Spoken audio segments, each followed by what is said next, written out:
Live. High CPU usage. Yeah.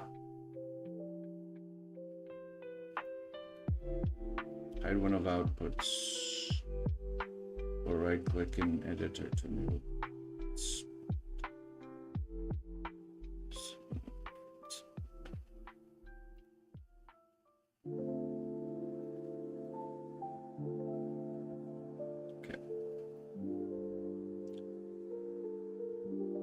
Okay, we're live and alive. Let me just check if everything is working.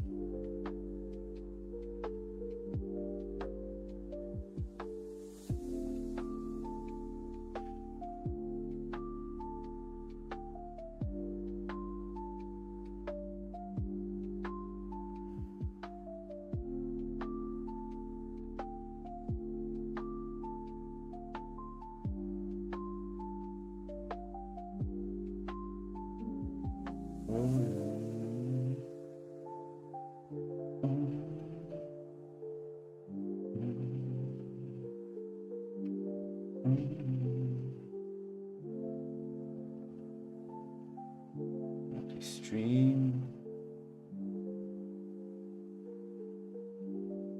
Okay. Front smoke looks good. We got the snail.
So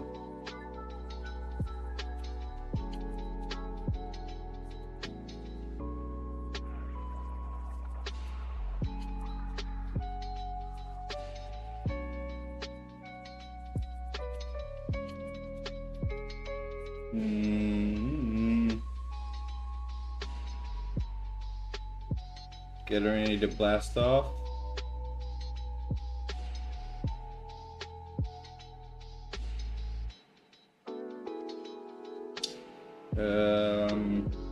Where are we? There we are. Live. Yes.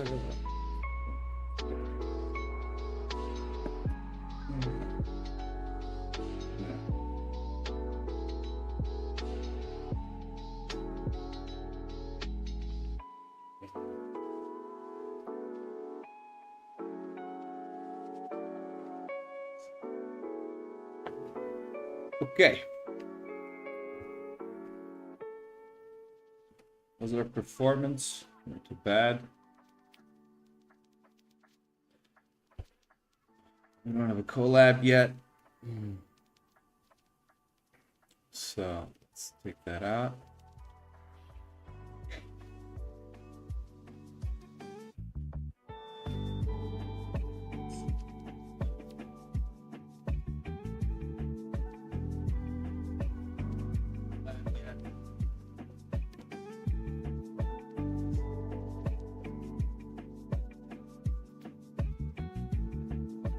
Bit of a delay. I'm gonna go to intermission first.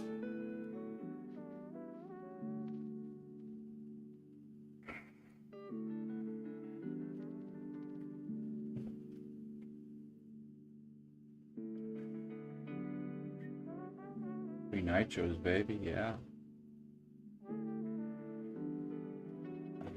Put my Discord over here.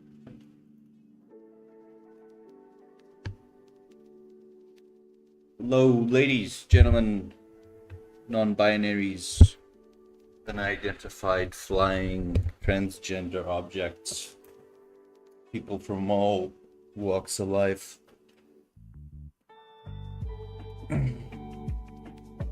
Need some lighting? Yep. Okay. Give me a second.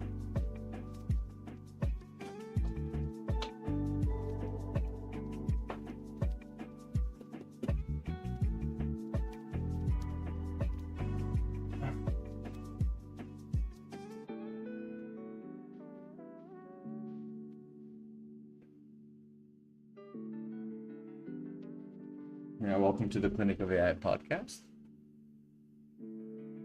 This is a broadcast where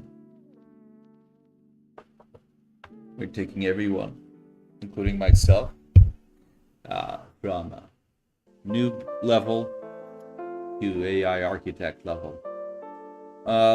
Since today is Sunday after all, we're gonna be chilling. We're gonna be checking some things out. I want to be productive too, get some work done. But I definitely want to check out Devon, some of the things. And aside from that, I want to be checking out some of the news that's been coming out lately. And I want to talk about there seems to be a lot of confusion out there regarding the difference between multi-agentic workflows, LLM work, and LLM work, or multi-agentic systems, let's say, and LLM workflows. And there's a very beautiful post made by Anthropic that they really break it down well. So it's very useful for enterprises who are often overshooting and overkilling by trying to jump straight into agentic workflows when a pure LLM workflow will suffice. We'll look into the differences of that later. We'll also be looking at whether or not Devon is a threat to humanity, right? So let's say we don't have O3. We know that O3 scored amazingly in the ARC tests, the benchmarks, which are by far the ones which are most indicative of whether or not there is more than memorization, but there's actually or reasoning. But if LLMs with enough capacity, enough data, and if they can actually reach something that's more similar to emergence intelligence. So we're going to be looking at that. And we might have some guests on here and there. Actually,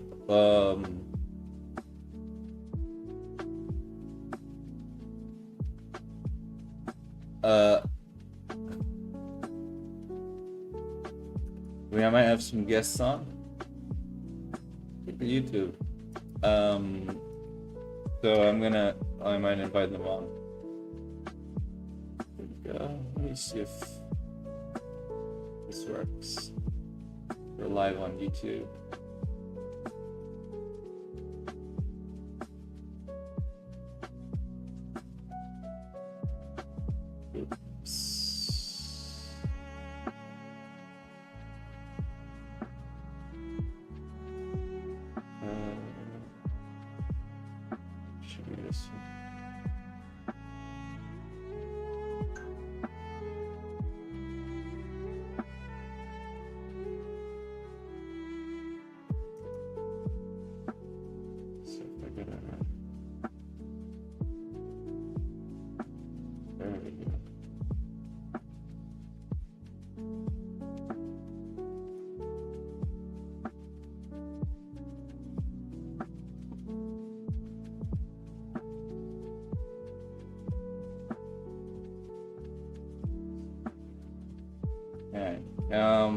Yeah, before you get it kicked off, we just spread the word, juice this up a little bit.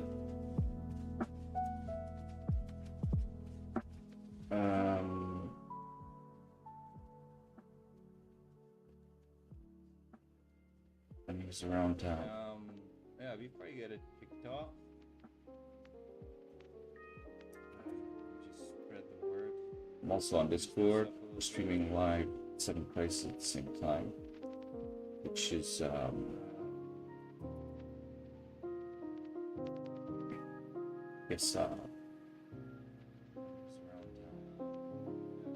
it's taking a toll. I put up an extra fan on my computer, just make sure the CPU isn't suffering too much.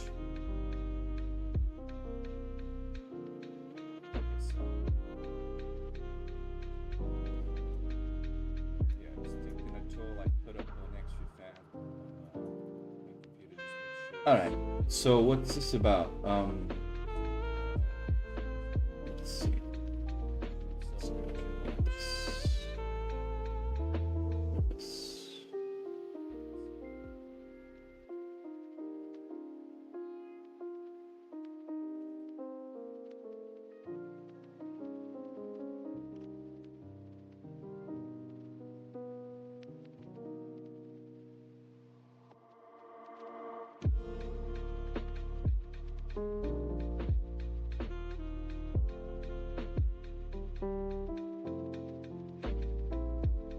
Over here, that's perfect. Yeah, you gotta excuse me, I'm still not exactly pro yet when it comes to streaming. I'm getting familiar. Let's see, for example, we're up on Twitch and forward on X as well.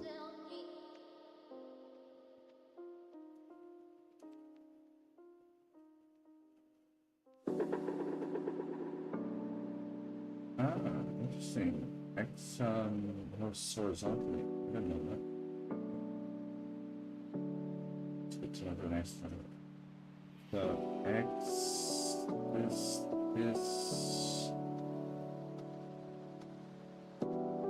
and this. This is content. Still need this. Let's do the stream. Put that in there.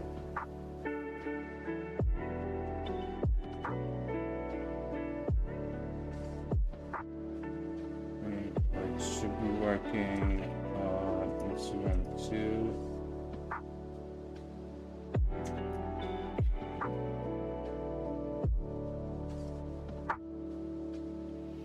Yeah, looks good on Instagram.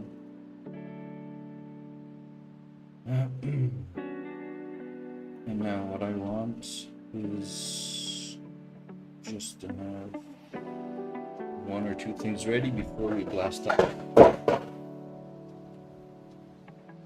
This is what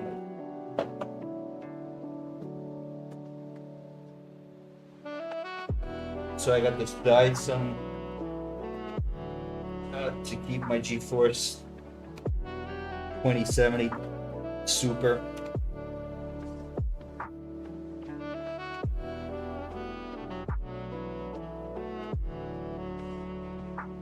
So it's the cooling system here is like powered up by a Dyson actually. It's just keeping its CPU a little bit.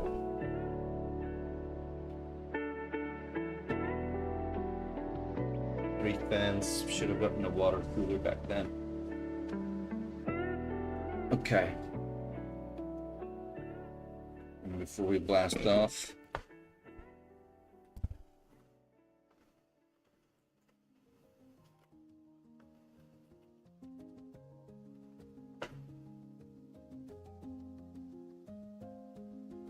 yeah, William.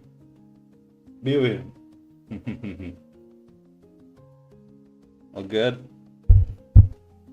Now, before we blast off, I need to check our GitHub repos really quick. Just some admin. Make sure some mergers were done. We did test out Devin. Thank you. Thank you. I prepared all for you. We did do some work yesterday, mostly using Vercel Next.js JavaScript with Devin. And Devin's a scary boy, guys. Devin's coming for you. Devin is an agent made by Cognitive Labs, extremely expensive, and we put down a couple of bucks to test him out, and yeah, he's coming for you. He's coming for your job. He's coming for your wife. He's taking your family. He's gonna eat you up. He whipped up the whole website by himself, and that was integrated, and he made it his own push request, and when I asked him to, he also made the merge request, and I can show you guys a little bit about that afterwards. But before doing that, let's see what's up with the news up here. OpenAI rolls out Canvas. OpenAI is getting into the holiday spirit. Look at that. See if there's any holiday spirit. Hey, there you go. So this is a gamified live stream for people like myself, which are more, which have a background or vocation in technology. In my case, is an AI strategist, but it doesn't necessarily need to be that. That want to get more savvy about how they can future-proof their future, actually, and what are the important things that they need to keep their eyes on. Essentially, what we're doing here is as I'm working and I'm building up our AI agency, which is clinicofai.com, provides B2B enterprise software based on generative AI and transformer-based solutions. um, I wanted to stream the whole process, and not only stream it but gamify it. So we're in the process of making uh, not only is this live stream to 7 different platforms at the same time. Um, it's also it's the beginning of a wave which I think is important, which is understanding that there is a gap a little bit in terms of the necessary skills that will be needed in the modern workplace, and what is being taught right now in major academia, and what are students coming out with in terms of technology knowledge. And you'll find that many of the people that are finding good positions are not the people who have 7 years in PhDs. They're people that are curious, ambitious, resourceful, industrious, and kind of self-didactic, and have learned on their own. So they jumped on the bandwagon of generative AI and transformer models as soon as OpenAI dropped, and this is not, of course, this is not a dig on or to diss or shade whatsoever on our engineers and our PhDs, because we need them, and they will always be a necessary requirement. But it is interesting to see how these dynamics are shifting, and since these dynamics are shifting, it opens an opportunity so that a lot of new people that are interested in the area and have the guts or time or space, or they can throw themselves into it. And what we're doing over here is, stream is only a way to bring up and create an audience, but Discord is mostly where we harbor most our community, one of the first communities in generative AI, actually. And it is where we are building up our educational courses, which are gamified, and because we do have a B2B facing enterprise, a limited company based in London, Clinic of AI, again, it is what we do often is we focus much more on a modular puzzle based type of learning rather than courses. And this is something that's important in the world of AI, because you're very seldom you're told what you need to do next. You have to find out by yourself. So it's like putting a puzzle together, but you don't always have the image on the box, you know. So you need to learn the skill, which I like to think of as kind of the glue, and it's the skill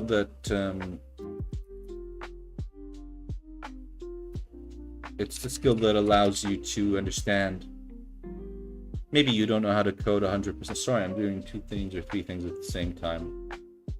Maybe it's not the skills that mean that you are, full close to the metal Python developer or C++ or something like that, but you know enough about all of those hundreds of different technologies, tools, not in great depth, but in just enough so that you're able to understand what their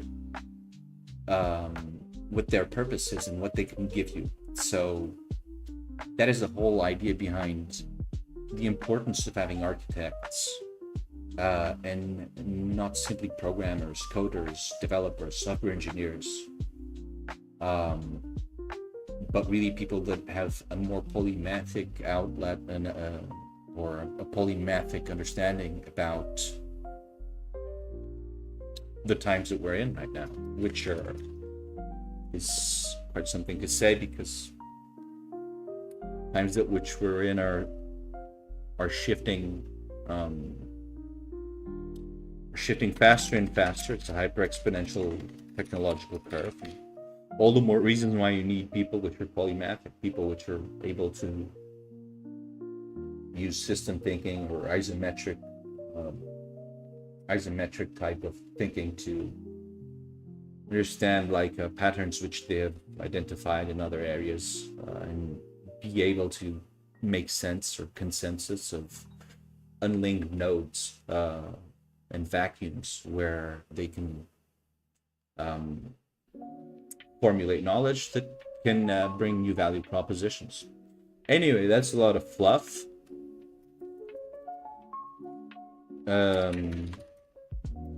We are this is still one of our first streams, so yeah, there is some, not going to be perfect, but and before I start, because we're in intermission mode, before I start, I just want to run one or two things. I didn't want to be late, so I just jumped in.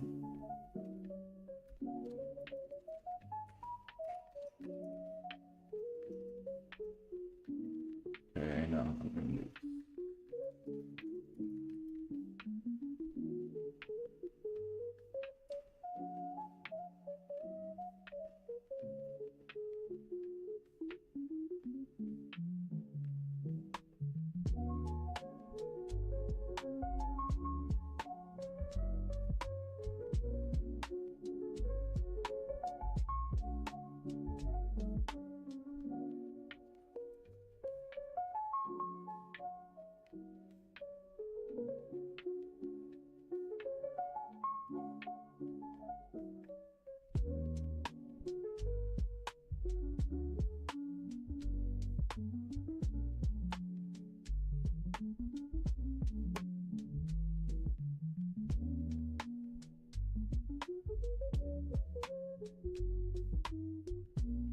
Give me 1 second.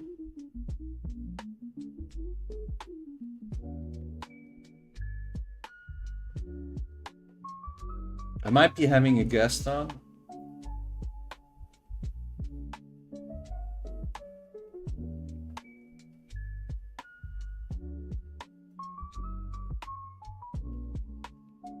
See how that goes.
Just searching here for something before we can get kicked off, please.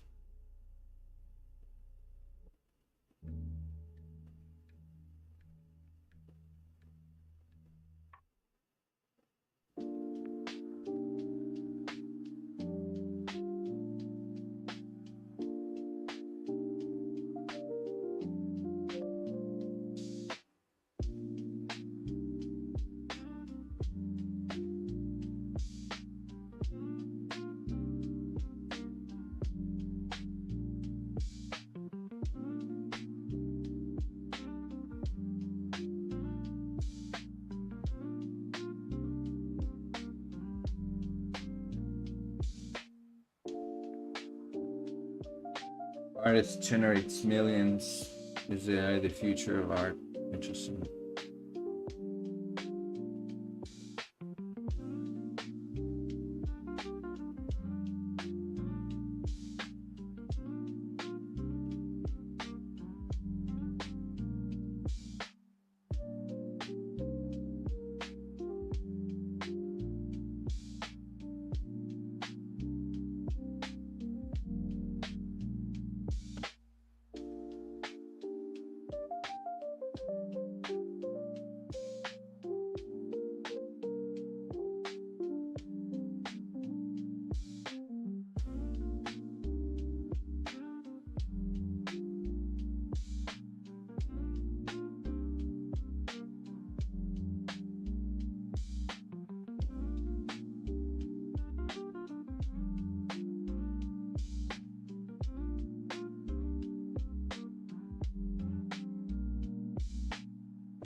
Okay.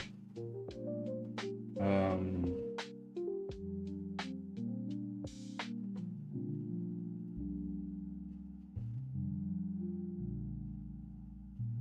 all right, let's get started.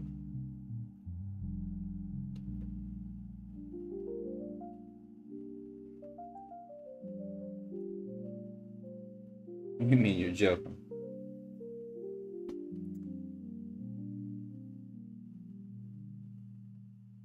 Have a good one too. Okay, let's get started.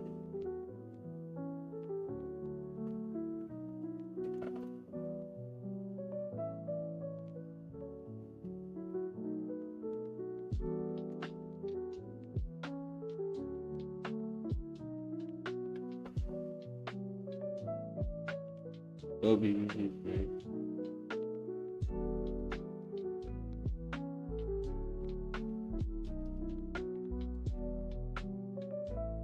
I know who you I know who you are.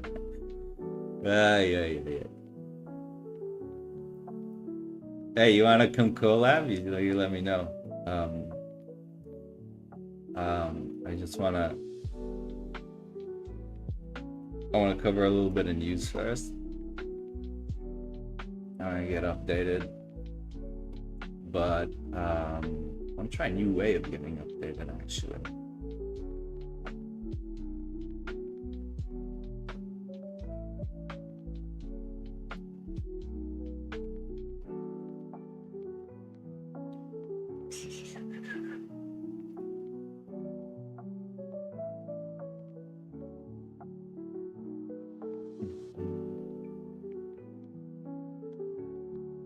Okay. Let's do something. I'm gonna actually install this repo over here, which I'm very curious about. It might be useful for future streams. Apple nears 4 trillion valuation amid AI enhanced iPhone sales. Yes. How about Apple had to discontinue their billion-dollar project in VR or XR with their Vision Pro. Don't know, boys. I thought that was Apple's big shot. I'm not feeling too bullish on Apple. Google is definitely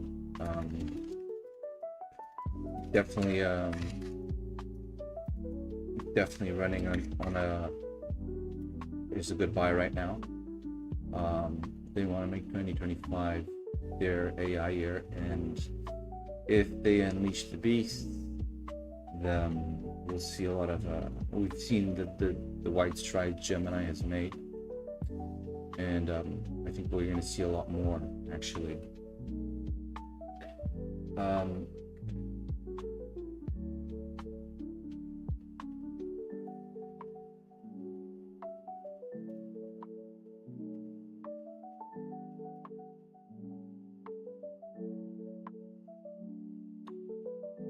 And Tesla as well.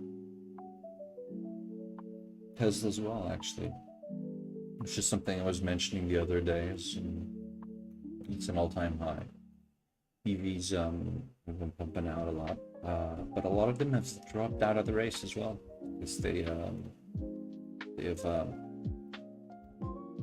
few of them have realized that they can't keep up. Big difference is that the way that they're training these EV models has completely changed from one which used to be bottlenecked by software engineers and their ability to code, and their ability to take the data that the cars themselves are providing in visual data. And now what they're doing is they actually have neural models that are doing that automatically. So they've completely removed the bottleneck of the software engineer. So it becomes a really question of compute power. And when you're talking about compute power, well, Tesla has a really big advantage there, because I mean, they opened recently their newest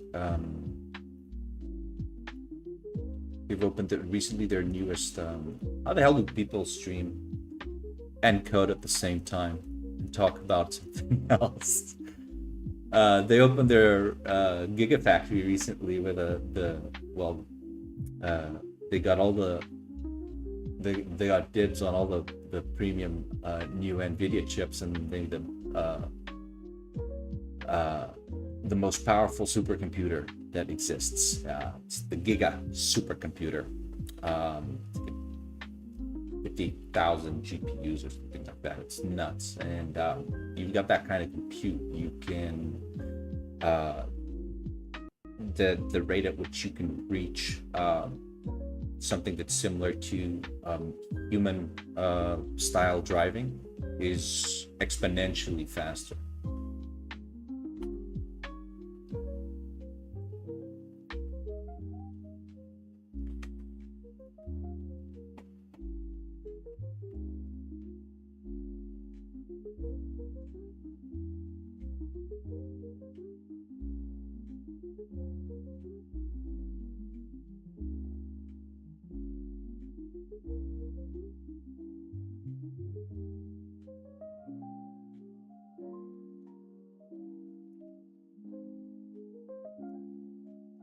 So let me check something out.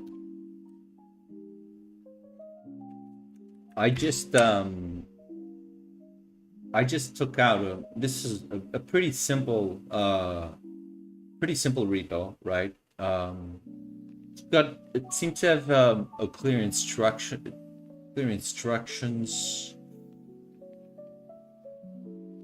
Yeah, it's got a README. See how that is. Yeah, it's got pretty good clear instructions. And what I'm going to try and do is, instead of what I would usually do, which is code compose and use the composer. I'm using Cursor, by the way. And use the Cursor and use Cursor's composer backed by Claude 3.5, the December version, the December 10th, to help put out the code. I'm just going to solely rely on Devin. And what I've done is I've actually got let me zoom in a little bit here so you guys can see a bit better.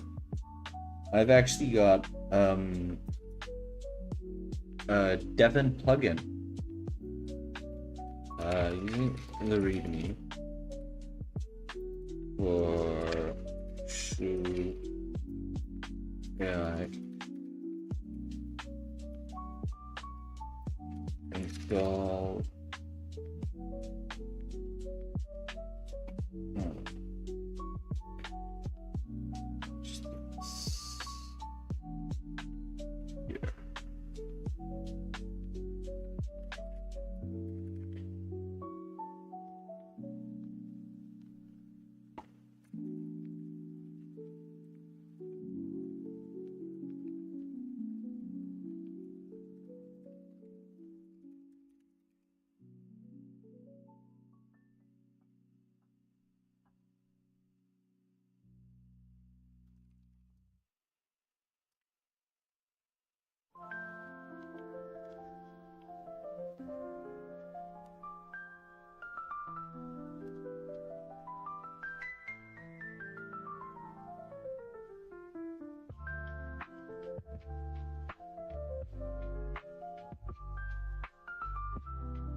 Yeah.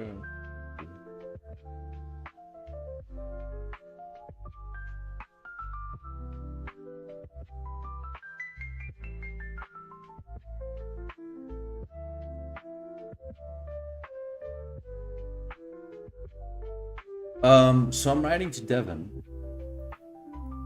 I could also actually use Devon over here, which would be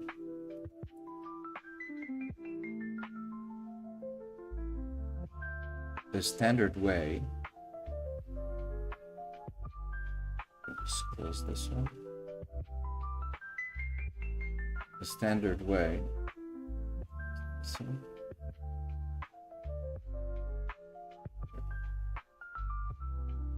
would be here. They have their own interface, which is pretty cool. It's pretty neat. You can do a lot of things with their interface. So it's imagine that this is like a ChatGPT like interface, right? But Devon at the end of the day is a multi-agentic worker. But he presents himself. Of course, they haven't like they've put out a very little amount of information about it, and I think they kind of rushed their way through Q4. That's a little bit what happened. But what happens here is like you tell Devon what you want him to do, and basically he's able to take layman's terms and just normal natural language, and he's able to abstract that into pull requests. And so what they've made it is they've made it much easier for example product managers, because they've connected you. They've even made like a very seamless connection with Slack, so that if or I think even they might have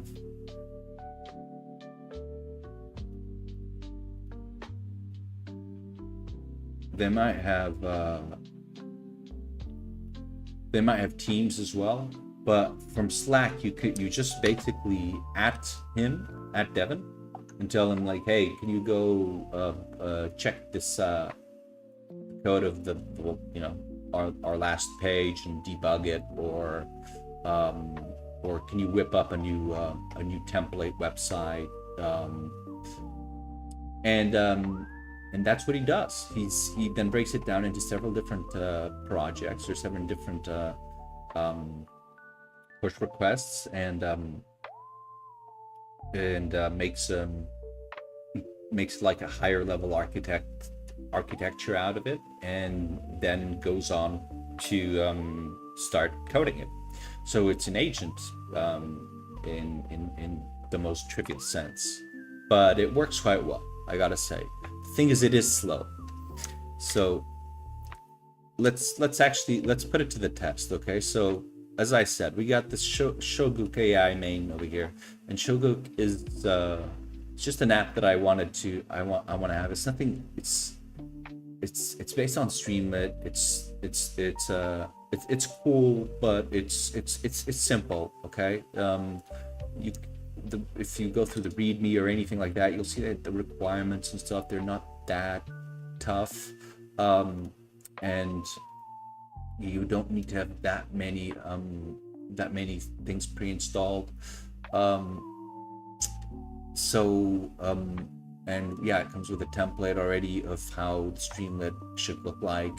And what it does is its core functionality, here you can see at the app pie, is looking at Archfix data, specifically computer science and AI related articles, and it is breaking them down into easier to understand terms. So, if you're on the run, or if you're not like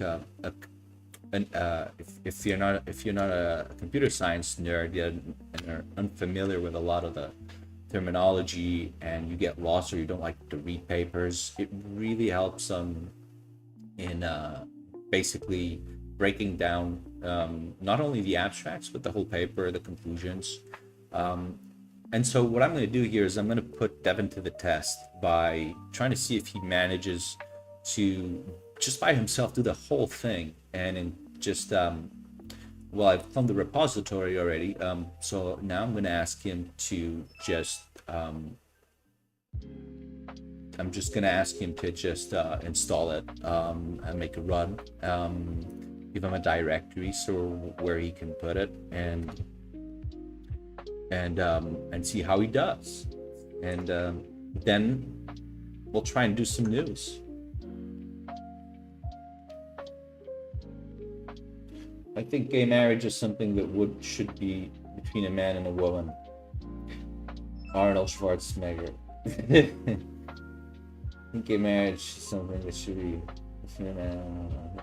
This it's a good take. Which brings me to something more important, which is like interesting choice in these times that Devin is named after a guy. I would have expected the company to name Devin after a girl, right? You know what I mean?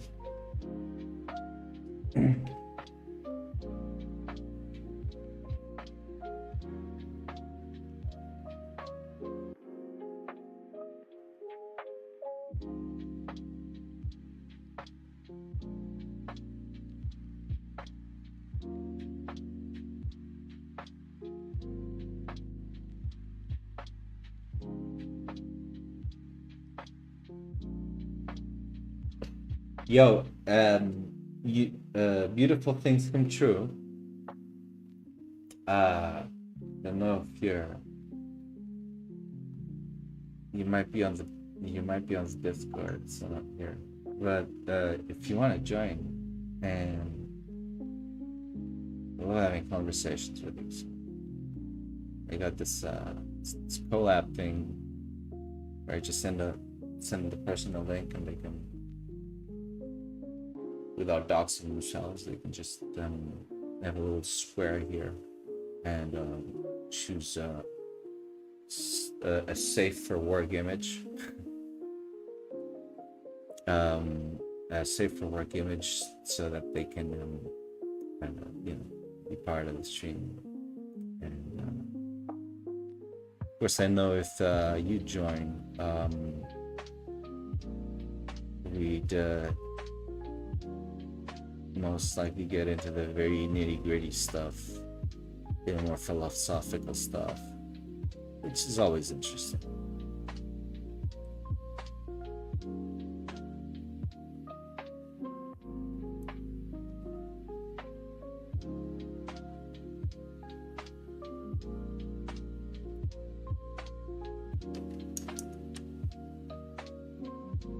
All right, let's go.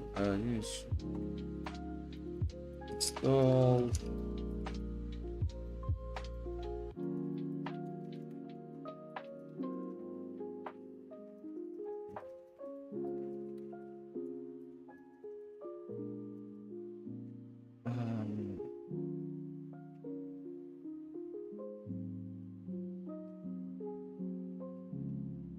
It's weird to tell it to install the repository in the directory. So this is me giving Devin. I'm not going to use this. Sticking with I like to work directly off of.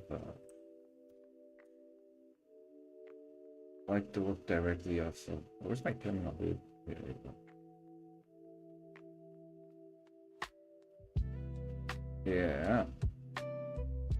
Okay.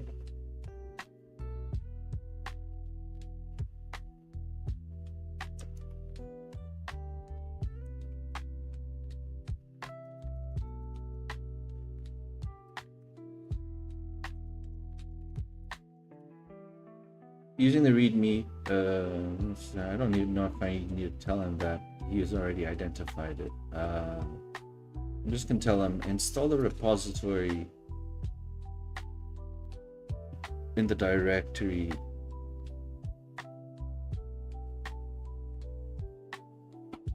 Okay, yeah, you want a capital letter? Install the repository in the directory user, desktop, page postcode, and synthetic AI.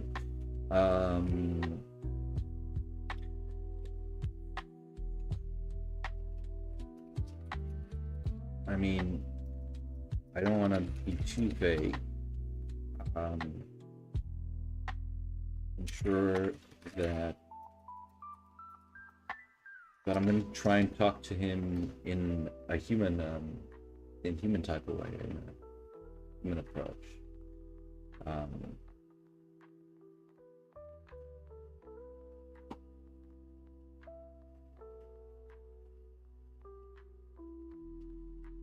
You know what I'm going to do is go into this.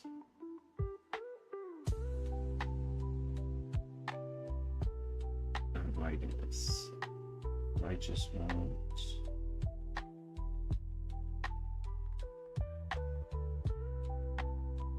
I don't cheeky comments. Come back to that some like that. Yo, streamy stream man. Streamy streamer man. Why don't you put your money where your mouth is and join us? Anyway,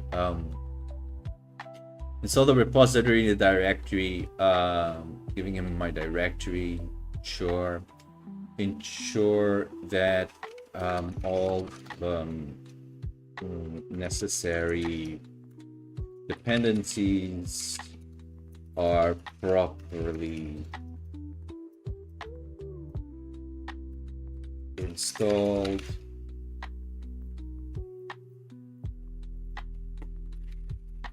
Now, this isn't really like I guess a good test to see how good he is, because I mean, soon we'll have one-click installers for this kind of stuff anyway. We already do, but they're gonna be much more widespread.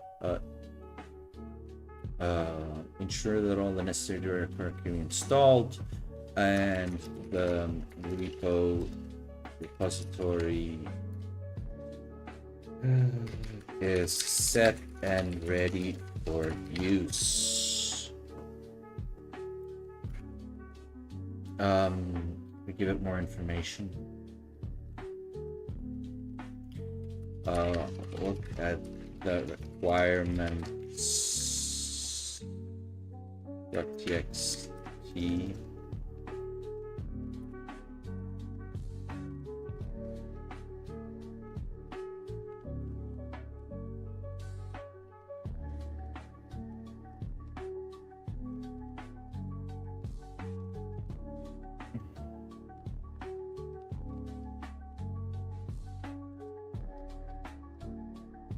You can interpret and follow the instructions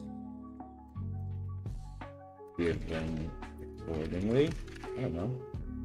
That's what I would tell a junior dev, I suppose. Accordingly.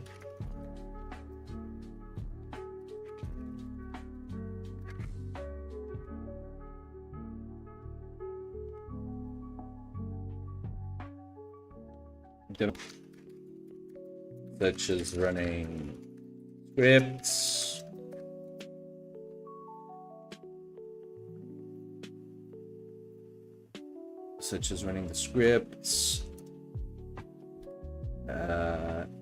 and or following the installation guidelines.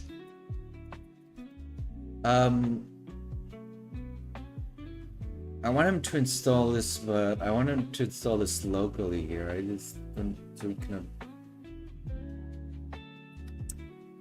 Okay.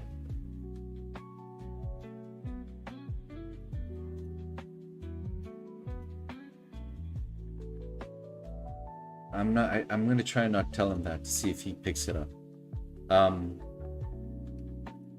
Yeah, and follow the guidelines provided in the documentations.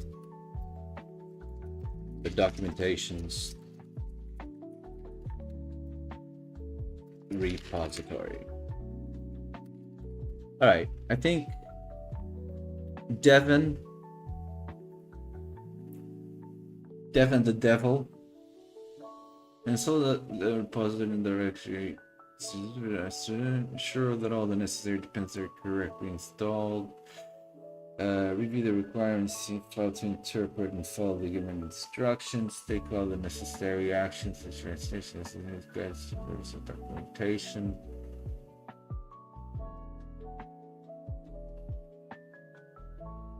Yeah, let's do that. That's good. Thank you, Grammarly. All right.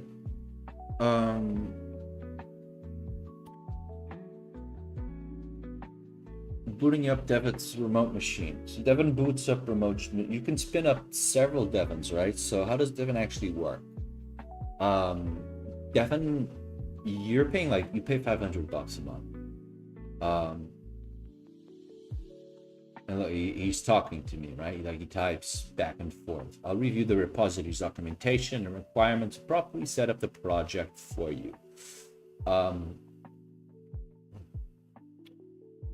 Now, let me see something actually.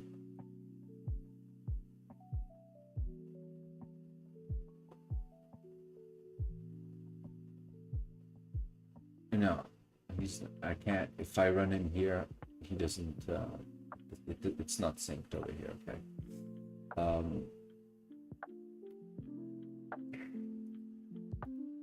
Can I see something in the terminal? Nope. So yeah, he's I'm gonna open this in the browser, see if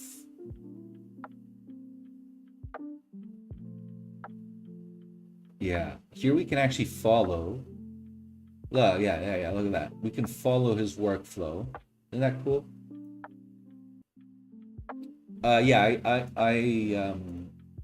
I have some Tesla stock. I'm very bullish on that, as you know.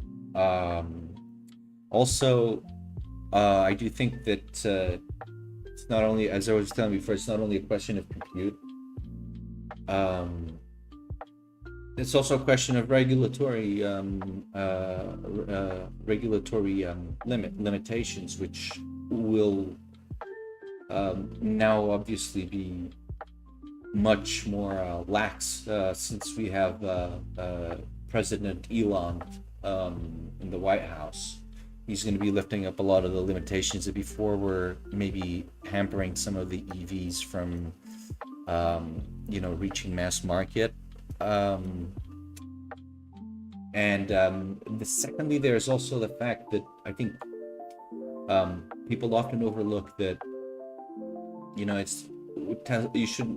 Tesla really is a technology company. It's not a car manufacturing company. Now let's say something for it, which is their manufacturing is actually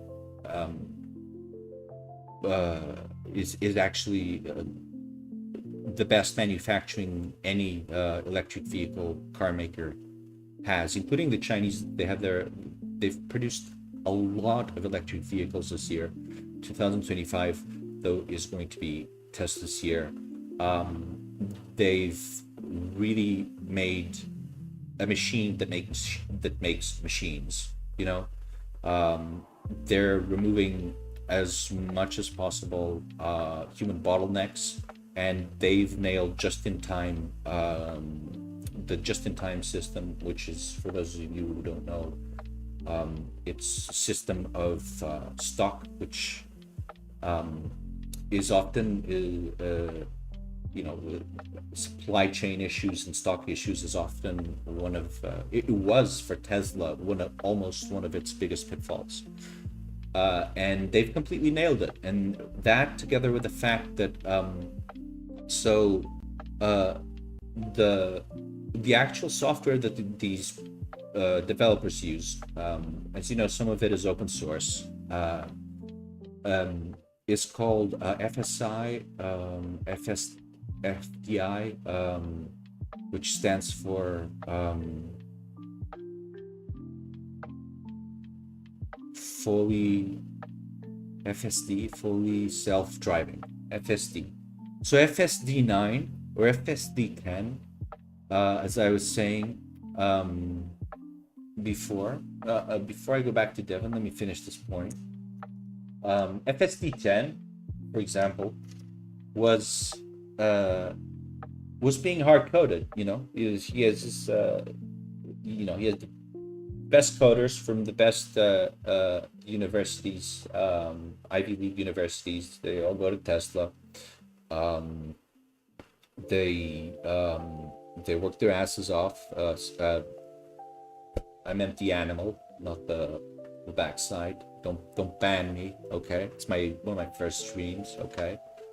Um, and what they did is they actually hard program based on the data points and the data inputs that they get from the cars that they have on the streets, right?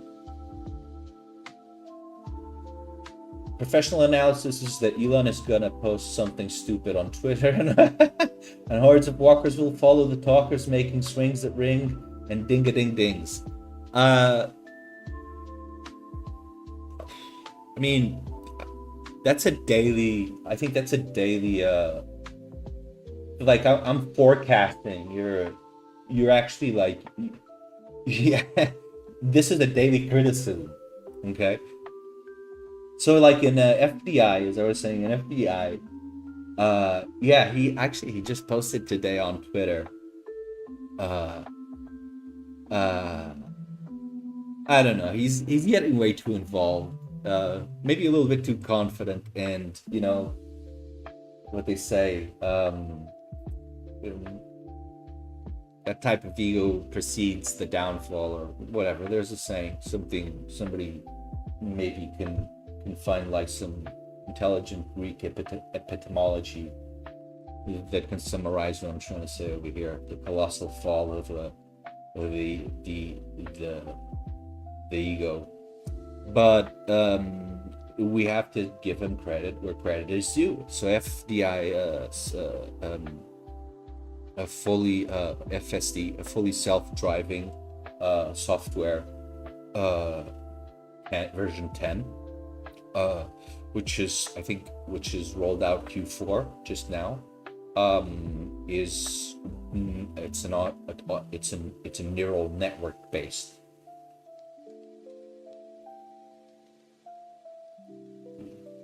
Think you realize the end game with AGI?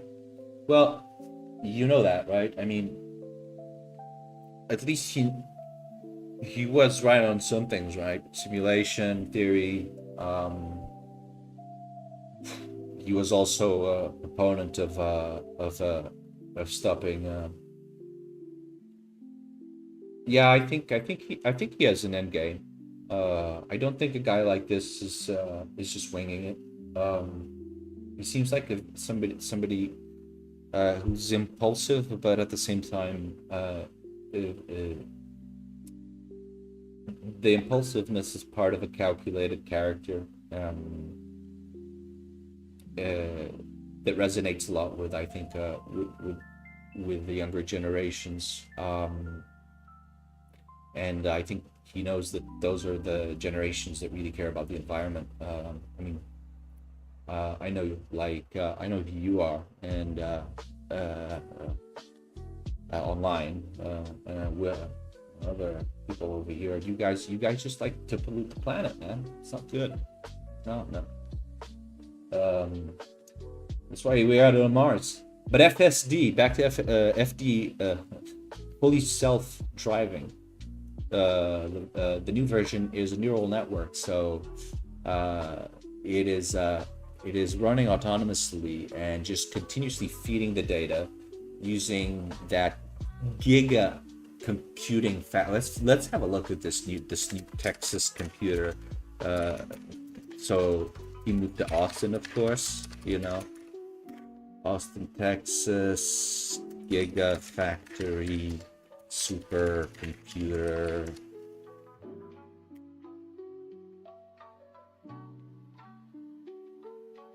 Reveals the name of Tesla's Texas confirmed supercomputer cluster.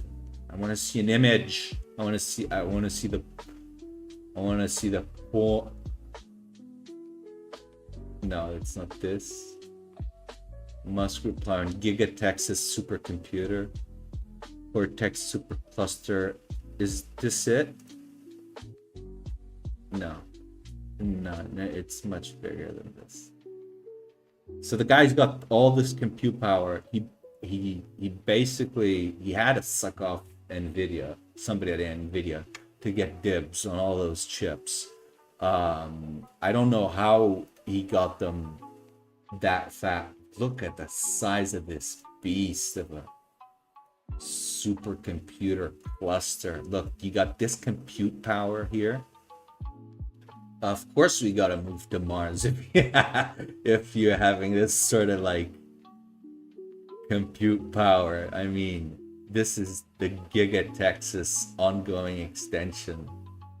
My God, I think he's building a city. This guy's gonna build like the Walt Disney project, you know, that never was made. Beautiful Sunday at Giga Texas. Love the glass design at the. Love the glass design.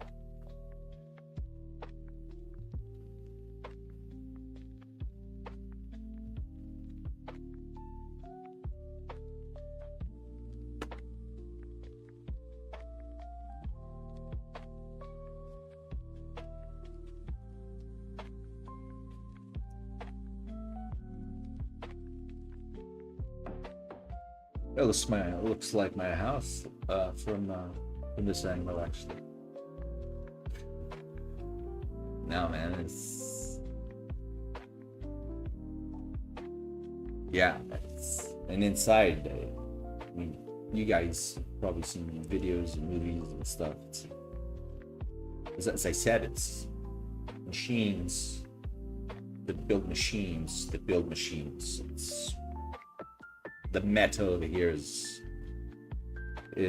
pretty hard. It's pretty hard, the meta over here. And with all that supercomputer, all that compute power, 50,000, I think it was, GPUs. How many GPUs? What is it? Giga Chat Cluster, Texas.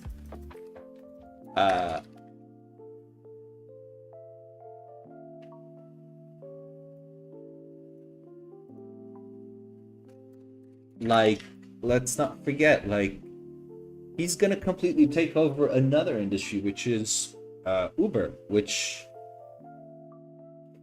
I don't think it's gonna stay along for. I mean, after Uber, it's gonna be food delivery, and these companies are gonna be eaten alive. So when I say that their PE ratio, price to equity ratio, is undervalued. I mean, I know the stock is at an all-time high, but do not underestimate the synergies that this man has been able to observe.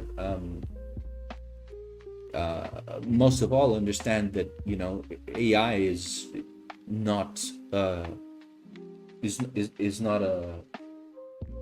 It's like blockchain AI, you know. It's by itself, it's cool, but like if what's really special about AI is like the way that it can propagate other businesses and business models. And again, this investment in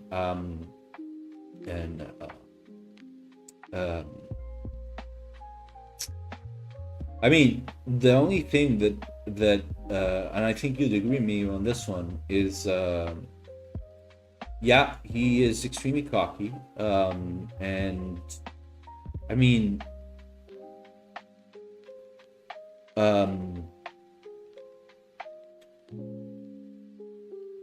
I kind of like how he speaks, though, contrary to most people. I got his biography over here, latest one, so but I don't think I need to read it. It's you know, I've been following, but the thing is, yeah, as I was saying, he's understood that with this cluster, with this by focusing on the right things, he will be able then to, well, quickly he's going to be under a lot of scrutiny when it comes to uh, being a monopoly. And the problem is that now he's exactly, close to the regulatory bodies, and that is capitalist at its most twisted sense for you. I mean, when the enterprises are actually creating their own regulatory bodies, you have an issue with capitalism. But I'm not going to get into politics.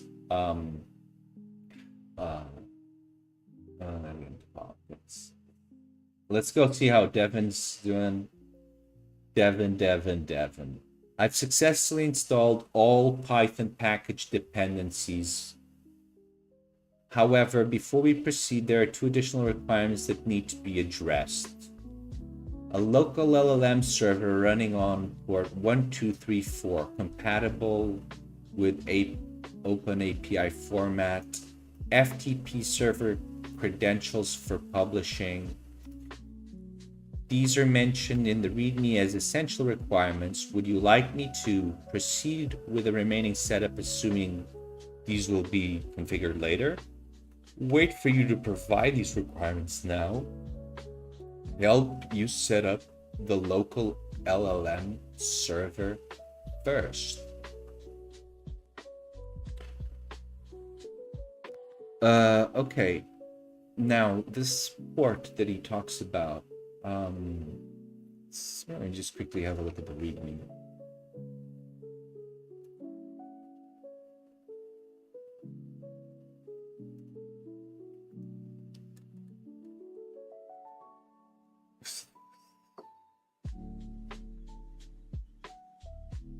Yeah, what is this? Ensure your local instrument is running on 127.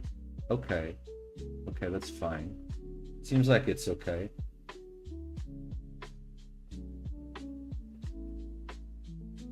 Yeah.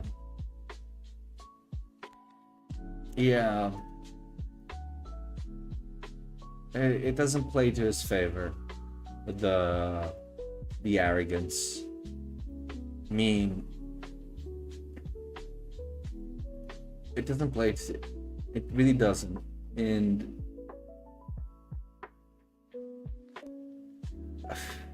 I mean, money is definitely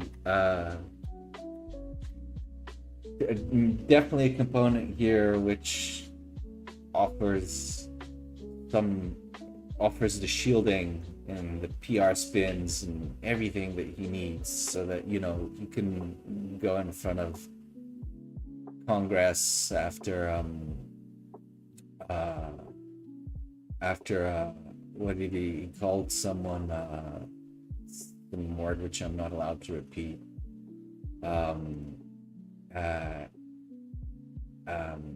This was like a defamation suit, and basically his defense was that they use that word all the time in South Africa.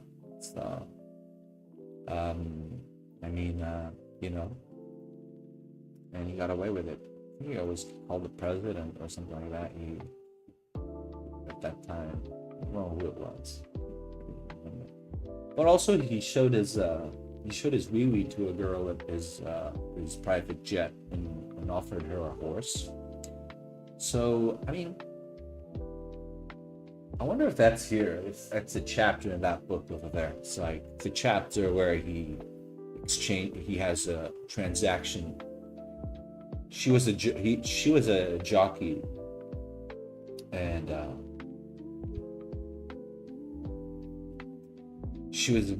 and basically, yeah.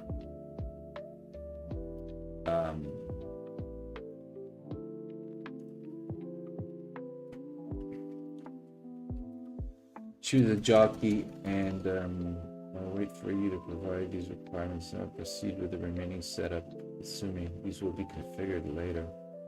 Now we can do them together. I want you to see you do it. I can give you what you need, which I suppose I'm just sorry, you guys are not allowed to see this. This is the API keys.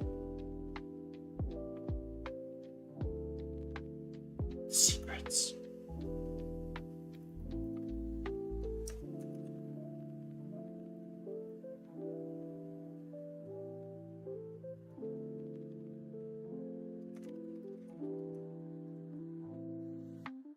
Actually, I shouldn't even be openly providing into Devon. That's so stupid. I should do it myself.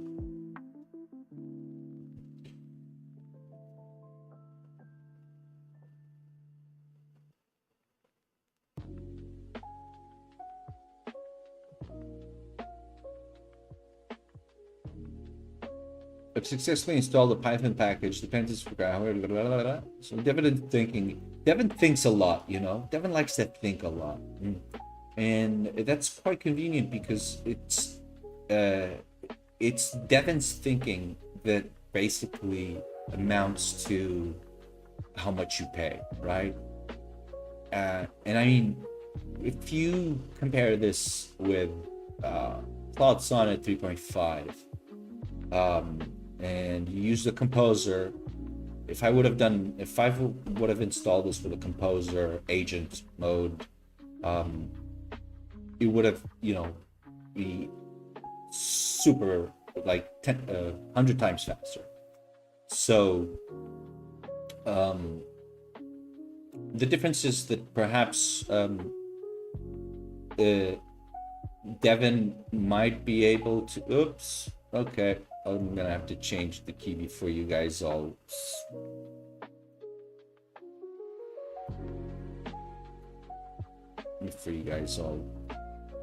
run me into bankruptcy. Let me see how the browser editor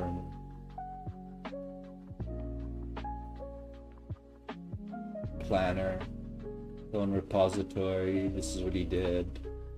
Then he installed the dependencies. Like, he's not an idiot, you know. Configure application with the API key. Follow installation guidelines. Verify setup. Report completion to user. Yeah, he made like a very. Let's see where he is now. Step. Time taken. Wait. He's here? No, come on. You've installed the dependencies.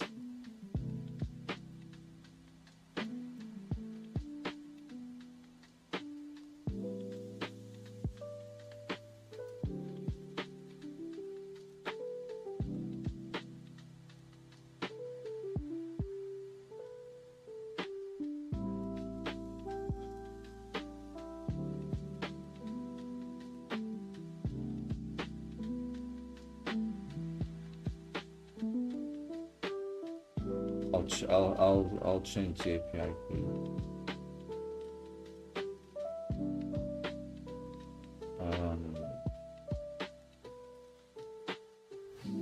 But what was he asking me?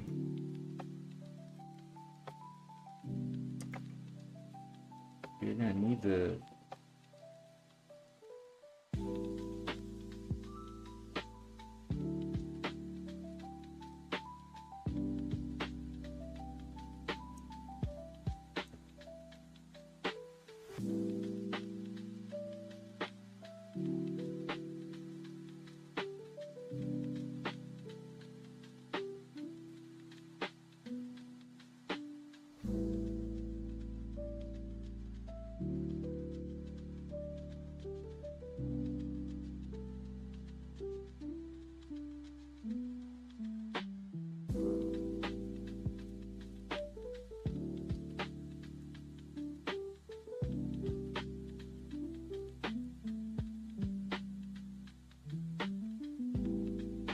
Yeah, no, you just, I mean,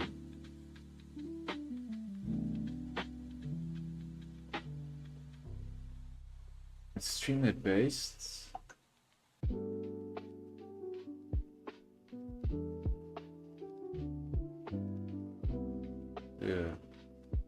It's streamlet based, but he still needs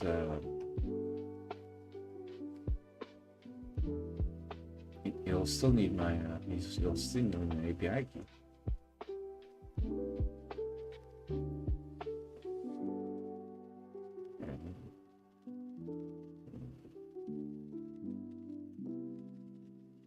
API URL.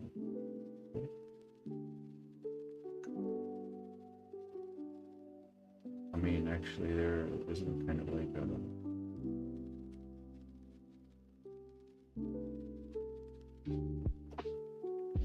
So, Sudoku is a Streamlit-based web application that makes research papers from archivix more accessible by simplifying their academic understanding in clear everyday terms. The application uses a local LLM to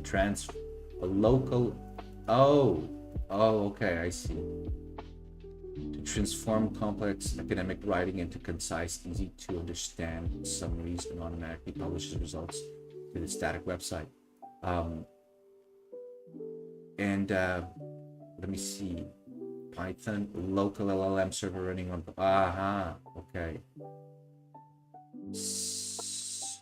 Local LLM server running.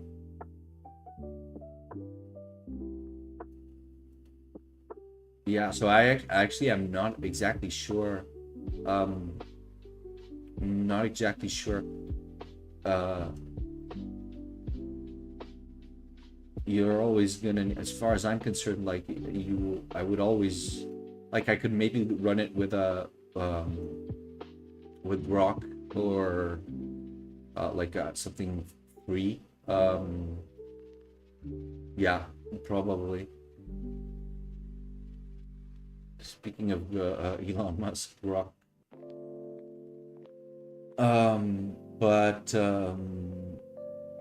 Yeah. So I see you brought it. Maybe should we use this instead of setting up a local LLM server?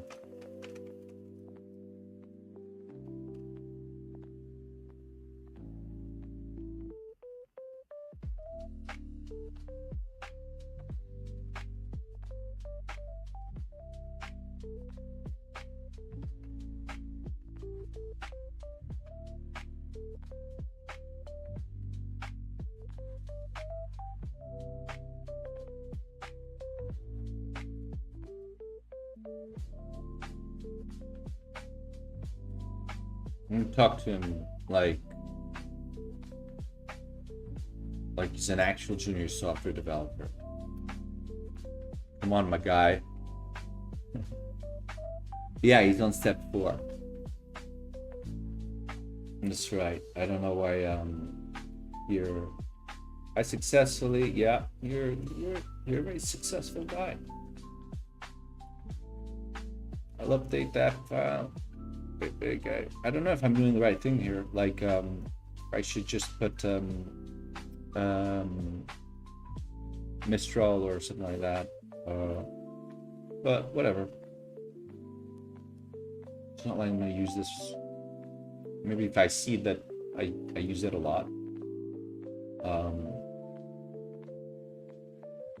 But it's interesting how he's actually now changing. Yeah, so that you see here how it is an agent. Okay, look, I know you are probably sucking on the teeth of my API key right now. Go. I got a limit on it, so it's okay. So if you guys do that, like I won't even be able to try this out, which won't be nice, you know. It's not nice, and I'll be sad. And you know, it's one of my first streams, and we want everybody to be happy, right? Speaking of happy,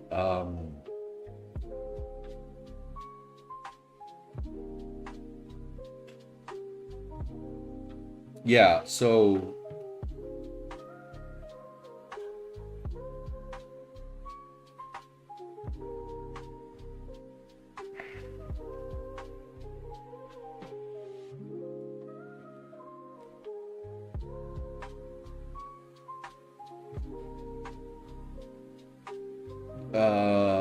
wait, no, This is from August. They're talking about A800s.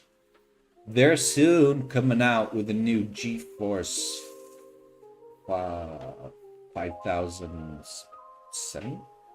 Maybe it is. And so I'm gonna add a donation bar over here. Because I know all you guys are hungry to donate, and help me get that beautiful GeForce, or I get one of those photonic computers. See quickly something.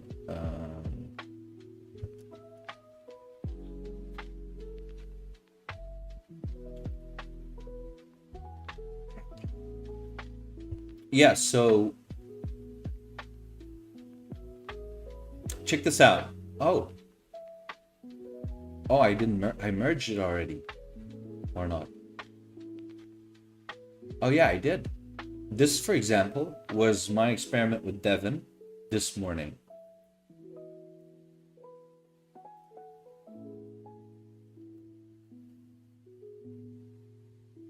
Not sure what's up with the spacing, but I think that's something of the font. Now, I mean, it basically took the template that we have for Ava, which is our retail and services assistant. Like, basically takes care of, handles all the calls, check-ins, follow-ups for hoteliers and for restaurants, bookings, stuff like that. He got our industrial style, he got our font, he got our colors, but he didn't quite conclude it to the end. But he did it. I would say overall that's a pretty good job. I mean, aside from the images, which this one is a stock image, right? Like, he used like these components which are from Chat CDN. There's legibility issues here, maybe, that I'm gonna call him out on.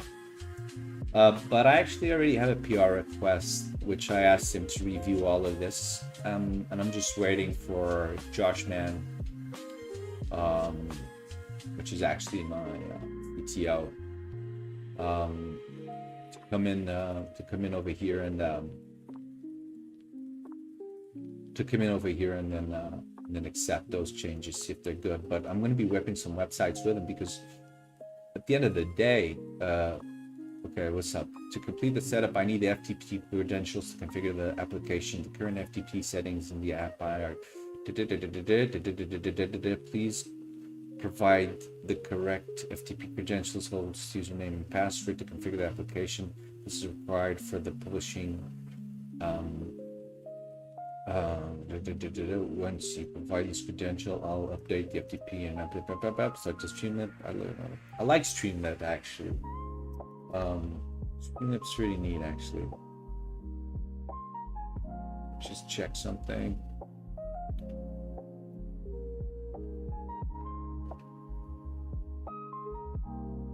How's my Discord?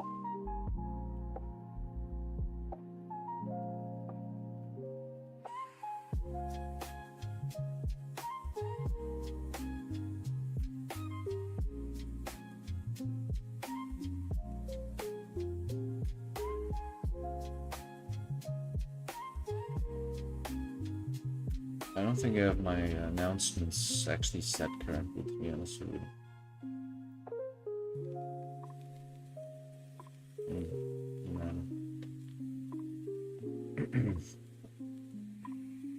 Take care of that here on the side. I got some people that will probably want to join it.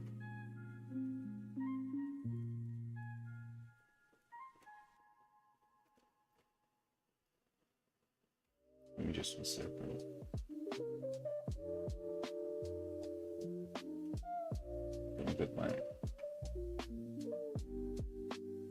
Look at the front page of the internet while I do that. Yeah, you know.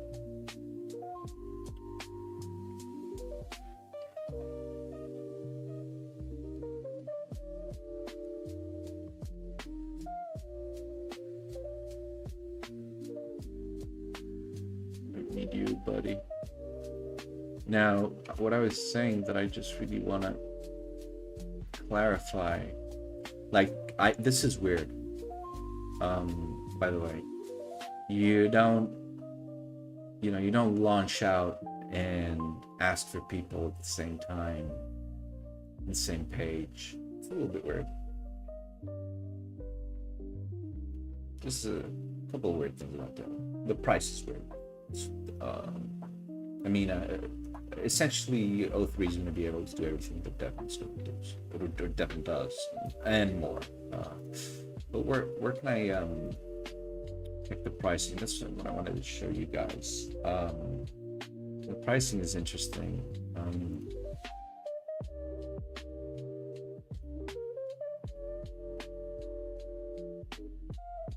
Because you can see what you get for $500.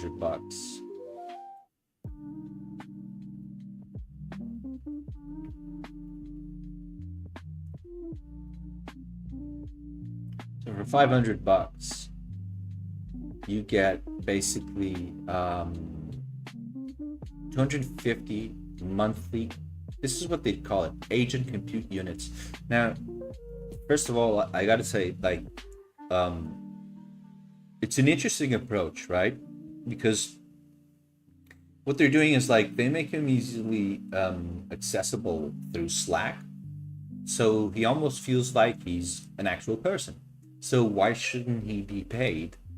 Or why shouldn't they calculate him not based on calls or any other kind of proxy like that, but instead it's almost like hours. So one of the big problems is that, like, when he spins up a virtual environment, and don't forget, you can run several Devons. That's something that's actually cool. But when you spin up a virtual environment, like, if you don't keep your eye on him, and you let him, you give him a hard task, and he gets stuck, which, he also hallucinates, obviously. He'll just keep trying to solve the problem, and if he's not able to, you just might lose or waste all over your ACUs for those $500 that you got a month. So I currently have 299 out of 250, so I can do a lot of things still with him. So I could actually spin up, like, and if anybody wants me to wants me to give him a try and spin something up, I'd be down for that.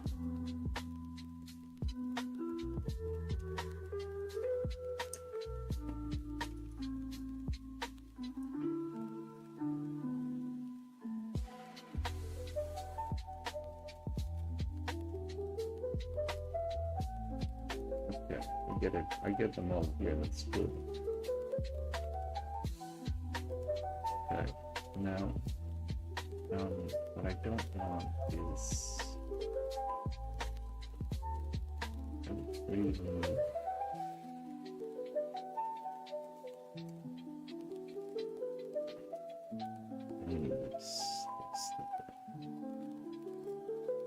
okay, this should look nice. No.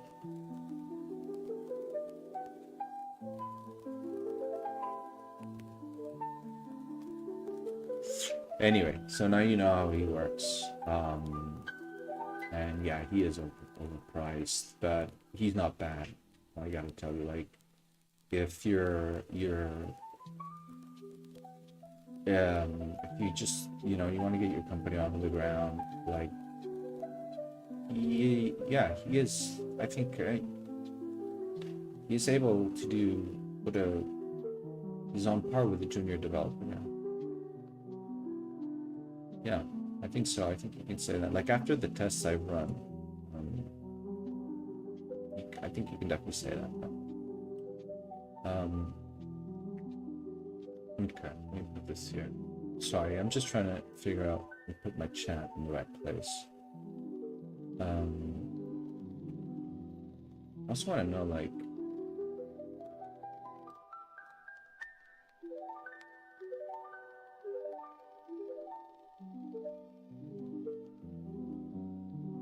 curious about like how many people join.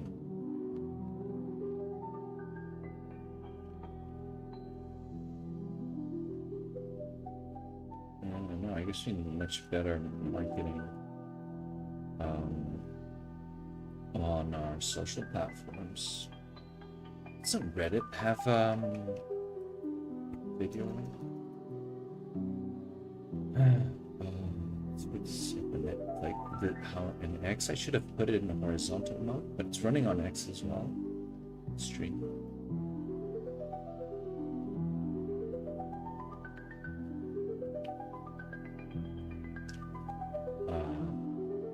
See live is hosting.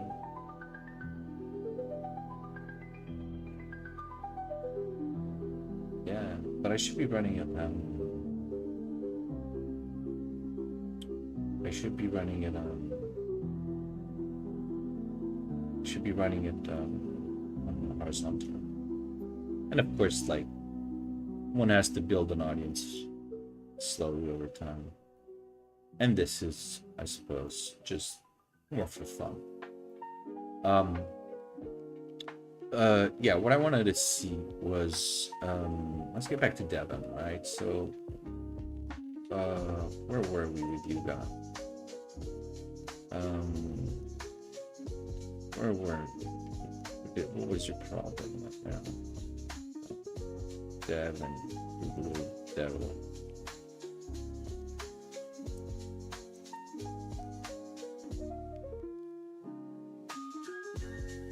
Let's see. Please provide the correct FTP credentials, host with password to complete the application.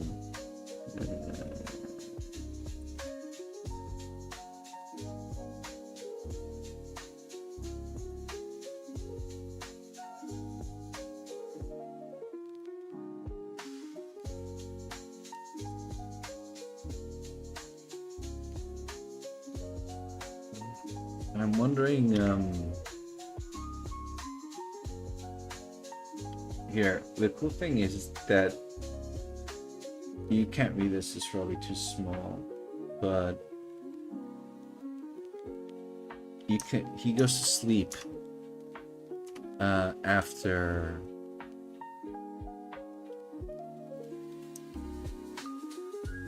I gotta change the font size on this, sorry boys. Profiles, cursor setting, VST extension profiles. Cursor settings, editor, modules, features.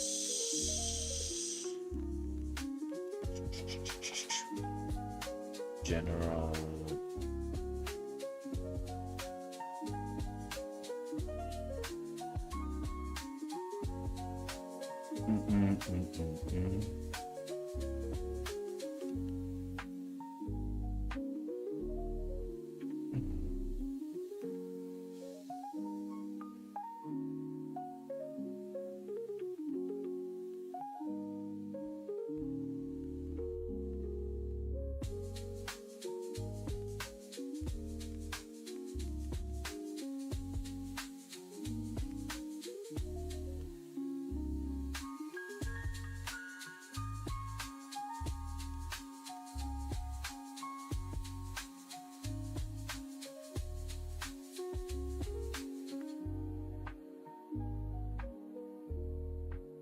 Okay,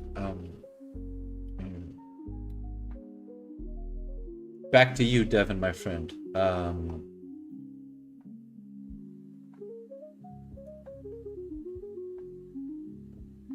Okay, I guess this is private information that shouldn't be openly shared.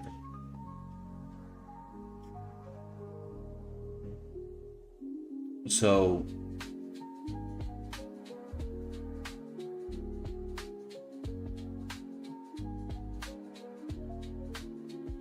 I'm gonna go there and there. I'm gonna update that stuff myself. But I'm gonna do it. And do it here.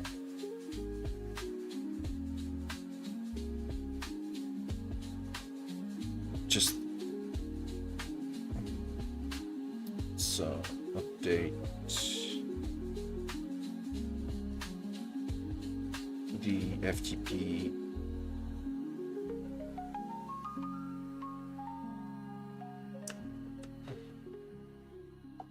host, FTP user, and FTP pass.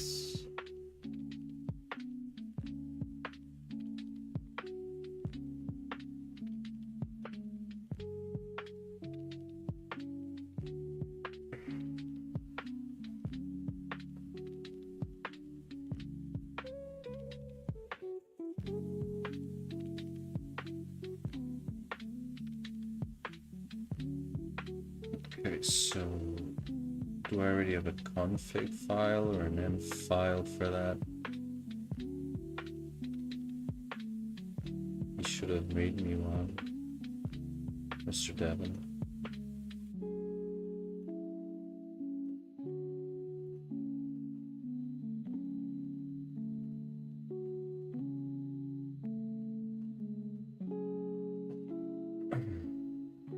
Yeah, he did. I think it's this. Yeah.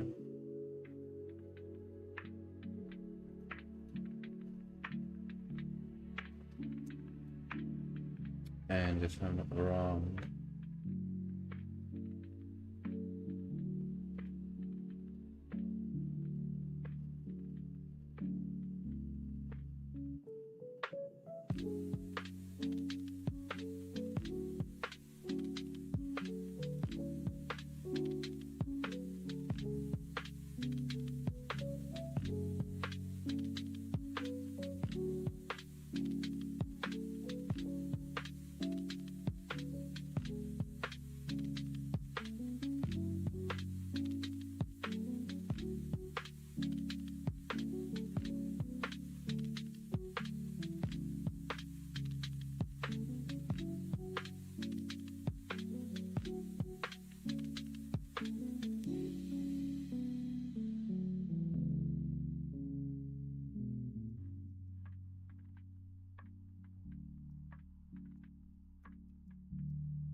I'm just taking care of the FTP stuff.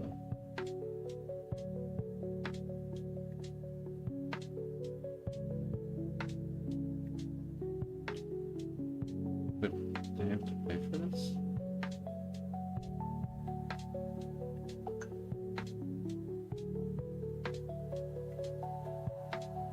No, this thing ain't right.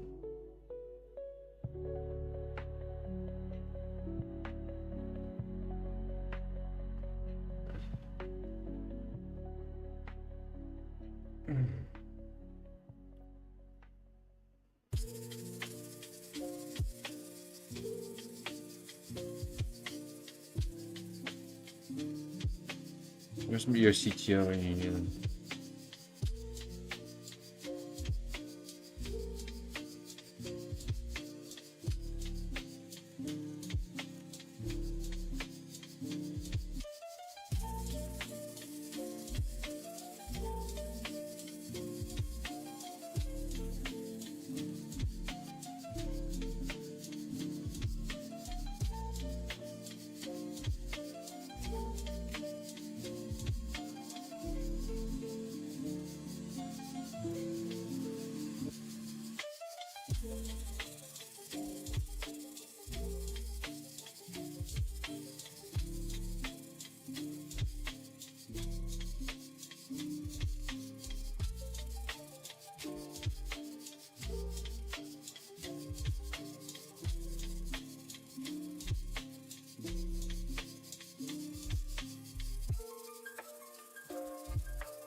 Um,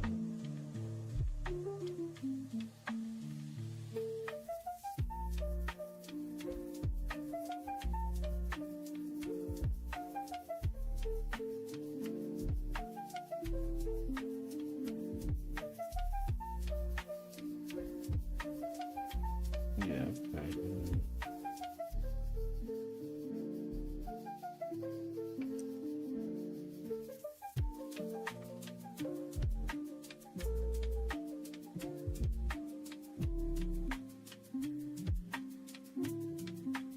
Not much experience for this part.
Back to Devon.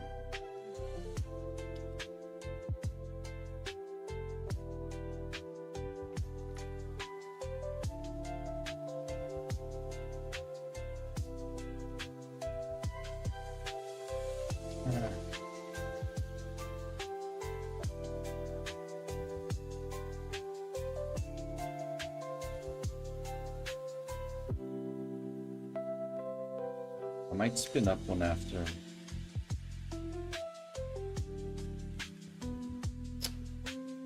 One after this. It's more.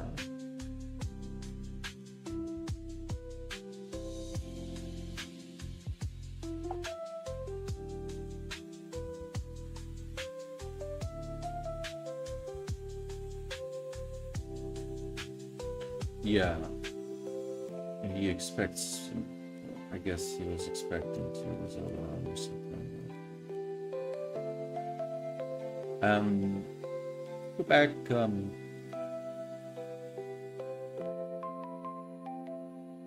you talking about?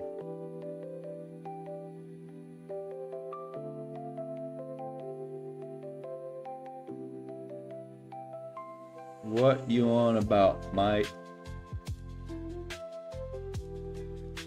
I just did this.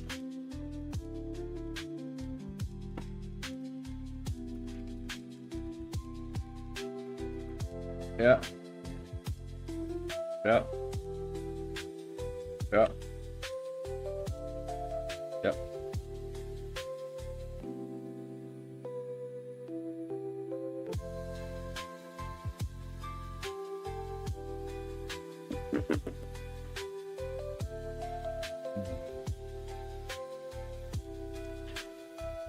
All right, back to Devon.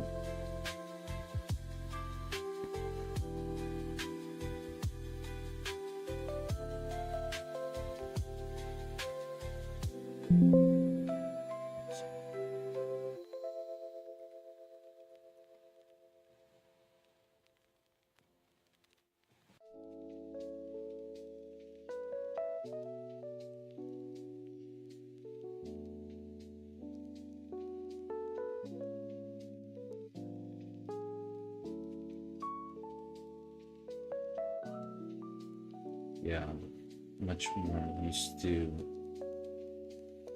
code composing with Claude agents.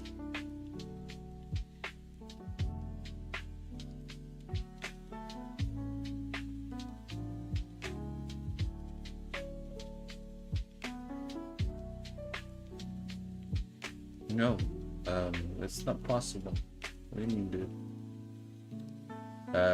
AI main. Okay, am I doing that in the wrong place? AI main.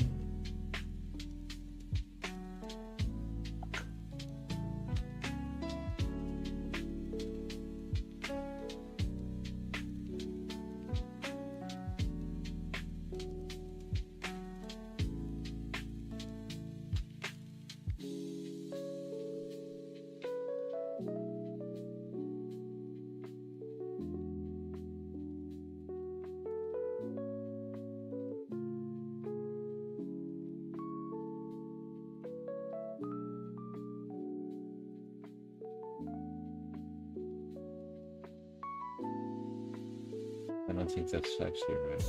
It's just an event. That's why it says it's placeholder. I think I need to go to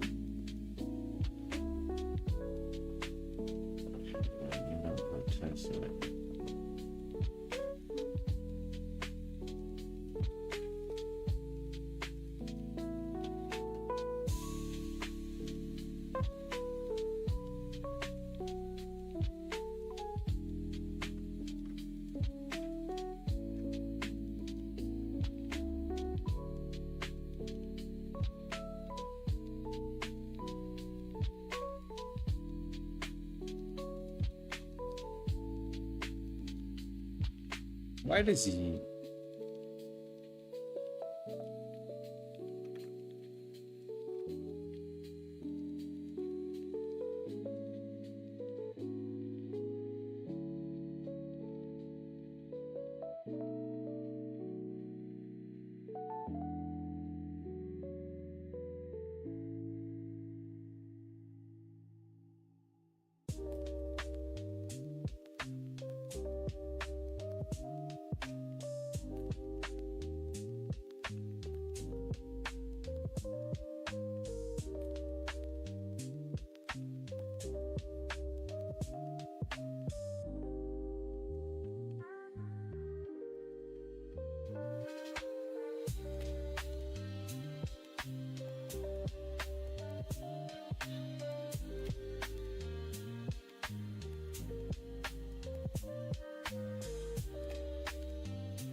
Need a port or something like that.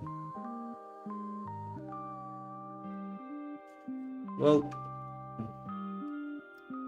the old school way.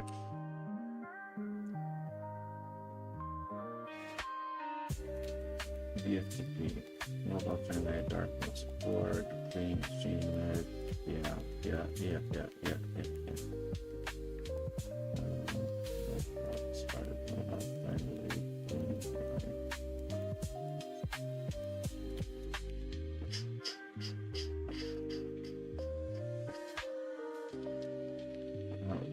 Okay, fetch, yeah, I know.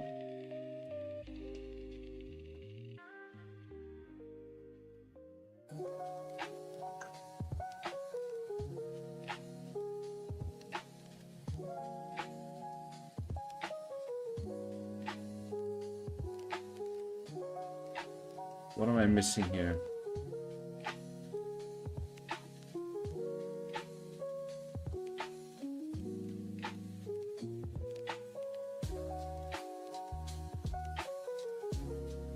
But that's done. But it's probably not correct.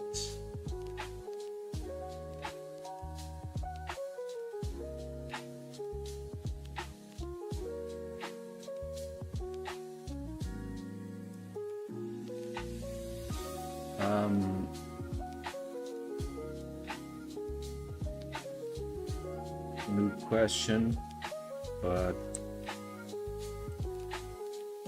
let's go.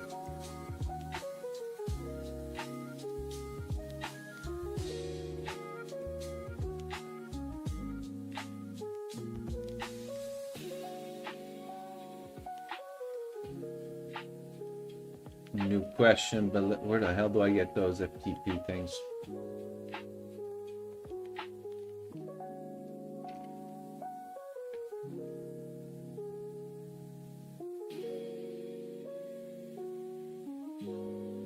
I think I gotta go to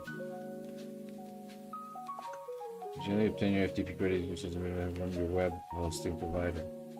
Oh no. Most providers around plus or custom dashboard have a specific way to people. My host provider is log into your hosting control panel. Okay. Right, okay. There you can create new FTP user password, receipts, account detail. Okay. Hosting providers often send a welcome email containing basic information. Okay.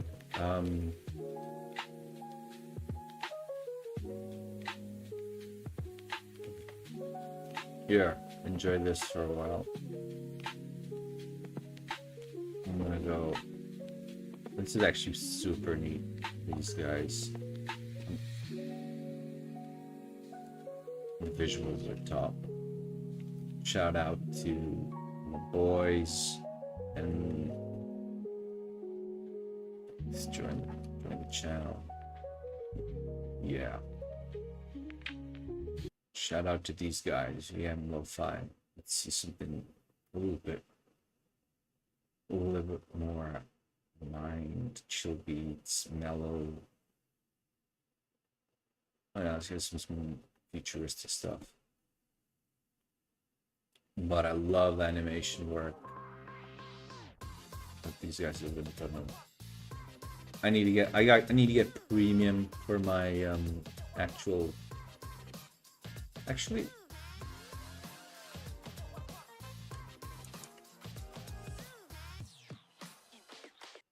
there you go. Whoa. There. Wow, isn't that beautiful? I think they'll have a new feature where it's like, no, I don't have a new feature. Maybe that's for the mobile only. Okay, let me go get my related info.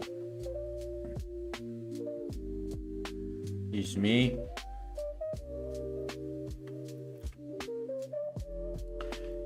I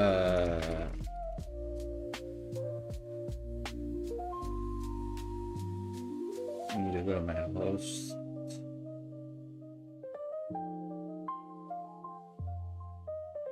And sign in.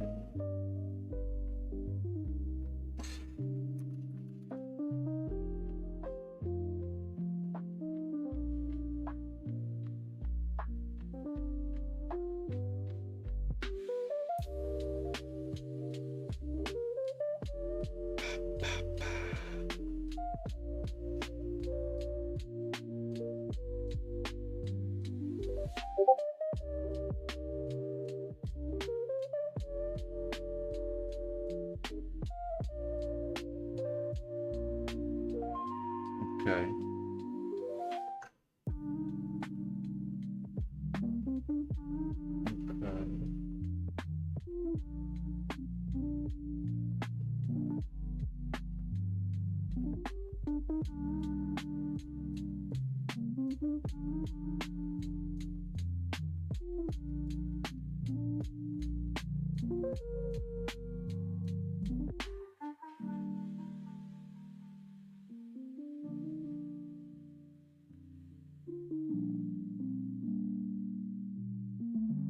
So that only disappears.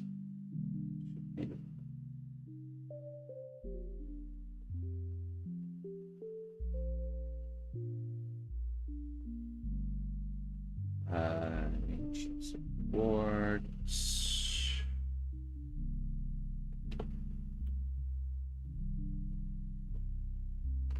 Okay, it's perfect. That's what I need.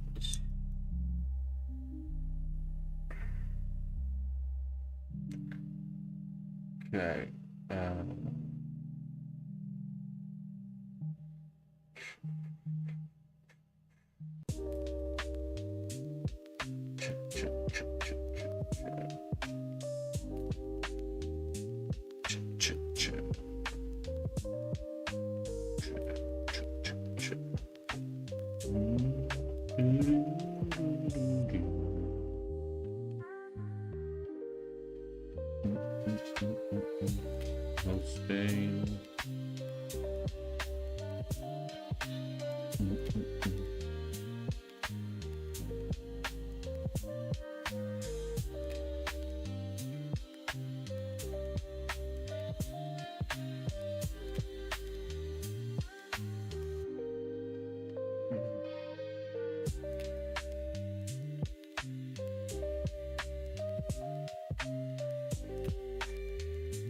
Oh.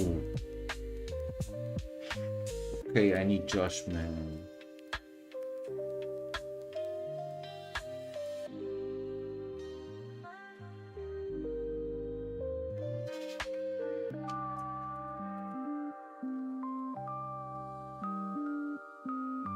Need you, Josh, man.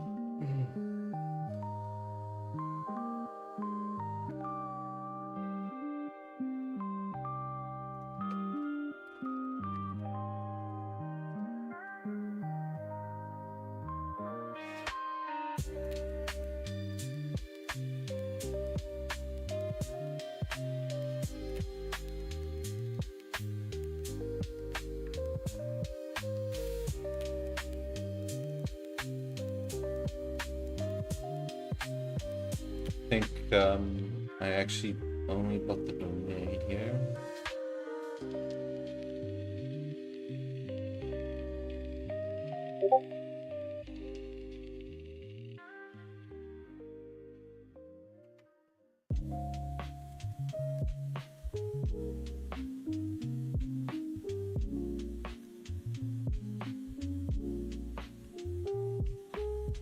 We bought the domain here.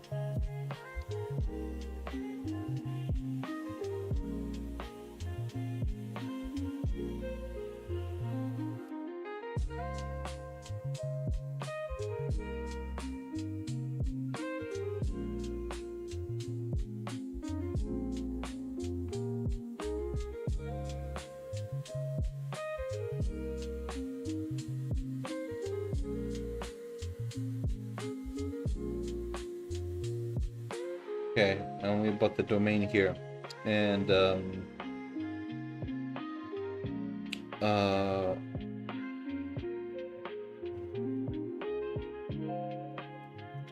it's hosted somewhere else.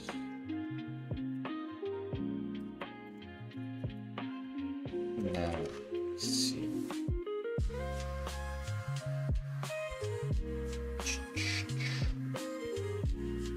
Should actually host this stuff on Google. I got like 2,000 credits from the start of the program.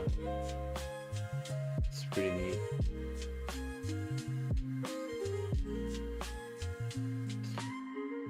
They've actually they were like they had like a 500 bill to pay this month for the agency, and just like messaged them and was like, hey guys, it's a little bit on the high end. And they were like, yep, okay, like you know what, we'll just we'll give you a free pass on this one. Not on the full amount, but on quite a big portion. And it wasn't like they deducted any of my credits from our developer account. It's super cool.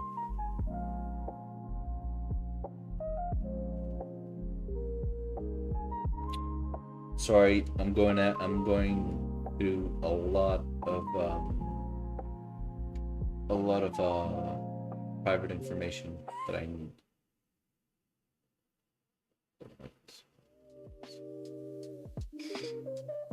Let's try and find out something with a little bit more panache.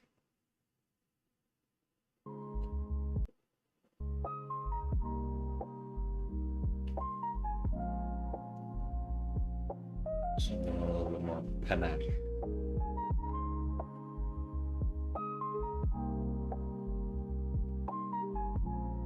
Gentlemen, no, I like you. But I want something a little bit different, man. Let's see what you got that's so big.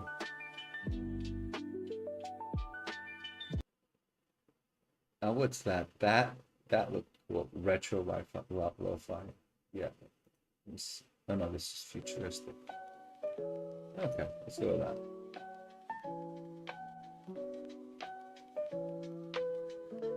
Okay. Smash. Okay, let me continue doing this.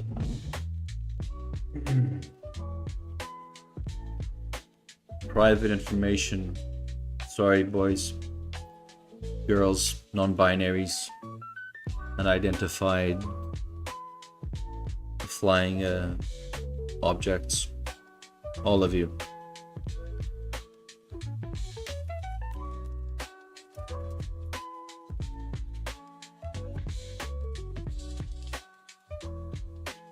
There you go.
Oh, dude. I expect you to have a password already.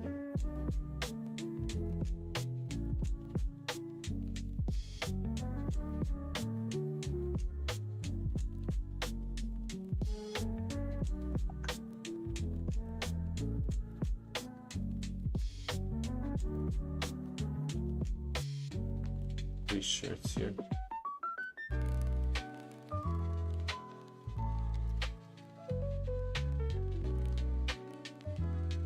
Okay. Something else. Writing.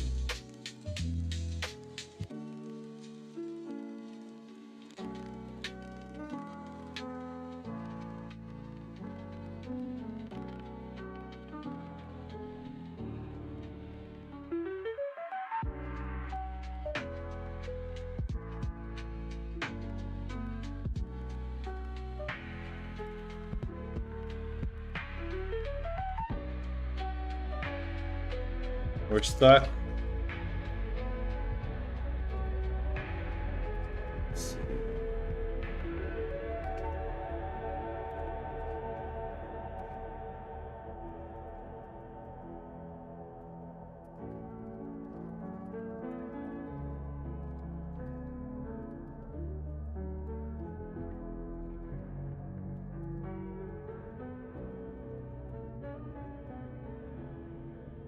Come on. I'm not gonna spend on this. Welcome executed.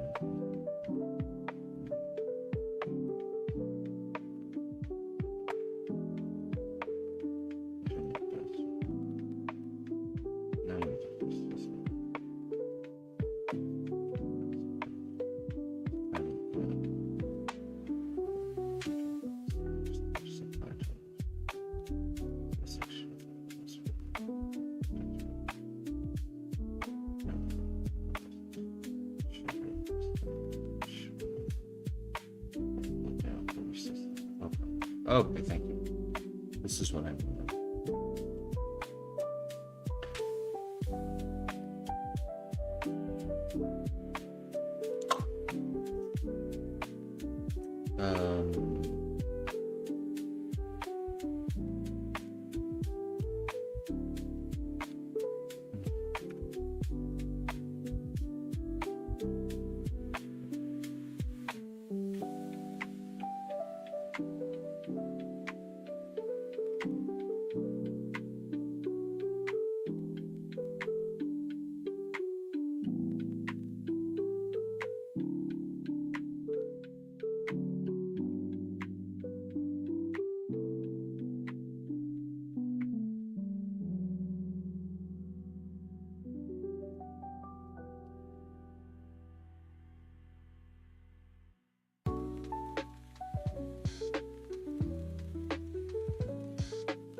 Hey.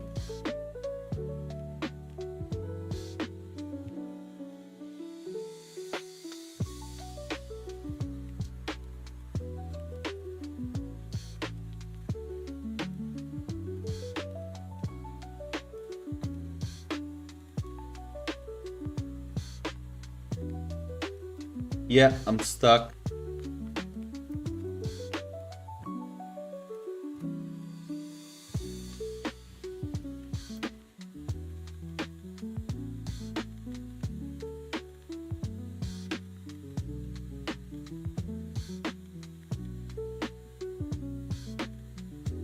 Yep, I'm stuck.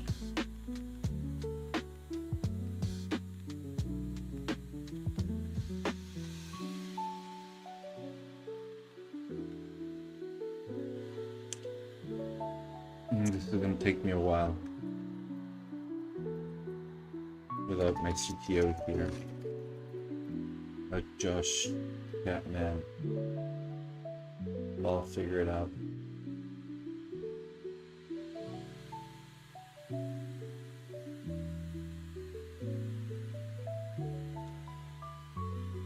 So,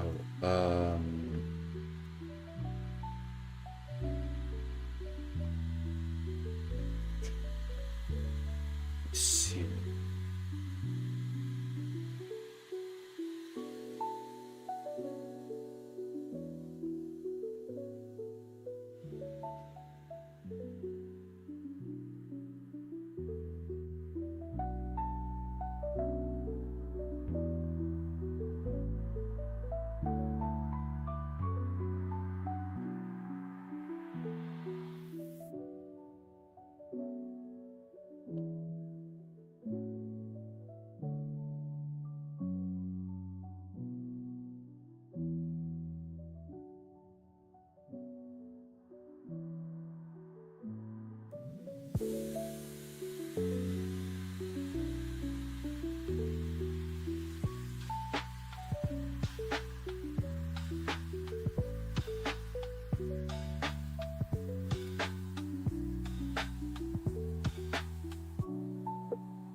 This is not my strong suit.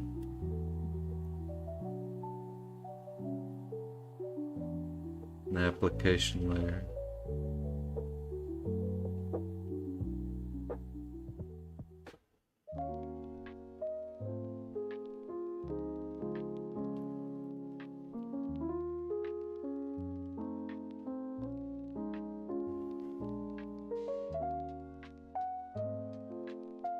How about that?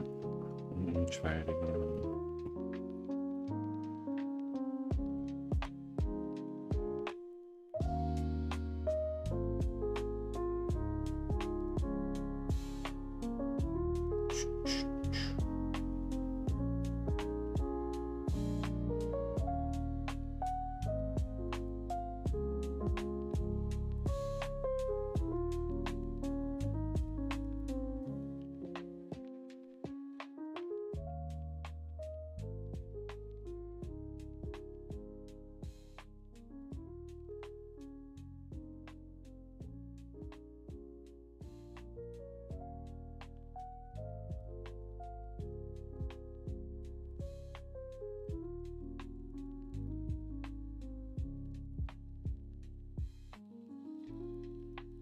That we transferred it. Come on, man. Yeah. Let's see.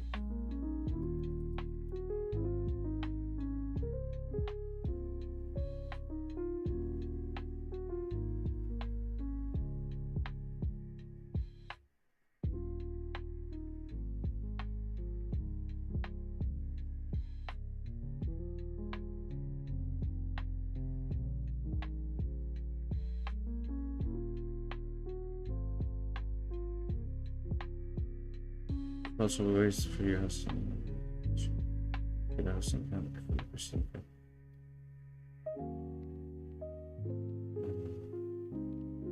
See, the thing is,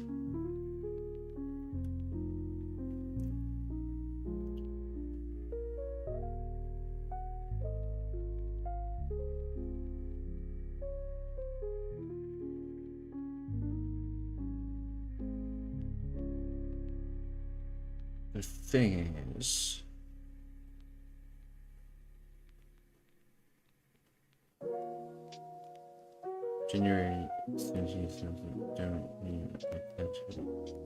Is this a certificate?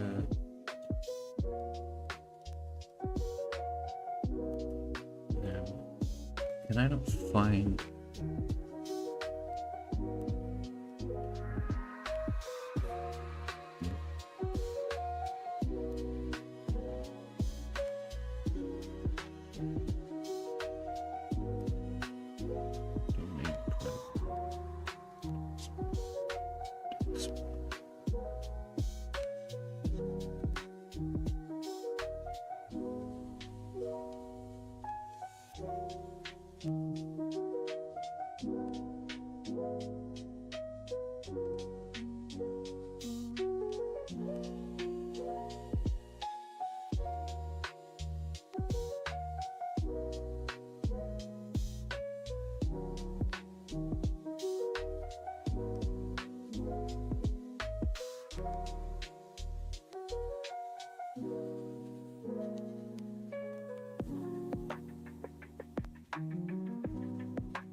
You know, yeah.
Come on, brother.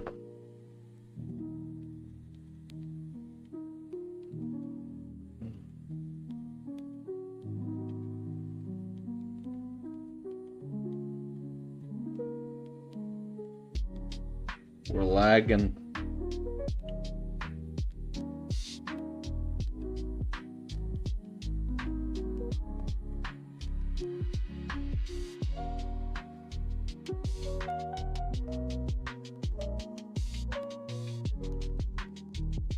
We're lagging. Just this little part.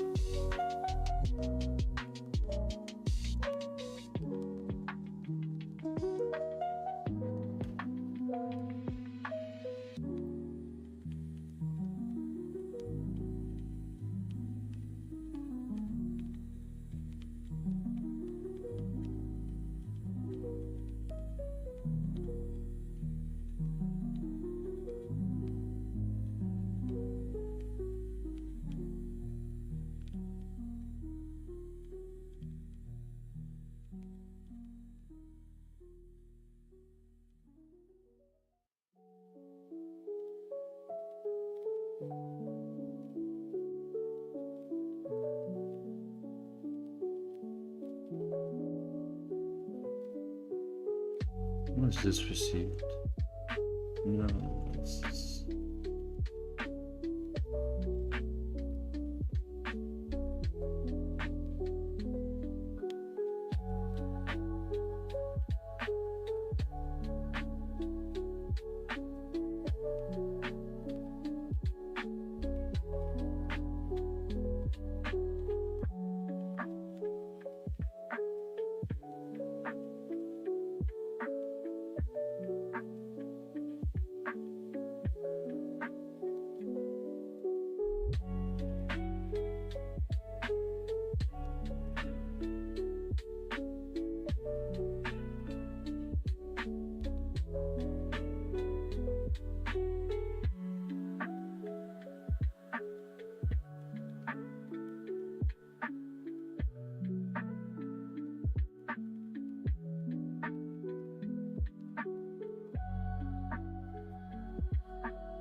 Right.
Uh-oh.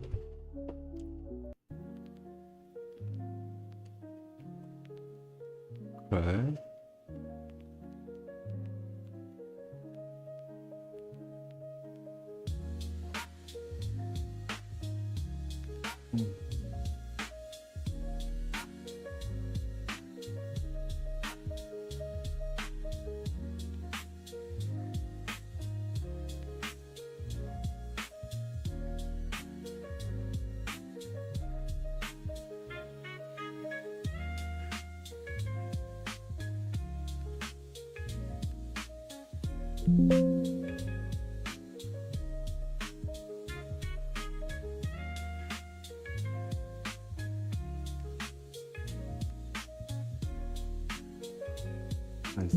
I actually don't think I've ever been.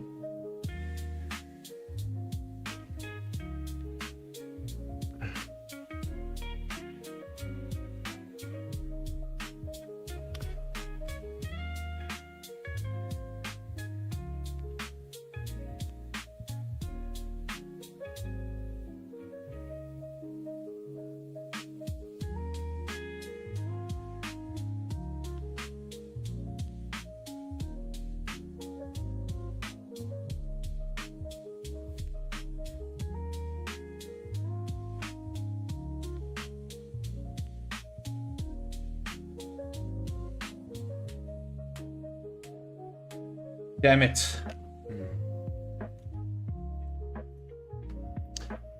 Need the adjustment. Or else I'm never gonna get out of this.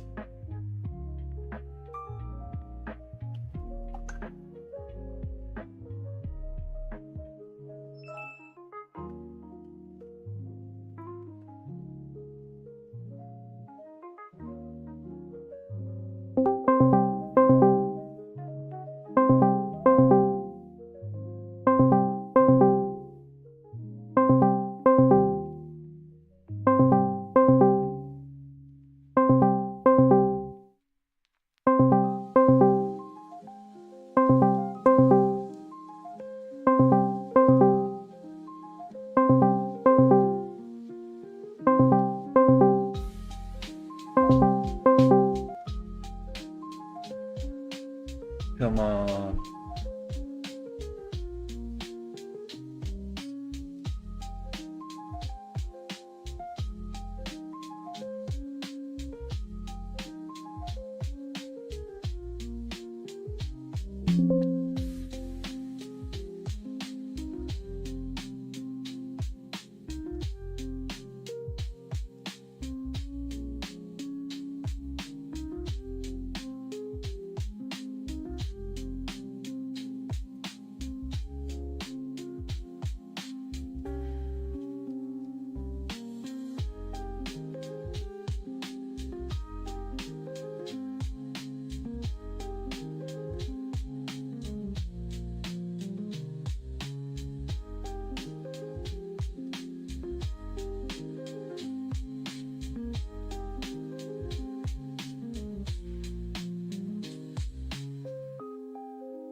Unless, revert.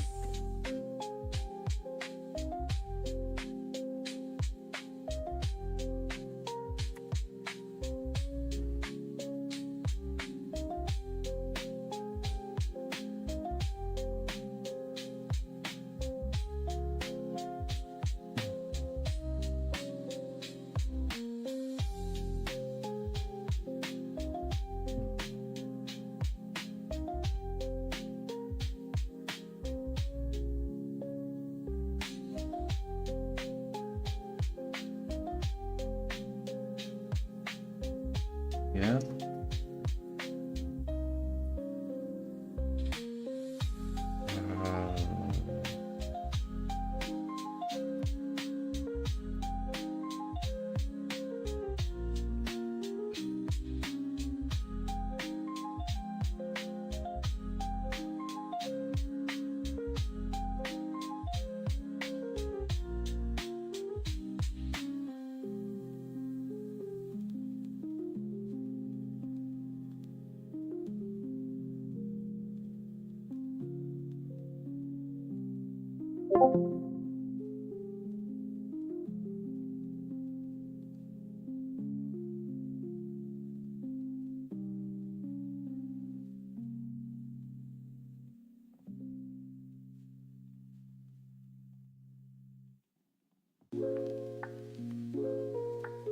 Yeah, sorry, boys.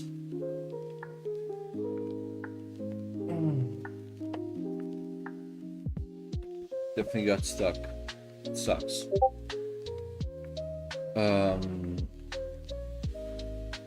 don't think I'm gonna be able to solve this without.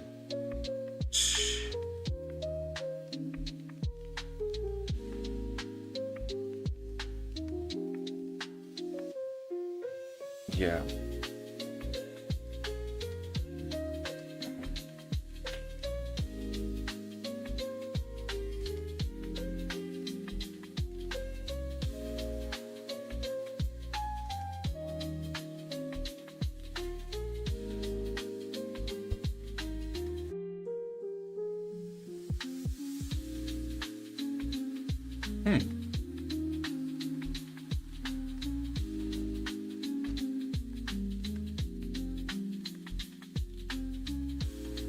Okay. Vivian's working on something. I might have found a way around it.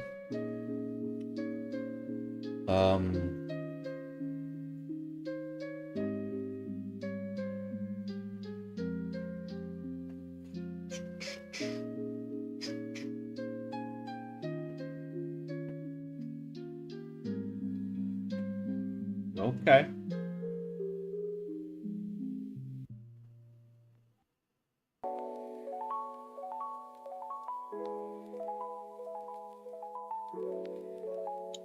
Sure, this is update. Devin is verifying the setup. Just putting up the Streamlit.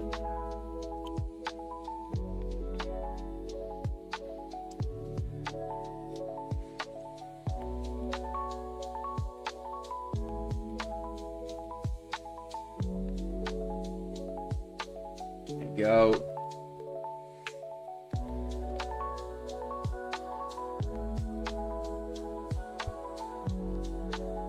something a little bit more upbeat. Come on, man.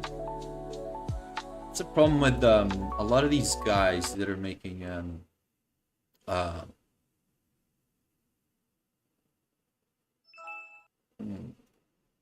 of these guys that are a lot of these guys which are making music. I love the visuals though. That's gorgeous. So gorgeous, dude.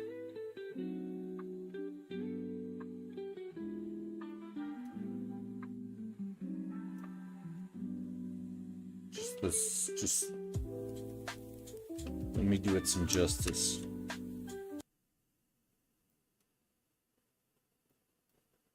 While we wait for Devin to do his thing, setting up the stream.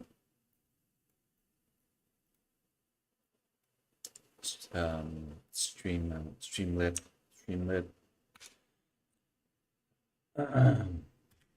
is like Firebase.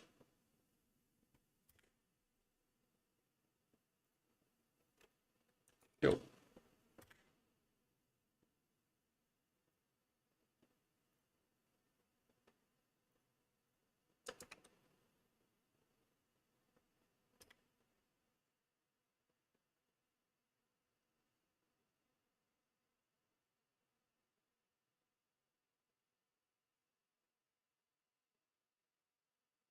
What's the name of the guy again?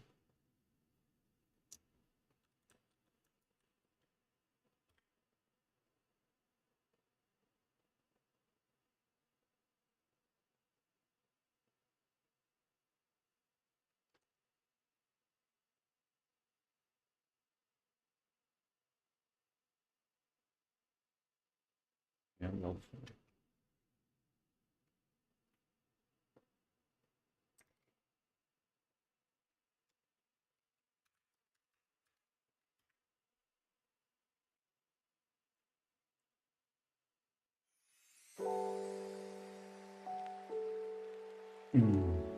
No.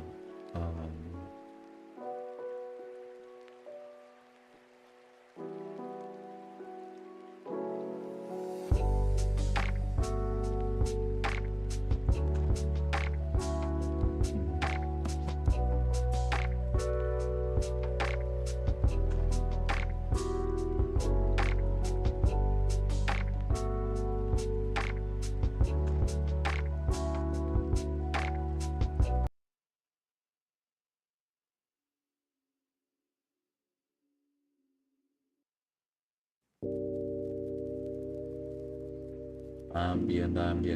Oh, carbon-based life forms. Big fan. No, I need something a little bit with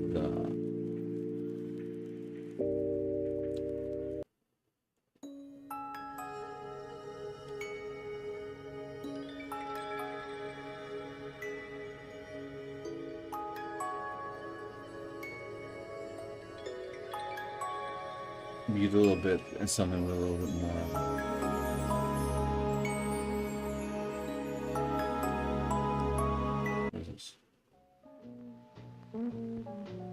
Alright, not bad.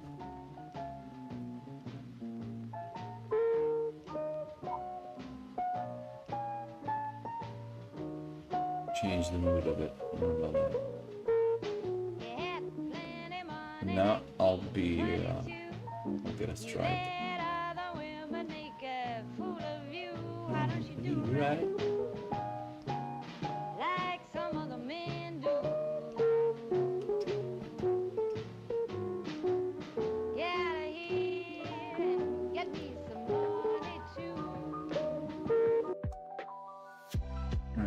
With you, buddy.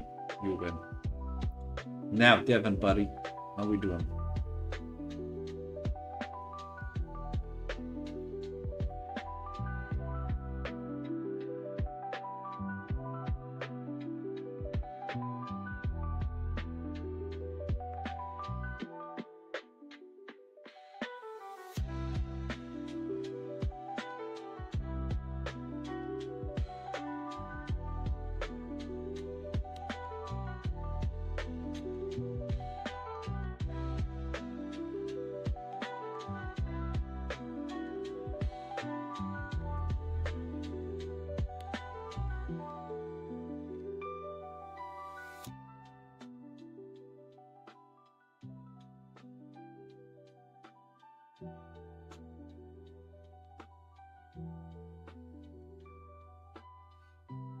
Okay.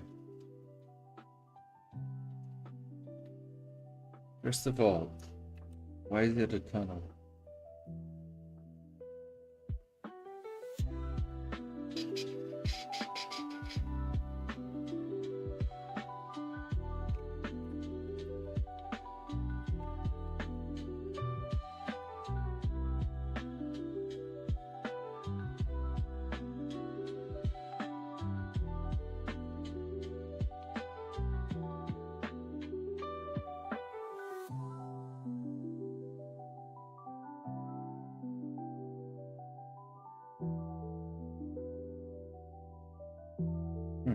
All right. Okay, let's see what we got.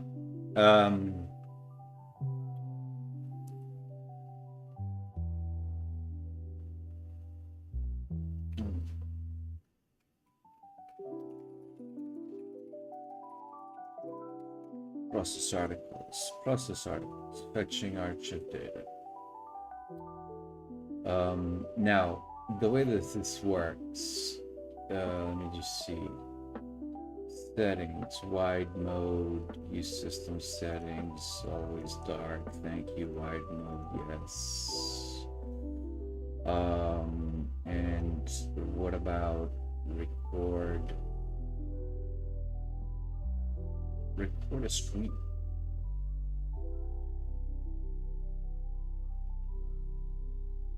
No way.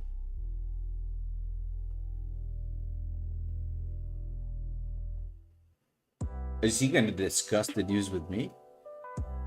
Is that what's up? Okay. All right. Now how is let me see, how are they ranking the papers over here? You know, it's just comp sci or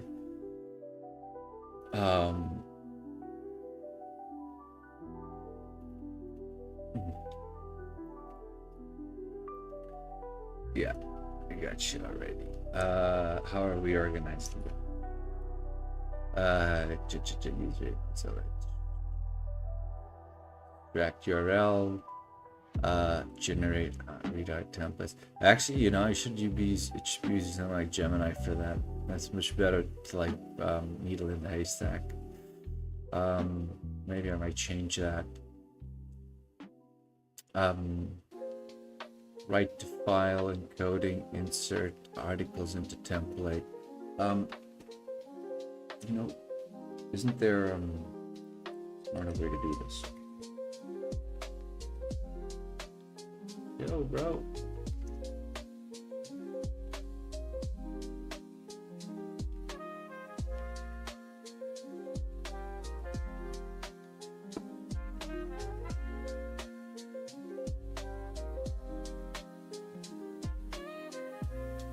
Okay.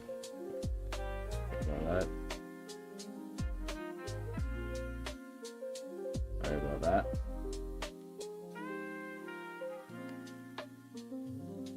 Okay.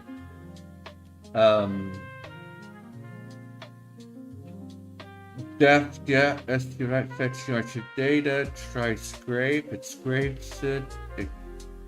That requests that's a filter. The beautiful soup parses stuff.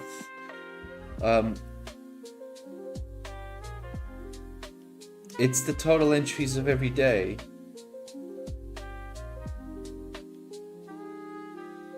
No, there's a link tab. Okay. I didn't see that. Okay, stop. Rerun, print, about, record screen test, settings, rerun.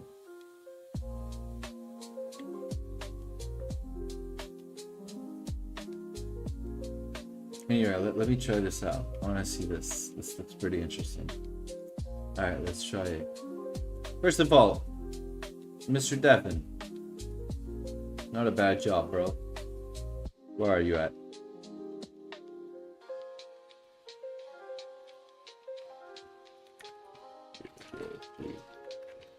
Sleep.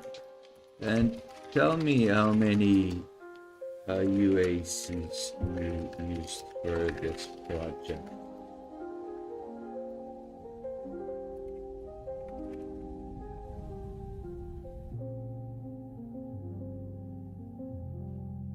So,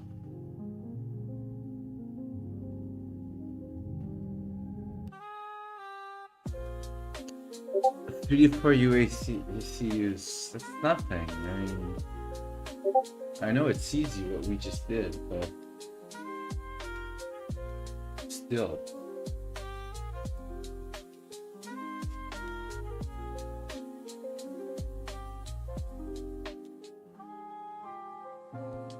Alright, let's get back on track.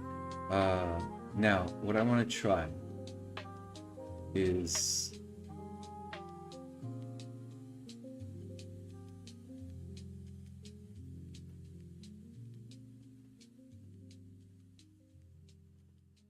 second. Let's close this. Let's close this. Devin, we'll get back to you later. We'll get back to this later, okay? It's not bad.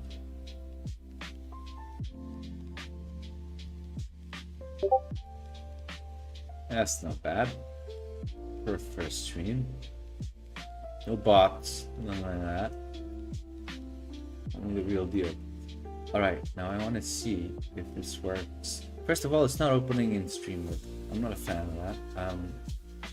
But I know I can then open stream that and probably upload it there. Let me see just quickly if Josh Man's here. No.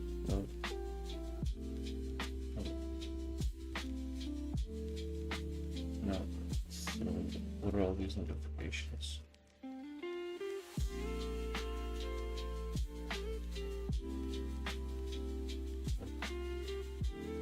Check.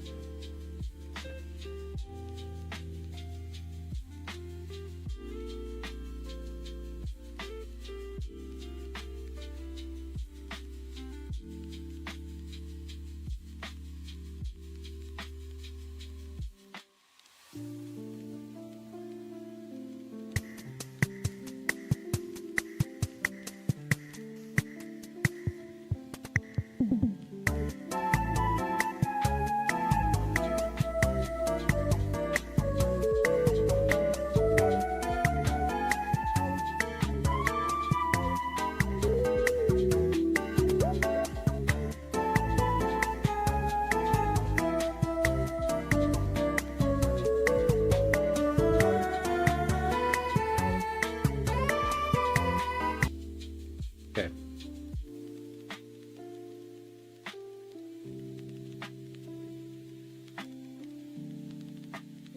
I'm gonna try and do something.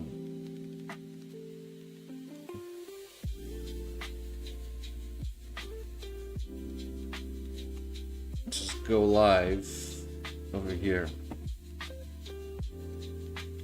I'll put myself live on Discord as well.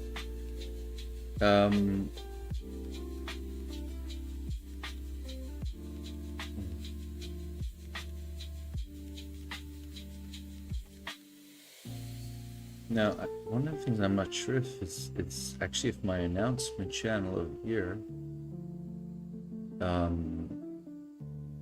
fucked up.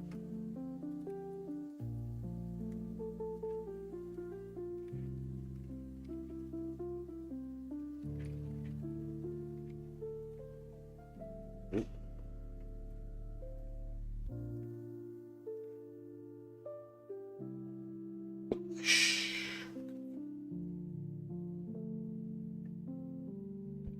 Right,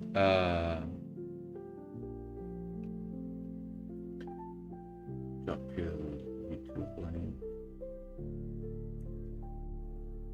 for those guys. That's so YouTube.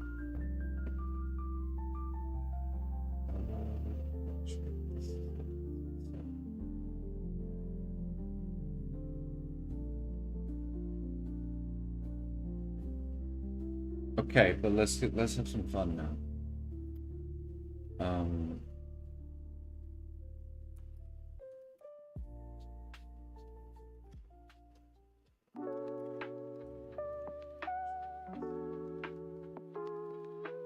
and the fun.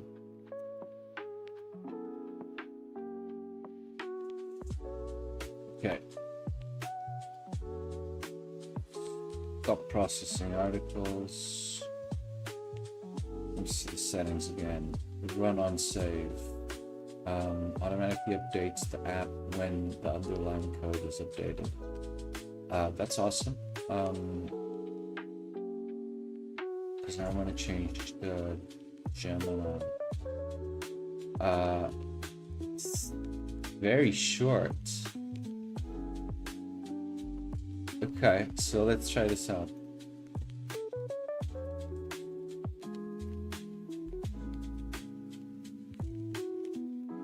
Yo, where did my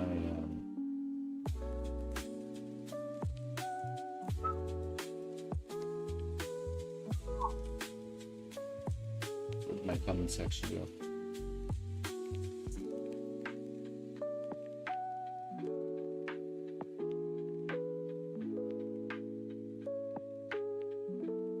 How am I? Yeah, we're running a lot of CPU.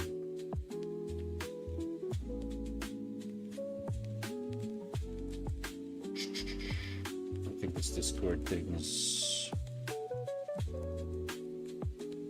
probably not. It's probably consuming too much. I'm not going to turn that off, so please. Yeah. General chat. Yeah, go there. Round 2.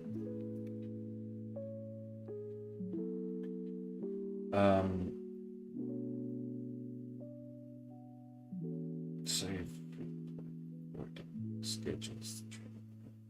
Stream. Log out. No.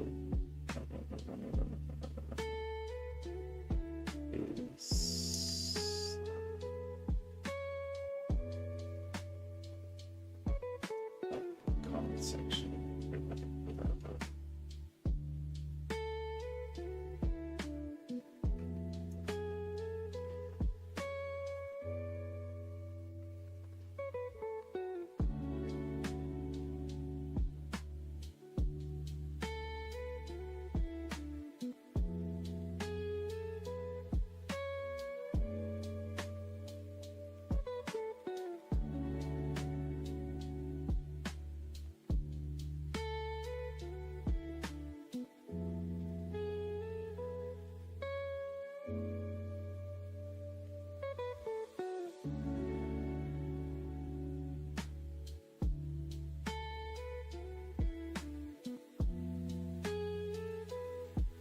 Yeah.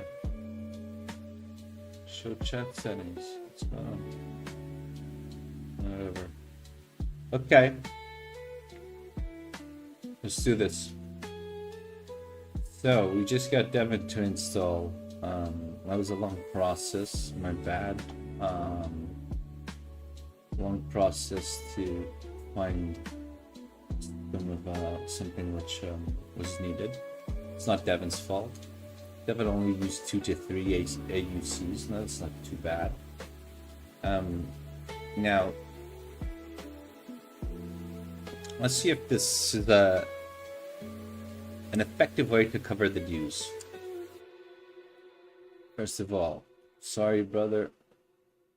You're gonna pause and let me see what this is all about. Record a screencast. This will record a video with the contents of your screen so you can easily share what you're seeing with others.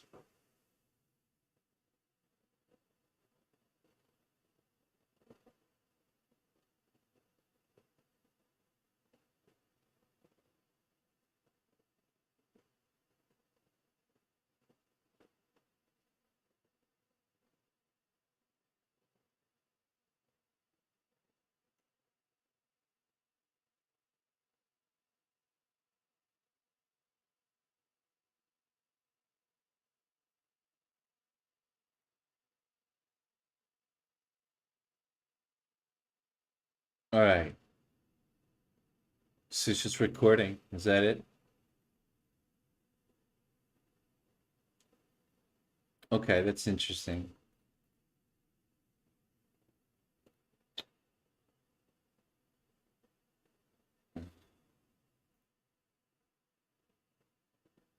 How to do with the sound.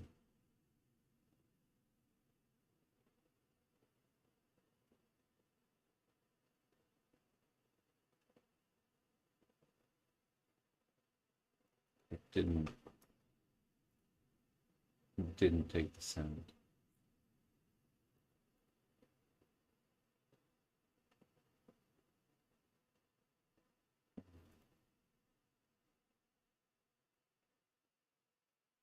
It didn't take the sound.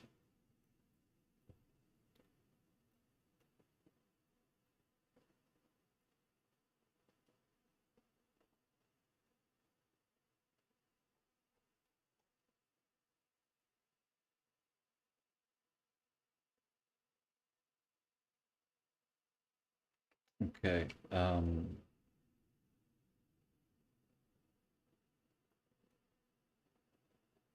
If it didn't take the sound,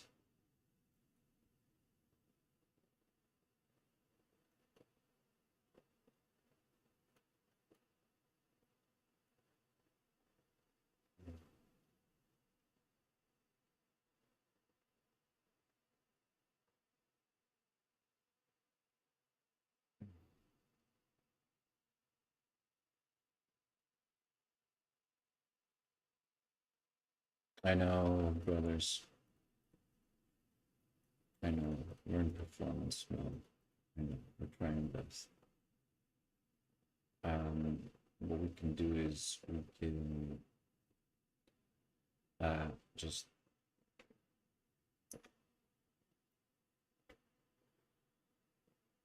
remove I don't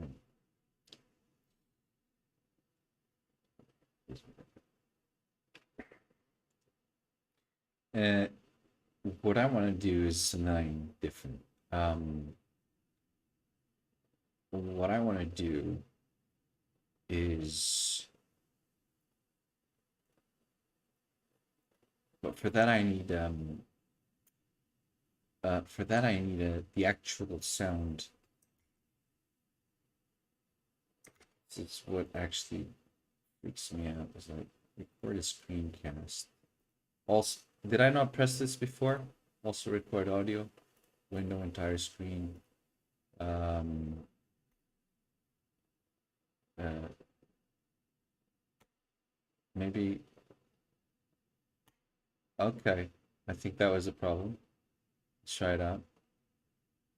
Juba, Juba, Juba, Juba. Testing 1, 2, 3. We're gonna be looking at the major Archviks papers of the day. Now let's see what we get out of it.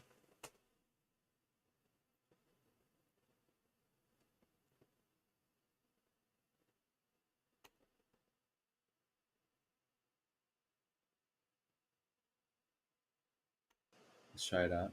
Perfect. All right, let's go open this app again. Try something. Let's go try something.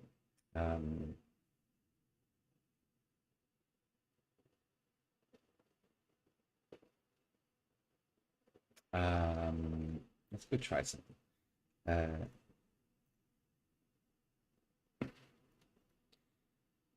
Okay, good.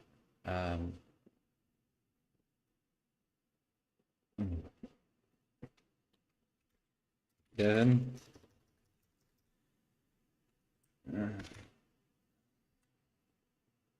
go. Make this bigger for everyone. Now we're gonna make things a little bit more interesting. Um,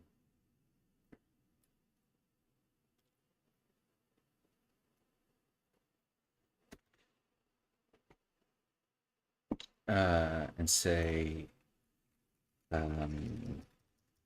Devin, want you to use the OpenAI API for real-time voice and add it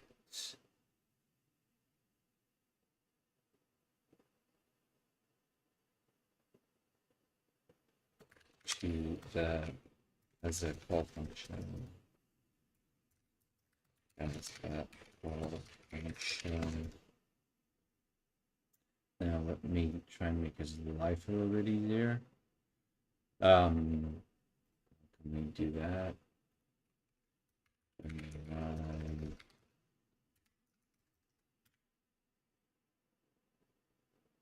API.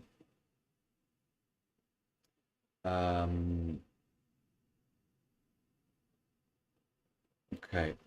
Models, capabilities, text generation, vision, image, audio.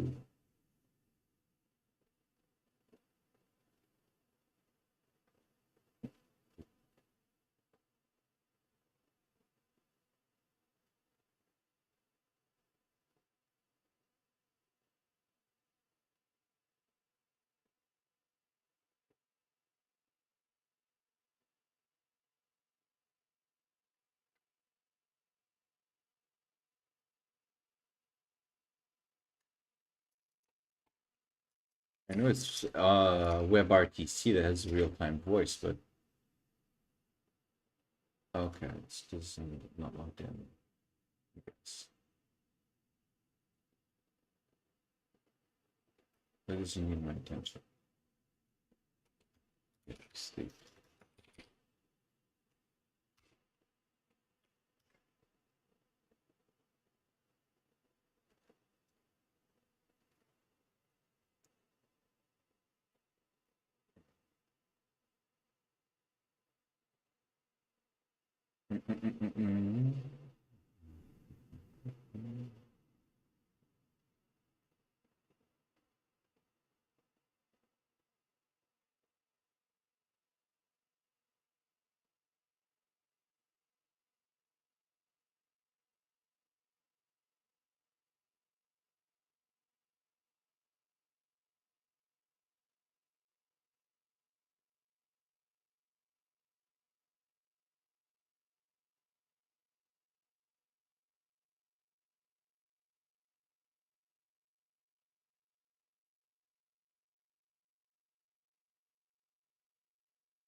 Wait a second, but what happened to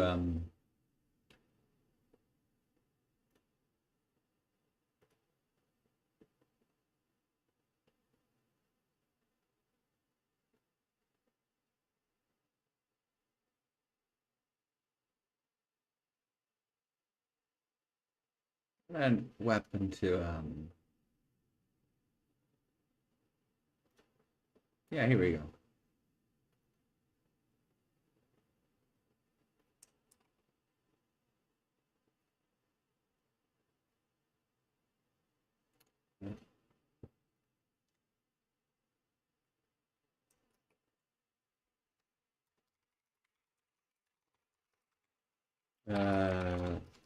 Real-time API and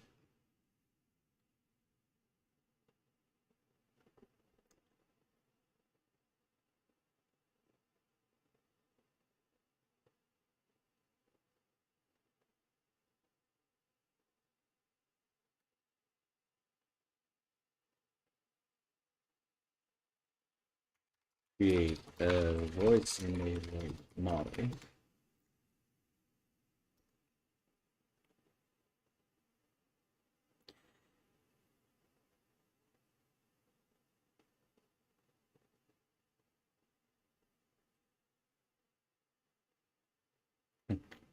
Real-time and create a voice-enabled model that's integrated into this app.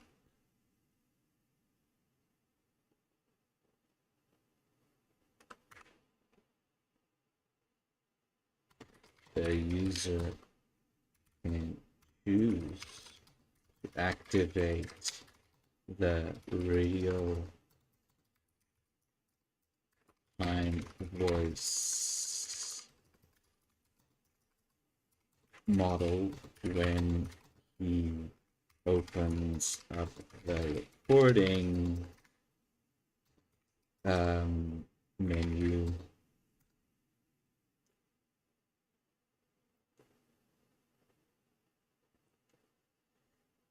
Where he can select that as an additional checklist.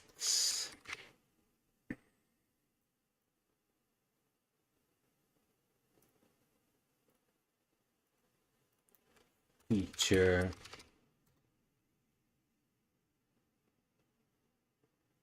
by checking checklist. Check list box. And the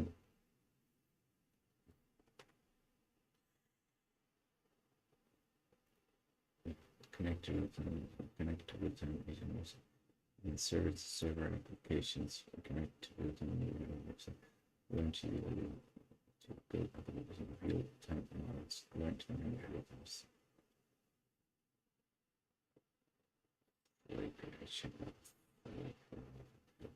So site to site to I'm not sure which one it is.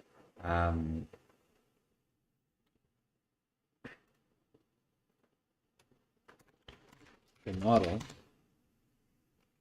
will then, if activated, when recording, the model's voice will also be recorded as it is exchanging thoughts and conversing in real time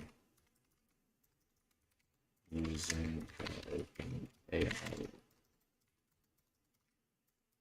real-time API integration with me.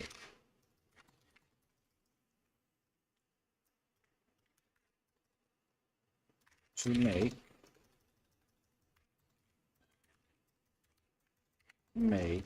the model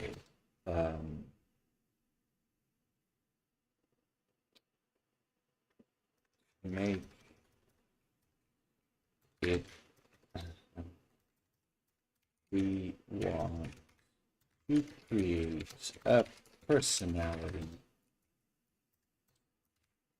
for the model. Now let me just check something.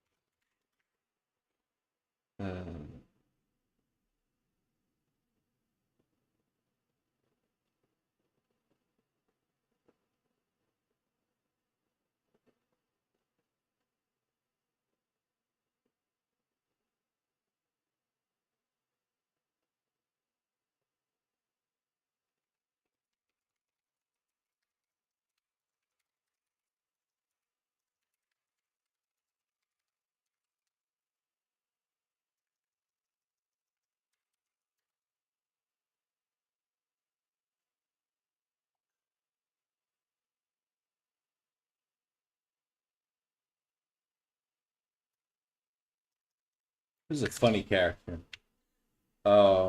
Witty banter. Mm.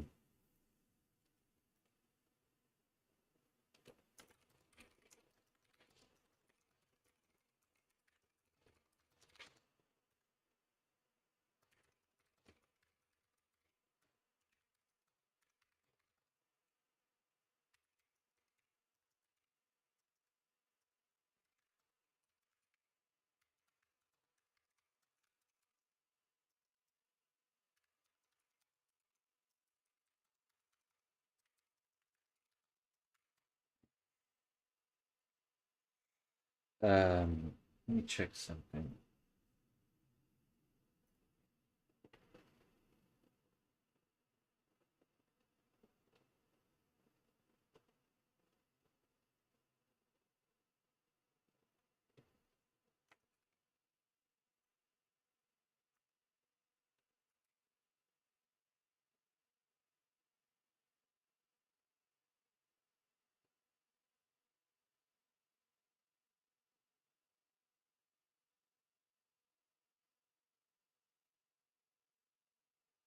If I ever made.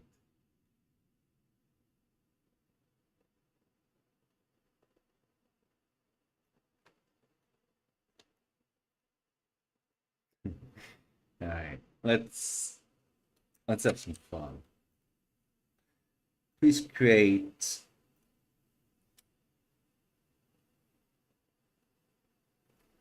exactly the above. That's the stochastic personality for a real-time voice. Then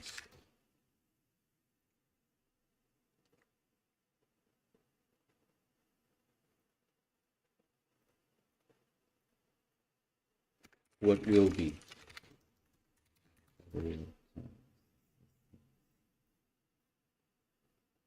And now I'm gonna feed it this.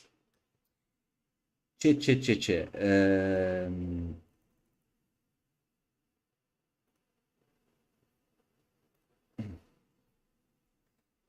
you guys can see this better. Yeah. This is gonna be a lot. Please create a stochastic personality for what will be a real-time voice assistant. The character, whom we'll call Duke Nucleus, is an amalgamation of audacity, confidence, and chilling charisma. He stands tall, over 6 feet, with muscular feet. Not that it matters. Clearly flexed, disciplined,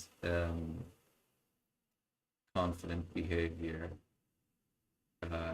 physical training. What second time is it? Let's see.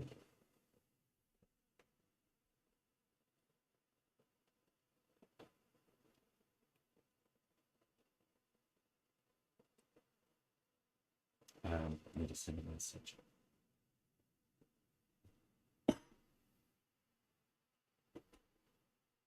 Before I continue.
Okay.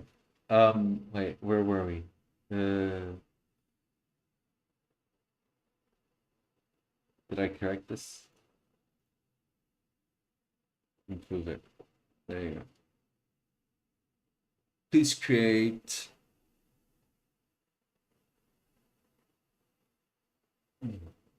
Please create a character for a real-time voice assistant.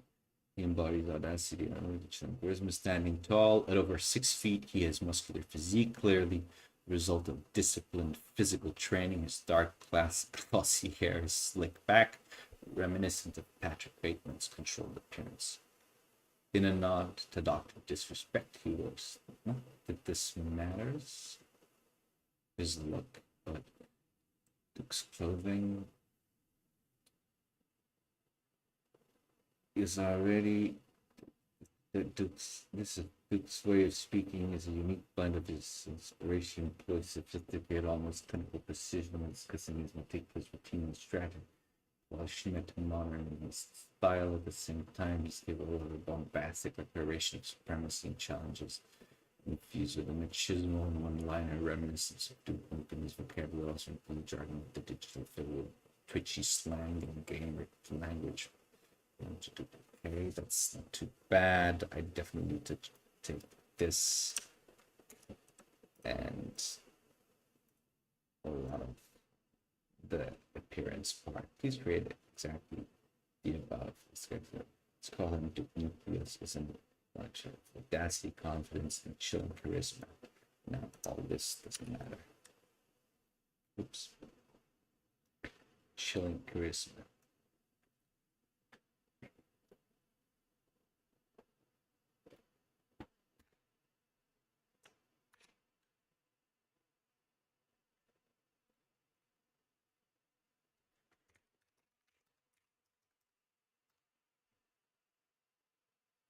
We're speaking his unique blend of his blend. Let's say employs witty banter whenever possible.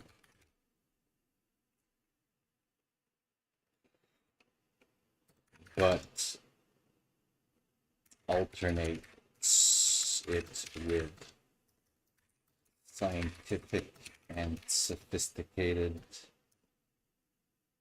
almost clinical, sophisticated acumen on everything to do with technology. When discussing these,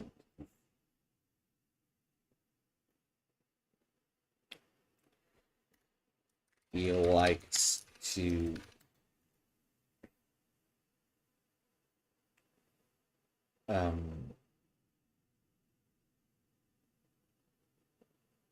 keep the conversation going.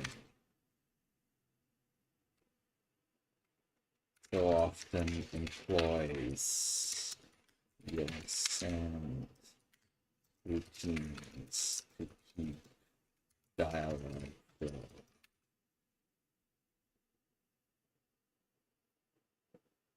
At the same time,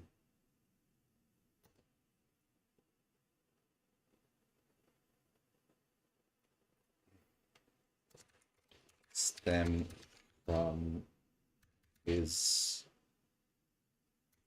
Newton style narcissism.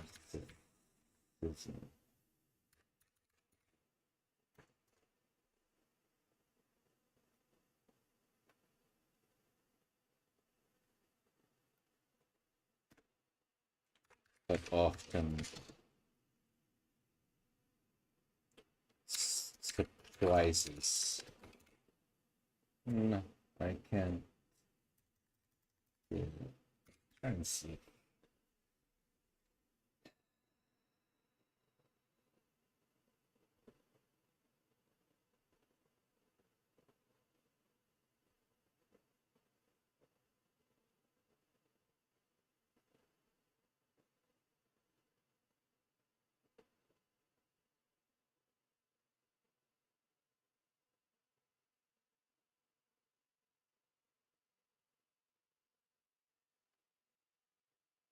That's a pretty good stochastic personality.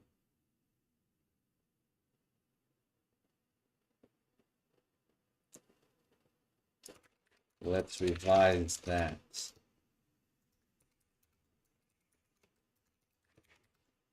so that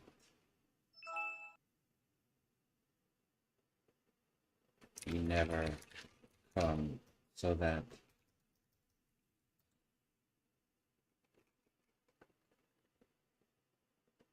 the humor, so that the wit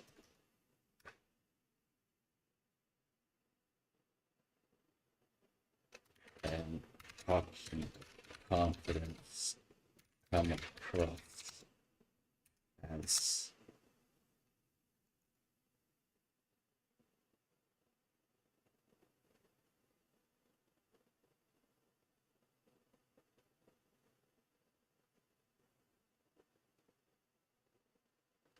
intimate humor. Intimate. Uh, the type of humor only two best bros share. I love this. He gave these model anything. Um. Okay.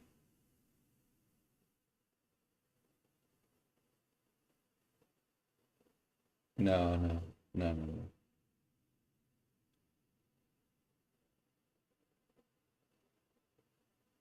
no, no, no, no. I don't know. Um.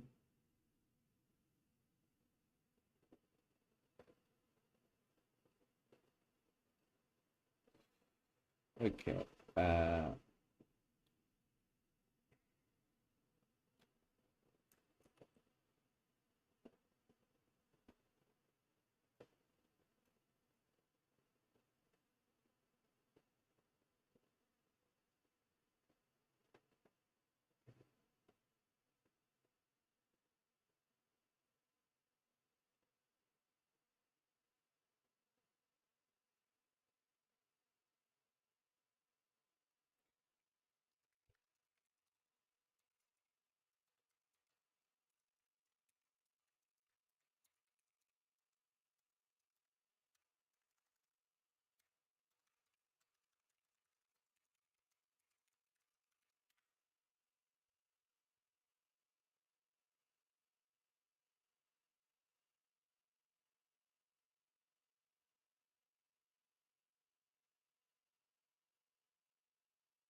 It's just good.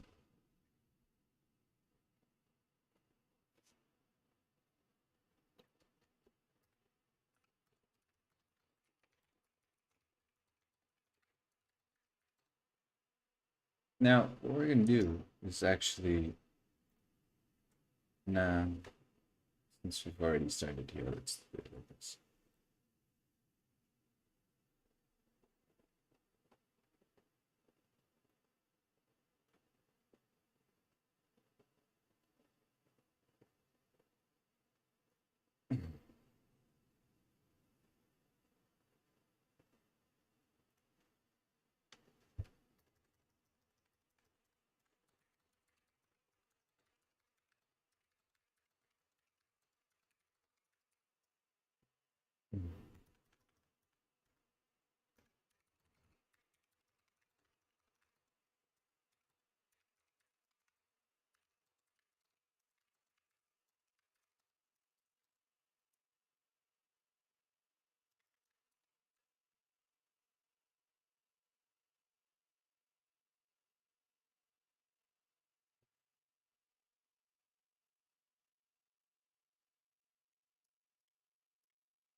Okay.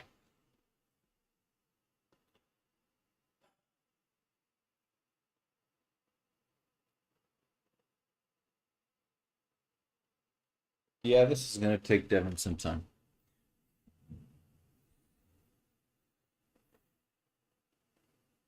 But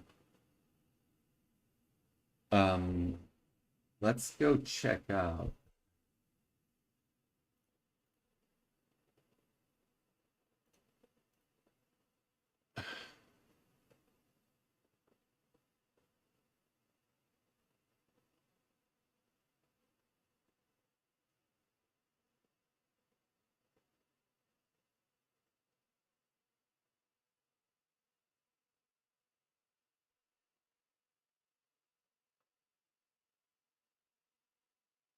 Go check out.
All right, getting some messages.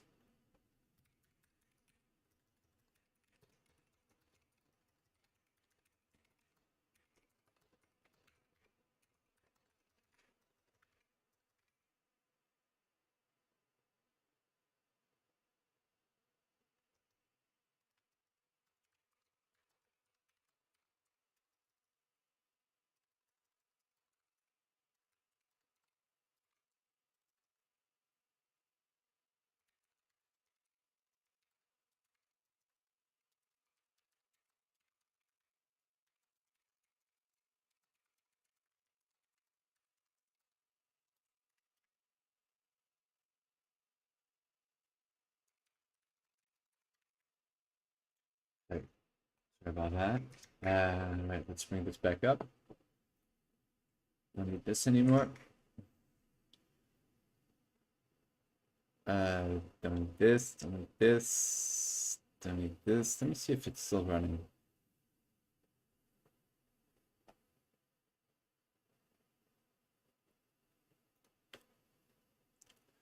So is there like a limitation on the amount of time that like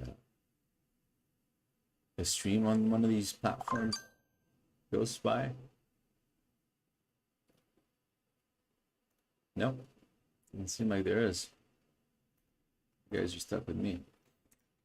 Uh, anyway, talking about being stuck with me.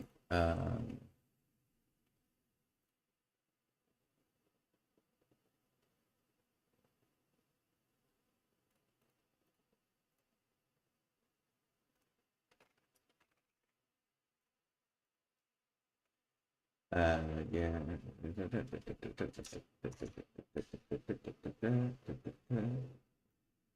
Okay, now I'm getting excited.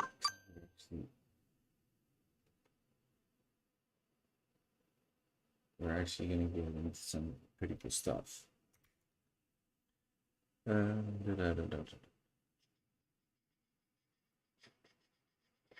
Just closing some.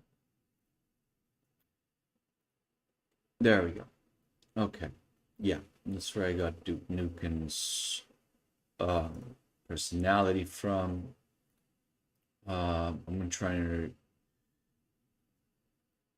see how we're doing over here. Investigating the OpenAI real-time API document to understand its requirements for integrating voice-enabled model into the application.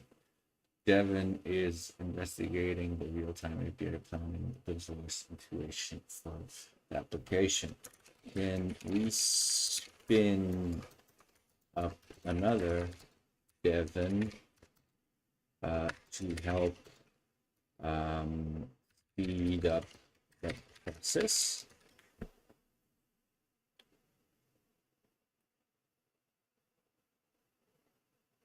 So then we have two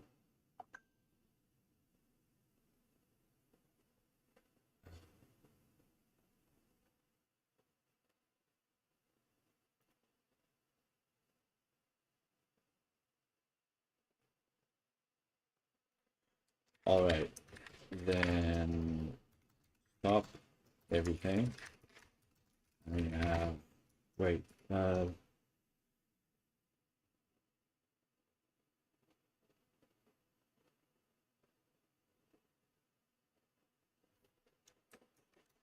will it make the process faster of creating this app? I don't know, like maybe 1 devon and 5 devons are actually, yeah, spinning up another devon session, speed the process of creating the app. In this session, we can work on different tests simultaneously. Decision with the voice feature of finding the personality model. All right, have a boss devon that breaks down everything that needs to be done.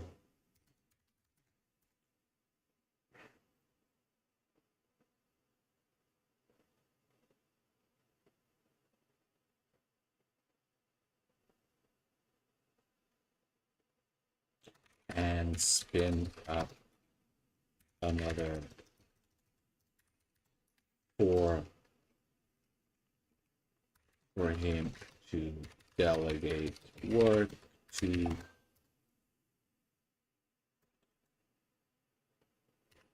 where one is responsible for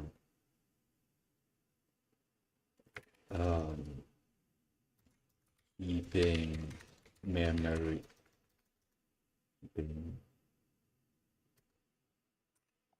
all up to date, so that all up to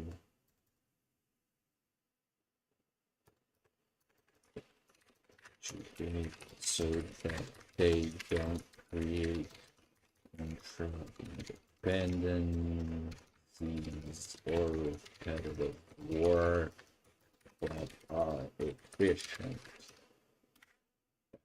See what happens. I'm starting to like that voice. Let's see how he actually broke this. Clone repository, read me. Yeah, these are had already. Oh, he was gonna suggest the plan first.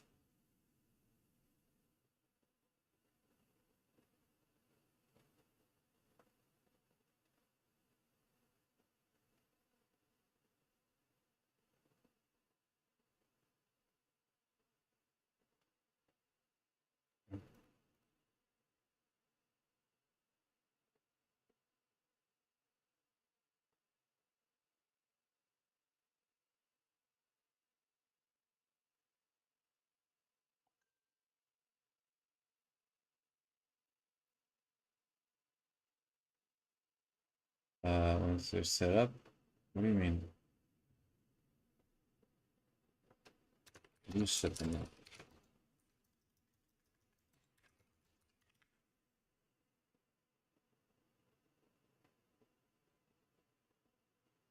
He's learning.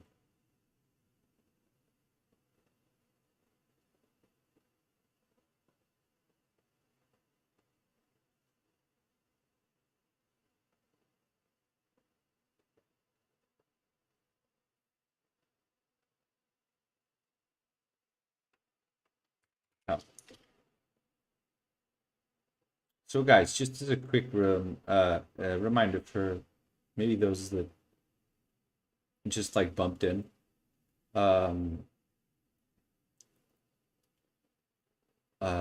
Where is the app that I just made should be somewhere around here.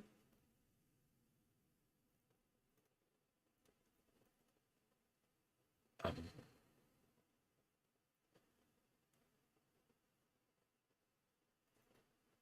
yeah. So I made an app like this, right? And it basically just like it extracts it extracts like most interesting Archfix PDFs right now regarding computer science and AI. And then it does the job of explaining it really simply. But what I'm adding is now I'm adding into it basically real-time voice and a recording mode. So I'll add it all within the app. This, by the way, is just a template. And I wanted some like character which had a really like a characteristic style, you know? And so that's what we're working on now. But I assume it's going to take Devin a lot of time to create it, so I wanted to create additional Devins and whip up quite a few of them. You can start new sessions from your Devin dashboard. You can run up to 5 concurrent in parallel work on different aspects of the project. You can work independently while maintaining coordination through the shared code base. Devin is investing in real-time API. Okay, so maybe wait, editor. Browser shell code base.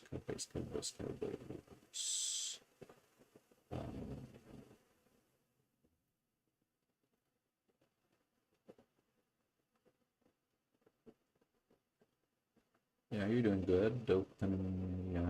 Python.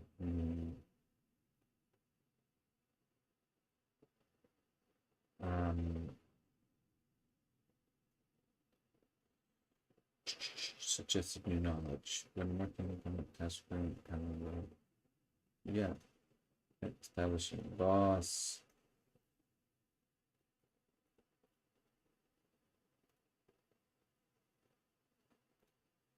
Yes.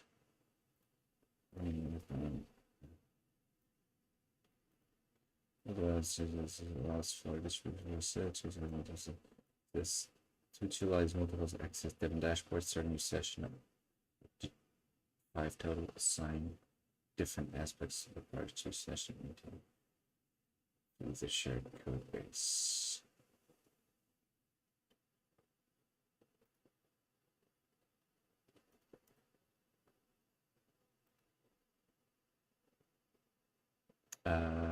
What did they say? They said accessing all the nodes.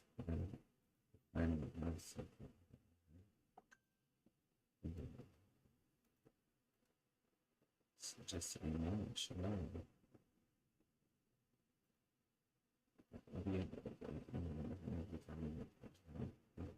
It's a good plan for handling corrective responses. Maintain state aligned. Direction tells me that it's from this conversation. Yeah, that's not bad. We need to learn. Now, I'm just going to do what I need you to create them on the web interface. Okay, we are in the interface. Shell, browser, get startup, editor, notes. Okay, planner.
You're doing it quite fast, actually. Turn on how to do it.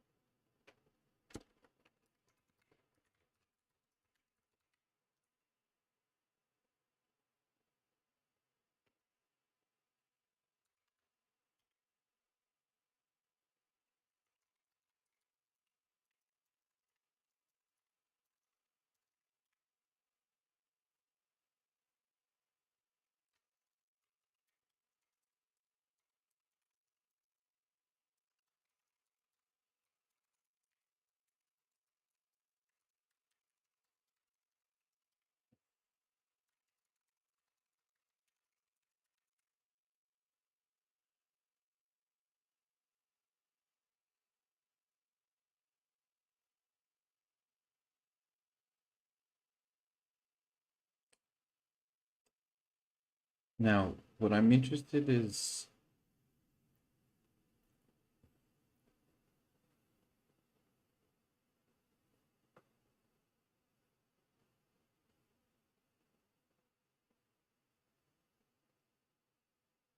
what is this?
In real time.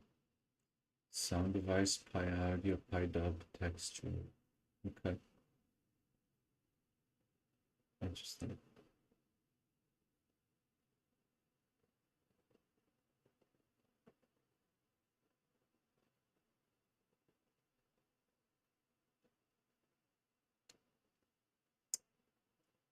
Um,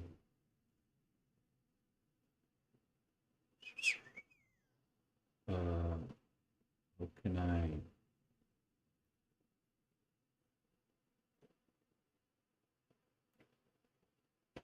After you add the dependencies, separate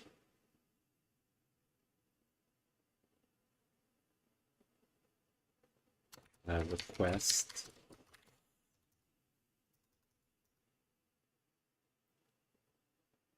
so I can divide the workflow and delegate them to another two devons.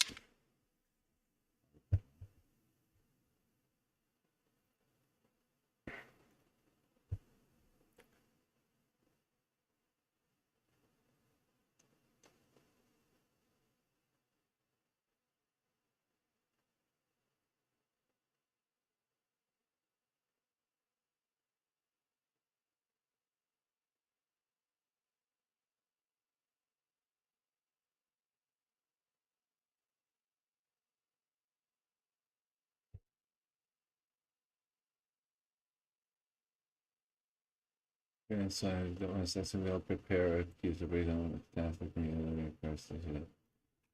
Yes, use your knowledge. Access your knowledge. And actually make it. I'll open the new the new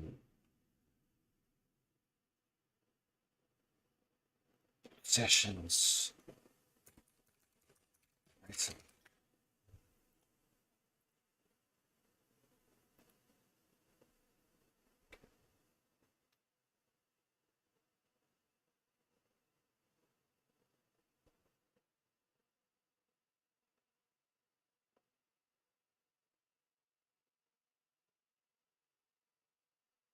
Or else this can take all night, please.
I don't know if that actually worked.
Okay. Shoot. Uh, what's going on?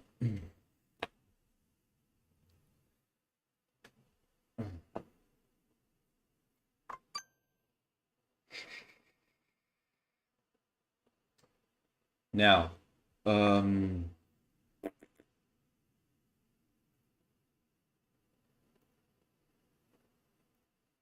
while Devin is working on this,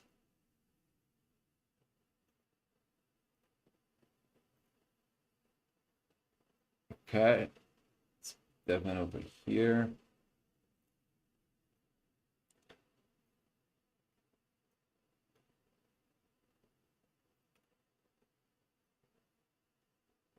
Um,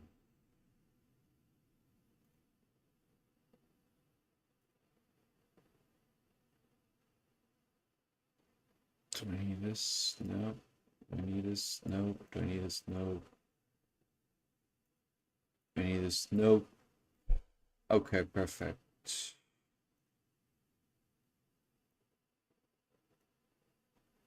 Let me see how that's working.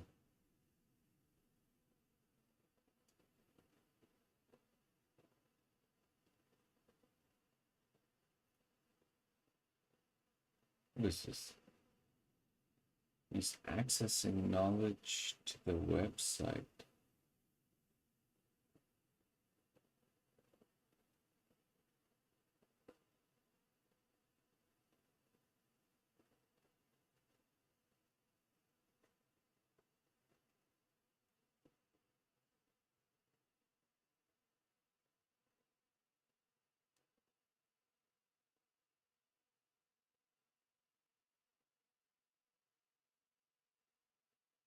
Yeah, sure. Not sure exactly.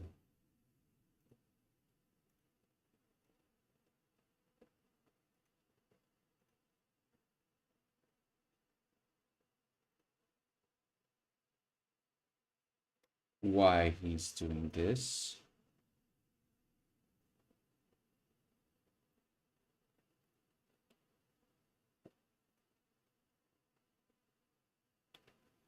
Visual or text changes. Audio file. Audio file about to reach out. Okay.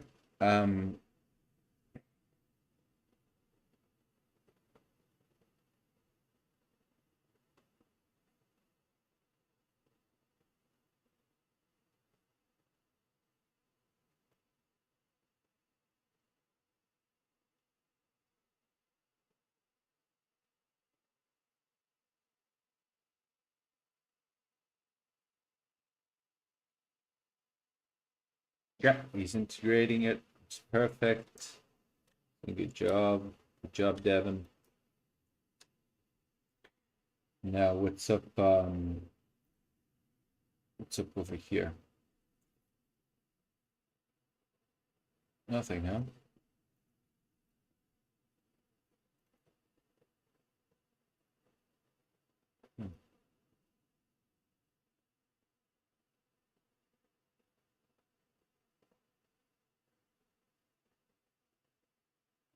CPU usage is a little bit better. See what's up on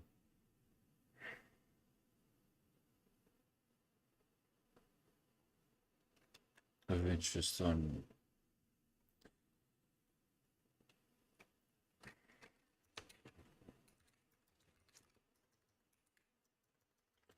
quick look at what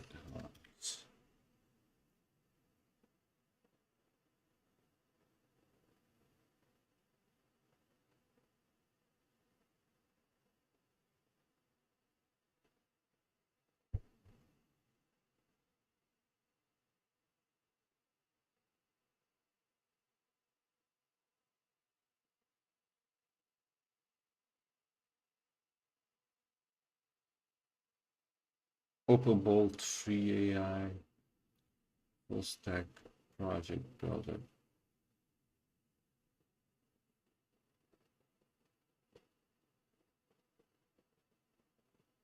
See how your website looks in social media.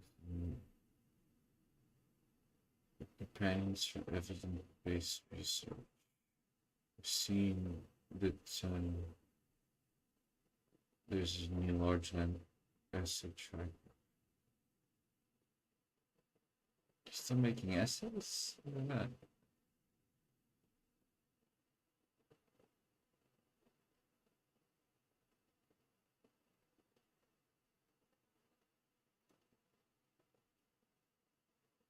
Oh, I like this.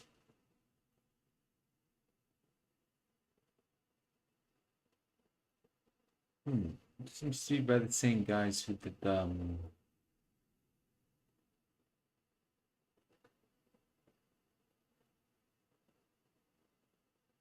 it's very cool. Now one of the things I always do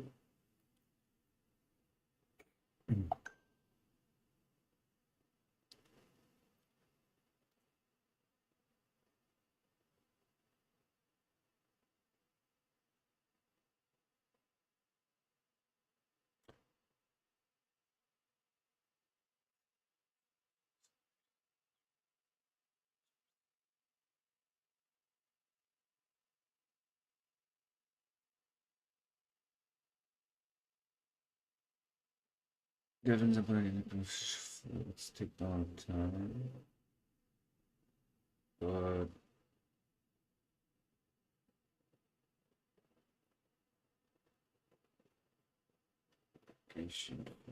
there's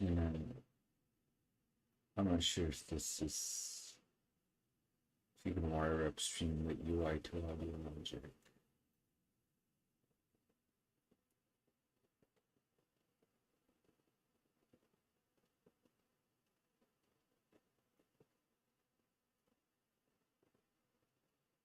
This is I'm curious about this one, but we are taking a break.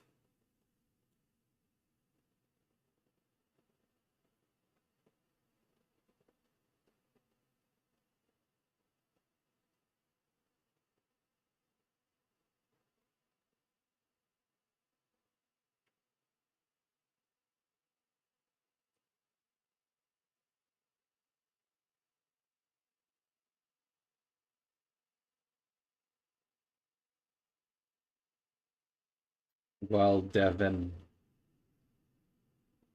is working on this, and we're taking a break, or at least I am.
And we're back.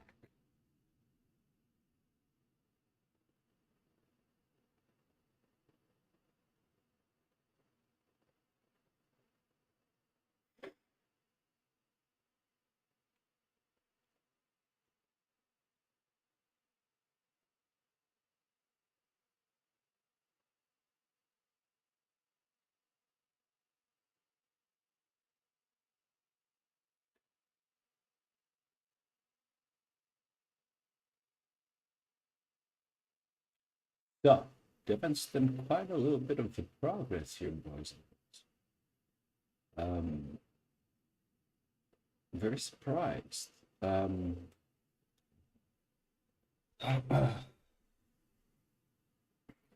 Let's take a step back a little bit.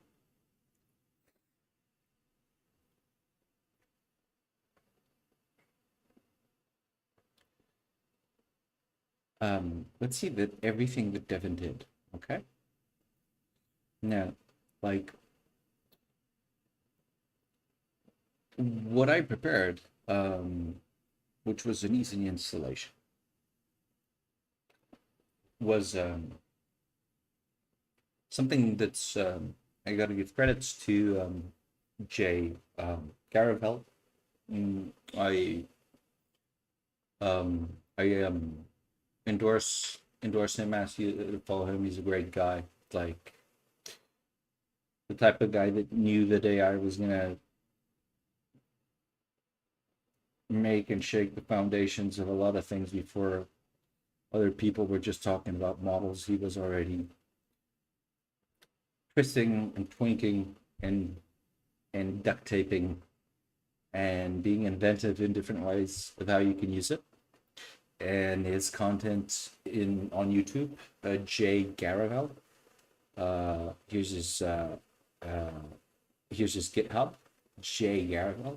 His content on YouTube is nothing short of fantastic. He is maybe the first one to have, I would say, like an innovative approach as to what it means to talk about AI and show what the potentials of AI are, because he mixes a very unique style of humor. Might not be for everyone, but it is absolutely original. And in these times where automation is something that we are getting so used to and is making us so complacent, originality, creativity, and the way that you use these different tools to put together new things um, is really what differentiates us from a machine, the man from the machine. And Jay Garavell, hats off to you. I know you personally. I've talked to you. He's a great guy, and everybody follow him on YouTube. He does not have half the amount of followers that he should have. If you look at his content, in fact, um, just to speak on his behalf, a lot of what AutoGrok came out with, or what Auto GPT came out with, he was ahead of it first, and nobody covered him. Nobody covered his work. Um, he does not do like a propagandist style kind of reach out. So it's normal that maybe he only has like four or only respect, hats off, 4K subscribers, but this man should have much more. Look at his content and appreciate and enjoy the power of AI with creativity. This is one of the people that I look up to in the AI space, and there's not many in terms of content creators. Most content creators have just kind of like established themselves and done exactly the same thing as they have done for everything else, which is they provide news or they just talk about what is the next biggest corporate model. And here is a guy who is actually taking and tinkering, making things which are fun, which not only are educational, not only are creative, but it's the kind of guy that when a new movie comes out, and unfortunately it doesn't come out that often. I think he's been posting every 2 weeks. They are they have not only a touch of his personality involved in it, but which is gives it a human touch, but it has the experience of a man who has been dealing and who's been working in the computer science area for a long time. Jay Gravel, everybody. That's one of my that's one of my endorsements for today. The other thing that I was going to jump to, like while Devin's still doing his debugging, and I'm really curious as to and I wanna maybe bring on Jay at some point for discussion because we took Shogok AI and we've started to add things on it, right? And I'll share these with him. But I'd love to have his input in it. One of the things is that his insight can bring is he does maybe not have the whole vision of how a house is built, but he knows exactly every single little block of Lego that needs to be put together. So it's a man that I've been wanting to work with for quite some time, and I give him a shout out over here at broadcast. Anyway, enough of that. Let's put some music on. Oh, let's get some vibes. Some vibes in the station. Yeah, that's right, boys. That's right. We are right now. Let me get this clear. It's 15 degrees Celsius, exactly where I am, which is in Portugal, Lisbon. One of the 2 to 3 cities which I like to traffic by, and it is 4:10, almost 4:20. It's 4:10 in the morning. Now, one of the things I wanted to do today was cover Devon. I think we did that, and we're continuing to do that. As you see here, we are using Devon to the max, so I want all his AUCs, which are the equivalent of what they consider hours of a worker that's a junior software engineer. I'm putting it to process, and I'm giving it hard jobs, and I'm picking up projects with people that I like Gravel, and I'm building on them, and he's doing a good job, Mr. Devon or Mrs. Devon. Obviously, this is from a business perspective. Devon was a rush hour release. What Devon did, well, Devon is basically like it's a well coordinated agent. It's something I don't know if I can compare it to Autogrok or something like that, but it's definitely a multi-agentic work system. Definitely a multi-agentic workflow. and he's slow as hell, and he's expensive. But the reality is, like, if you are somebody that is, let's say, at the beginning of their development process, or their career, or you're somebody that is good at imagining how things can come together, you understand a little bit of everything, but you are not exactly the best coder, he will do a very good job at replacing the junior software engineer.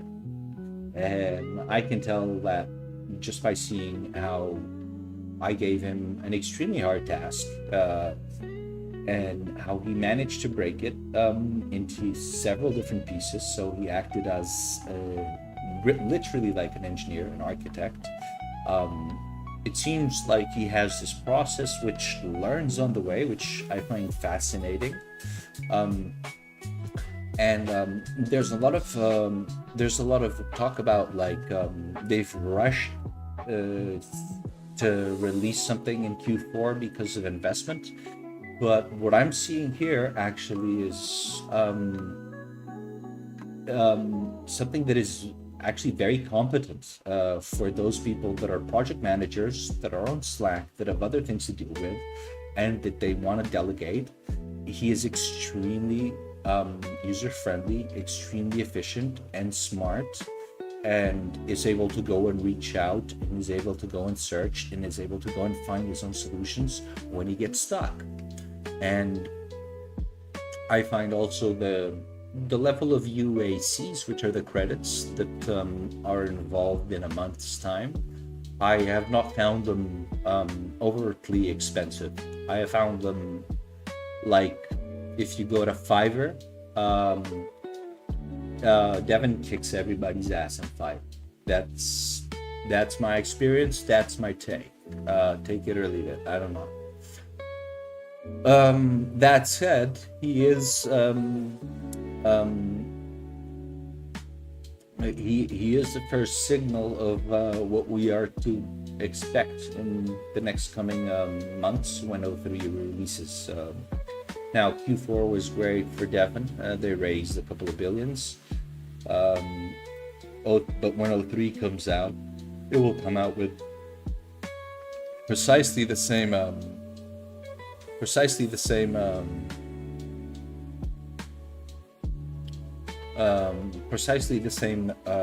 let's say, ease of life features, but perhaps even more sophisticated. So the lifespan that we have here on Devon is possibly is totally up to the team, and based on the team, they're quite an impressive bunch, and it's good to see people coming up and, chest out, chin up, and taking it up with the rivals. Now, yes, it is expensive, but $500 for a junior developer that can get stuff done, and you can have full clarity as to how it's doing it, and you can educate it, and it can learn, and it has open API, so you can connect it to your Pinecone. Now, maybe Devin did the step that O3 is going to do before O3 did it, and for that I give them a lot of credit. So hats off, Devin team. I'm happy. I think you guys did a great job, and I've noticed you've done very little publicity, and there's very little publicity about you around. Most of the publicity that is put out is publicity by software engineers, so it comes in a biased form, because obviously software engineers that are on a junior or on a learning path, they need to understand that their role has to slowly progress into one which is more polymathic, so that Devin can do the stuff that you don't have the time to do. You can, on Slack, hash at it, tell Devin, have a look at that, have a look at the, we did that with our website just a few minutes ago. Not a few minutes ago, that's not true. We did that with our website, Gamified.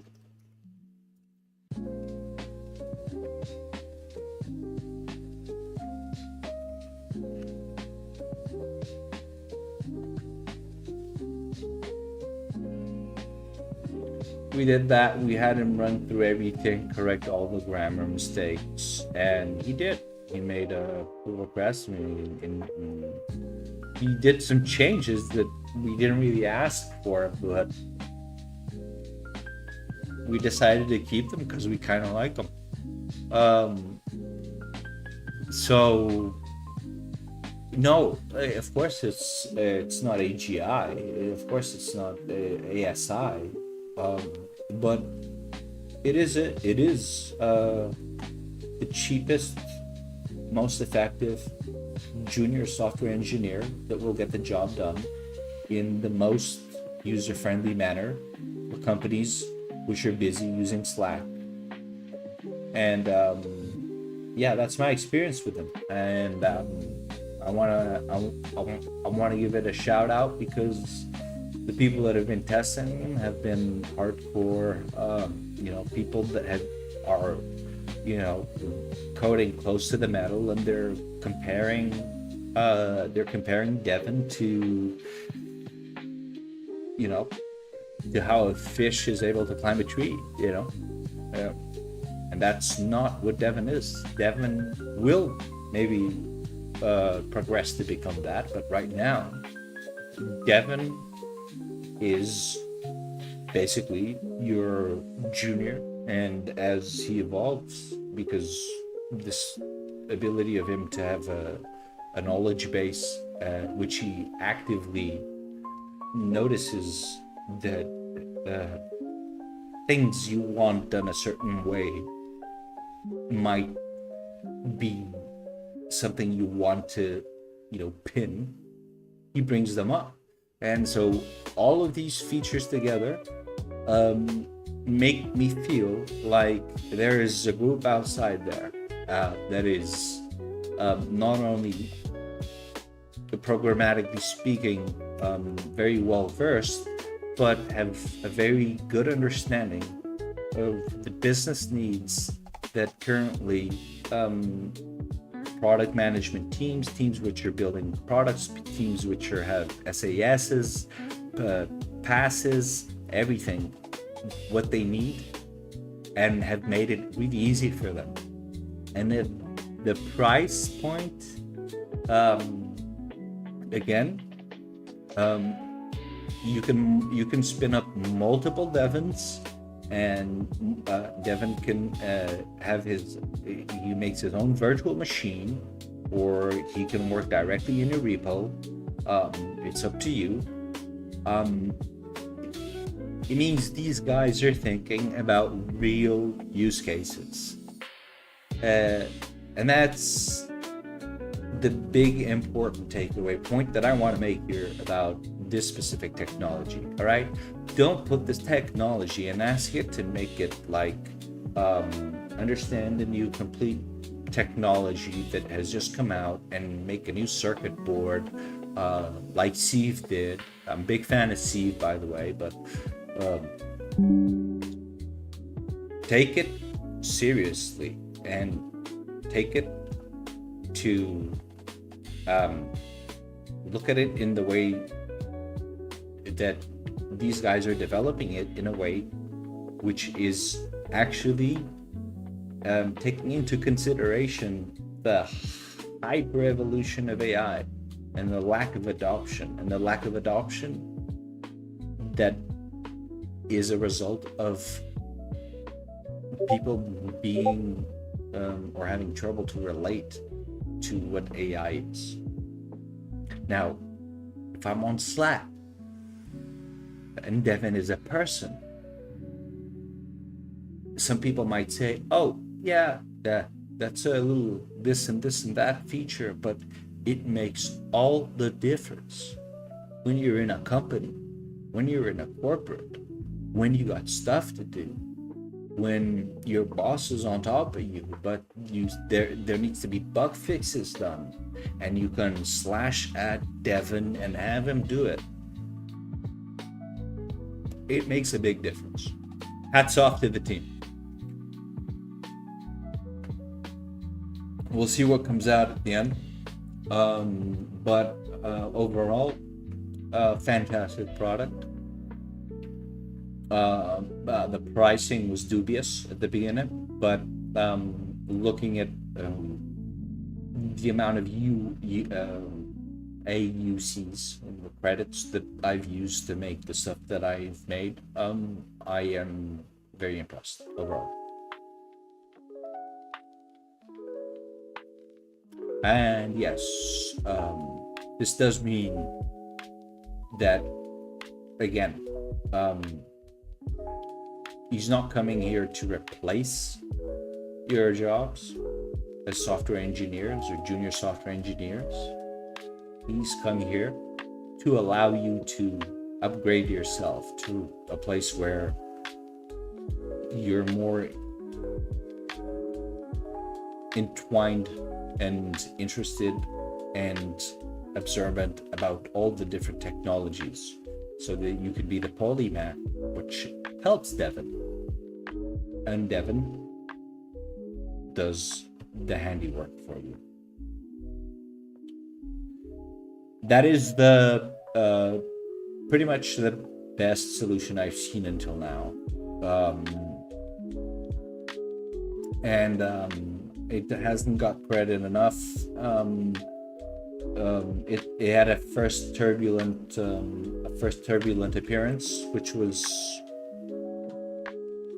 normal because we are all, very skeptical in this area right now, as fast as it moves, and that's good. Skepticism leads to analysis, which leads to testing, which leads to conclusions. So that's my conclusion there. And clip that and send it to the team. They deserve it. I mean,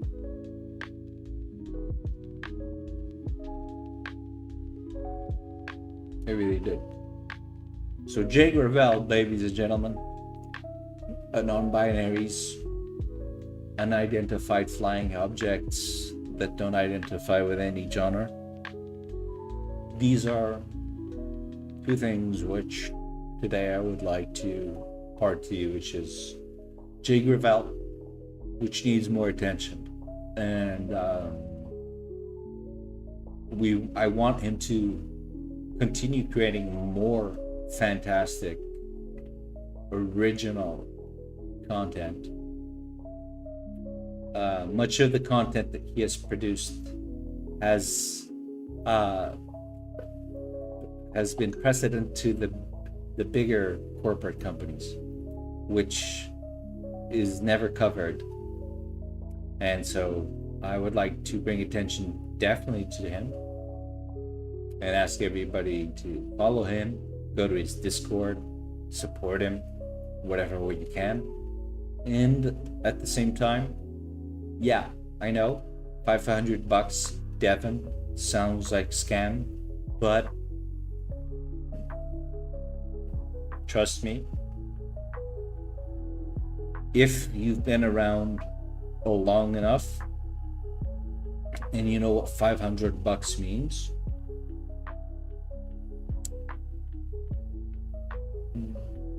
this is a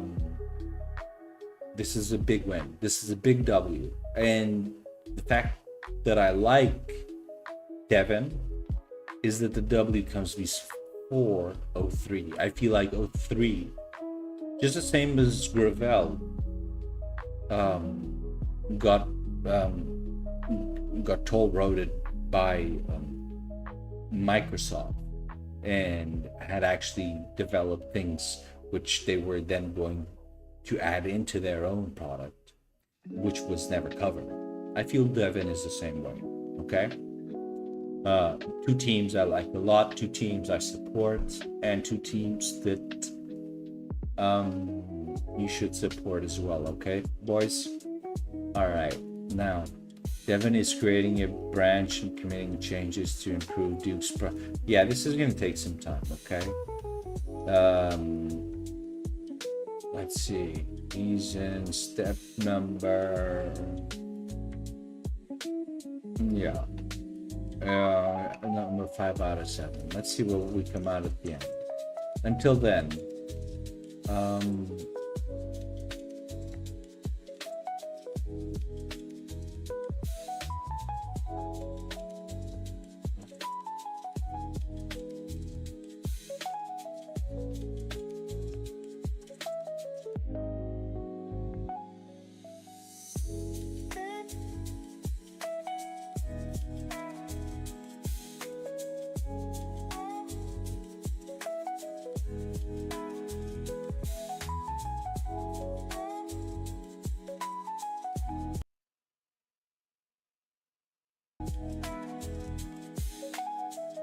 hope the music's not too loud.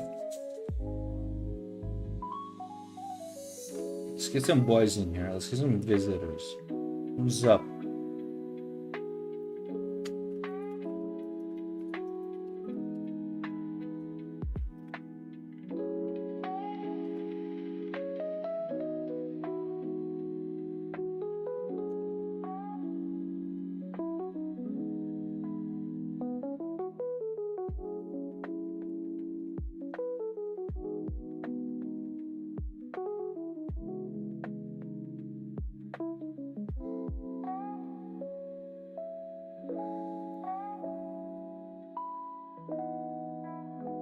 So now, the reality is it's all nice and beautiful, and everybody's happy and friendly.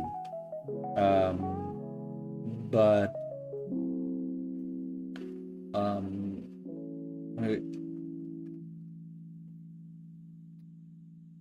the way I can explain this to you is the following. We live. Actually, I want to check this out. Wait, give me just 1 second. As you guys know, the Discord is the basis of our community. And yes, it's still in progress in terms of the educational resources and everything. But, I mean, we've got we've got what we call a group of meta chasers, which their sole job is basically to analyze what is the new meta, or in other words, what are the new best technologies that you need to be aware of before you dive into any project. And that is basically one of, let's say, the foundations of becoming an AI polymath. And one of the things I wanted to add, I saw it before, is this. Now,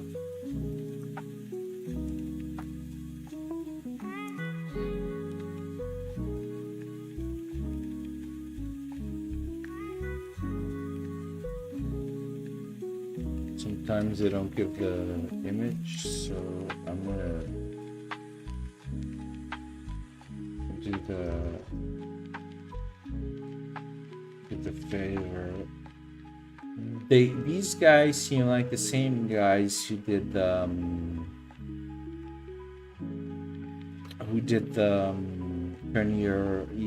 turn the repo into LLM. I think so. I'm not sure. But these are extremely useful tools,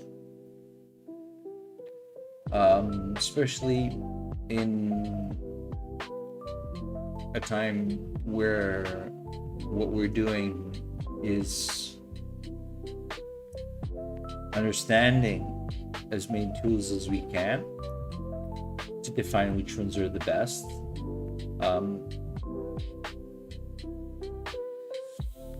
Git diagram is a tool that allows users to transform GitHub repositories to interactive visual diagrams. Now, I don't need to say anything else, because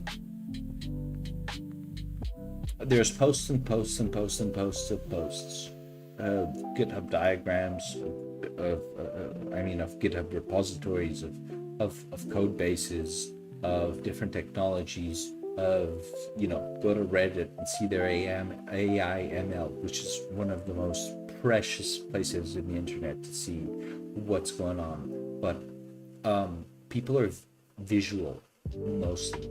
Like, the idea that some people are more inclined to reading than understanding visual diagrams, that's a big BS. All right, you put a diagram in front of somebody with a nice flow chart that is well labeled, and they get it like this. And we're at a time where speed is so important that we cannot afford to basically read every single paper. In fact, you know what? This might very well be something that one would add onto the initial Jay Gravel's shotgun, he calls it, stuff you have to know. Now I've added, or we're currently adding now with Devin, a sidekick, so that discussion and a dialogue can be made. But this would actually be something interesting as well to have.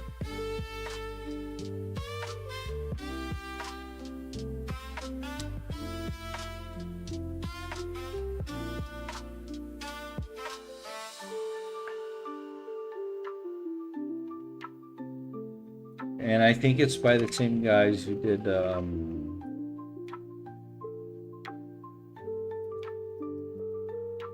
the same with this this one here.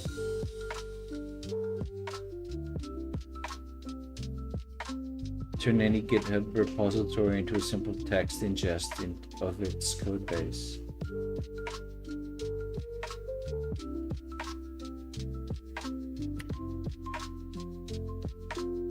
I feel like they're Git ingest, Git diagram.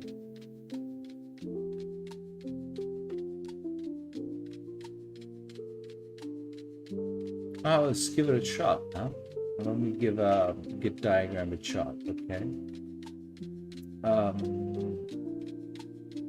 Okay, let me see what's up. Let me see what's the big time needs over here right now. Give me a second. So we're gonna. The news just came in.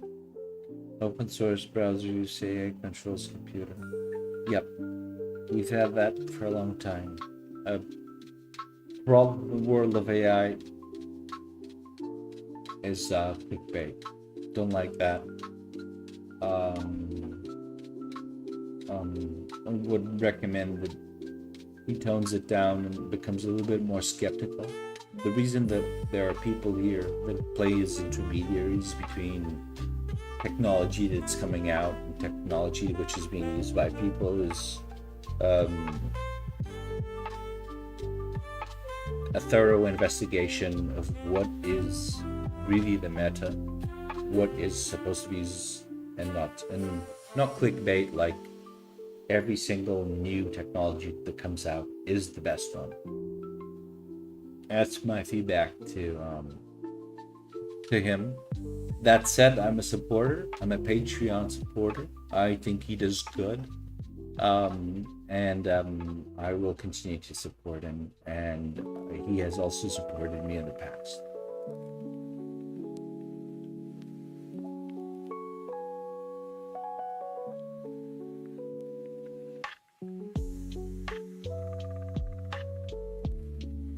Now, let's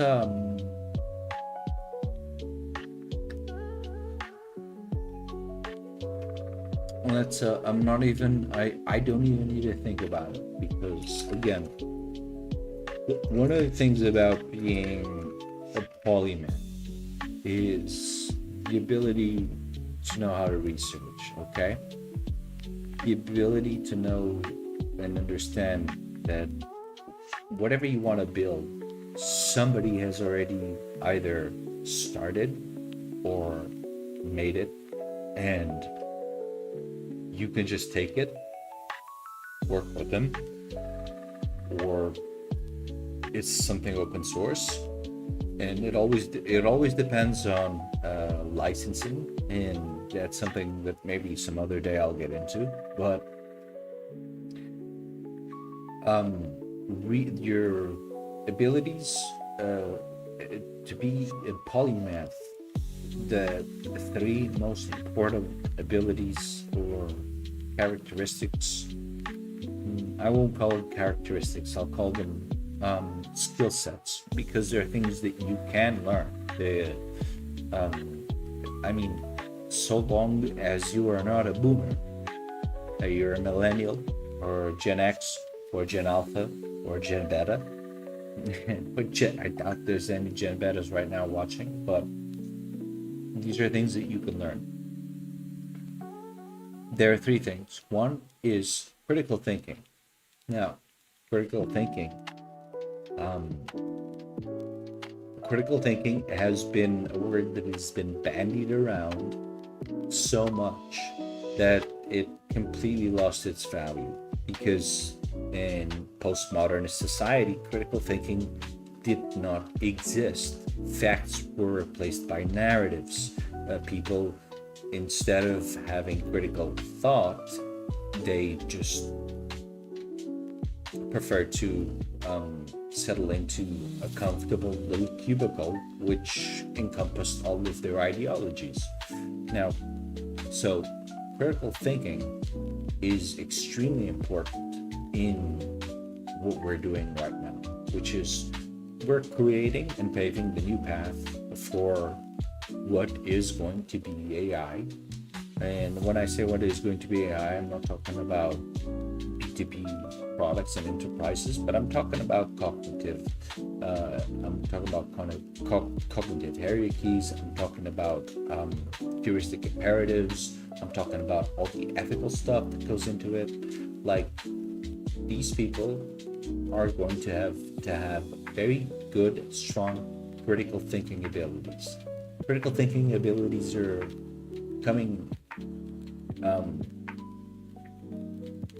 It's a difficult philosophical question, and I'll try to keep it as brief as possible over here, but the critical thinking ability is basically the following. You have to first understand the fundamentals of yourself, right? You have to first understand what you believe in. But if you go down that path and you go down that path too long, you are like a fly inside of a cup. Or you're like somebody who's trying to solve a problem, or somebody who's trying to become better, but is always buying the same newspaper.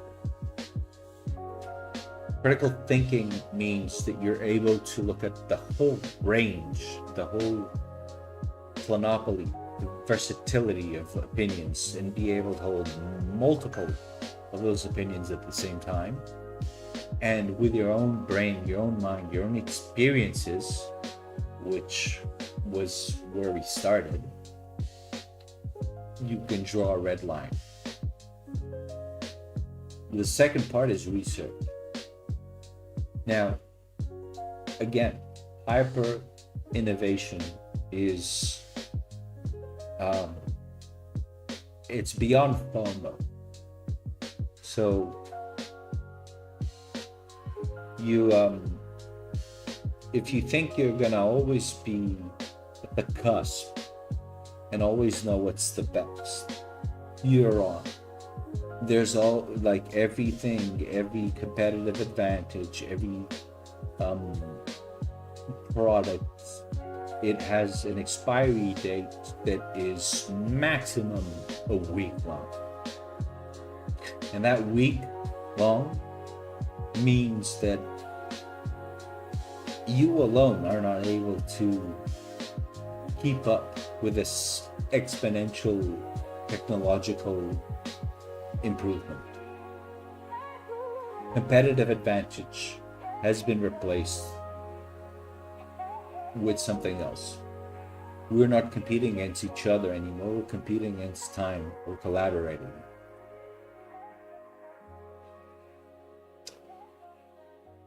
There is where it comes the importance of decentralization, the importance of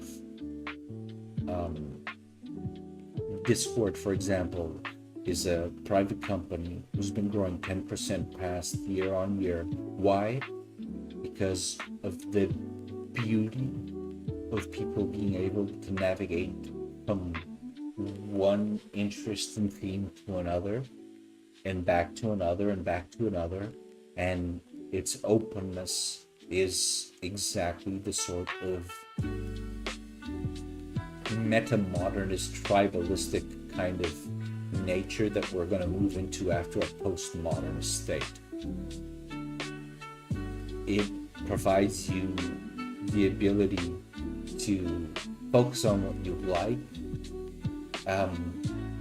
but still, you follow the union, the node that gives you that heuristic imperative, but still have the synapses connected to other nodes that have other heuristic imperatives that in combination work together to make the most beautiful hive mind possible.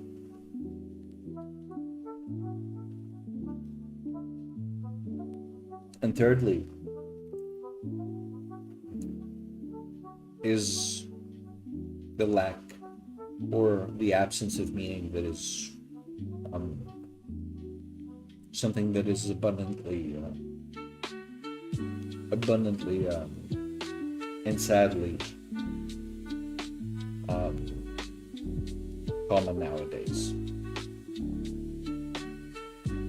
The people which when I first saw OpenAI drop, and people back then, it was still huge innovation,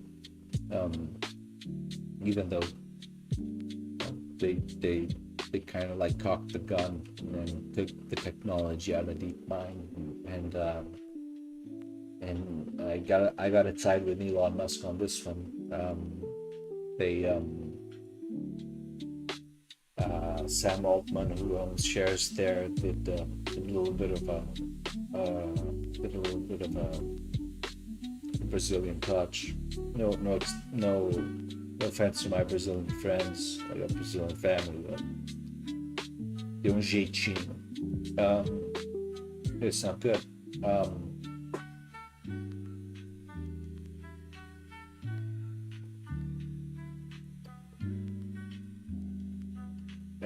We have to develop people, and we have to develop the new generation.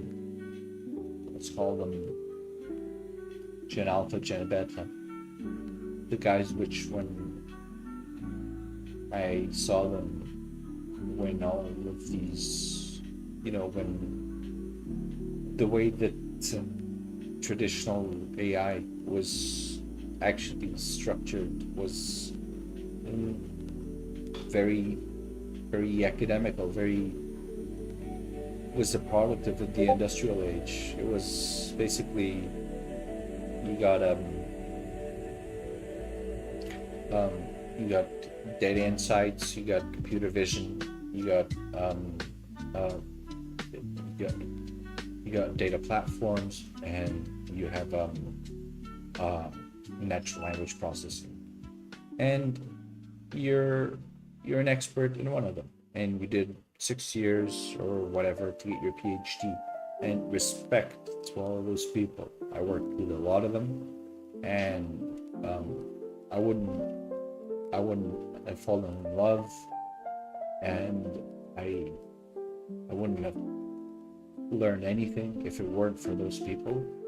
And I hope for them the best. But what happened was that when that human interface that showed the average Joe, or let's say the most curious average Joe, how easy it was to communicate and to get results that could, maybe make a difference of 15% on your bottom line of your company by using that AI, which was a human-like interface.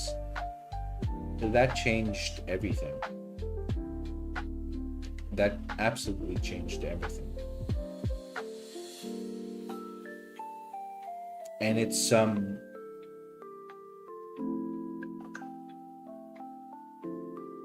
the reason why I keep saying it's not going to change in the technological advancement, the technological sprint that we're in, the hyper innovation that we live in. You might not feel it because obviously you have work, you have house, you have kids, you have food, you have so many worries. But the people that are in it, they suffer for something called the Moloch effect, which is like every day that passes, they've missed what used to be almost, let's say, 6 months of innovation. And so we're needing to change. And if you want to be on top of that wave, on that exponential wave, you need to start thinking differently. Anderson Horowitz wrote an essay which didn't know what type of AI company was going to actually make the deal. It's actually going to have the competitive advantage. Well, that is the exact point that shows us that we're in the midst not only of a paradigm shift, and that paradigm shift is still at its second stage, so very early in the paradigm shift, but a generational shift where one of the smartest, most insightful people and I say institutions when it comes to venture capitalism cannot understand that it's not about competitive advantage anymore. We're not competing against each other. Competition, whether it's a product, whether it's your supply chain, whether it's a feature, whether it's your price point, these all have expiration dates that don't last more than a week. That's how fast we're moving. And because of that, everything has changed. And what we're doing now is not fighting for competitive advantage. We're fighting against the time. Because we're fighting against this exponential curve of hyper innovation. And the word that replaces competitive advantage is collaborative advantage.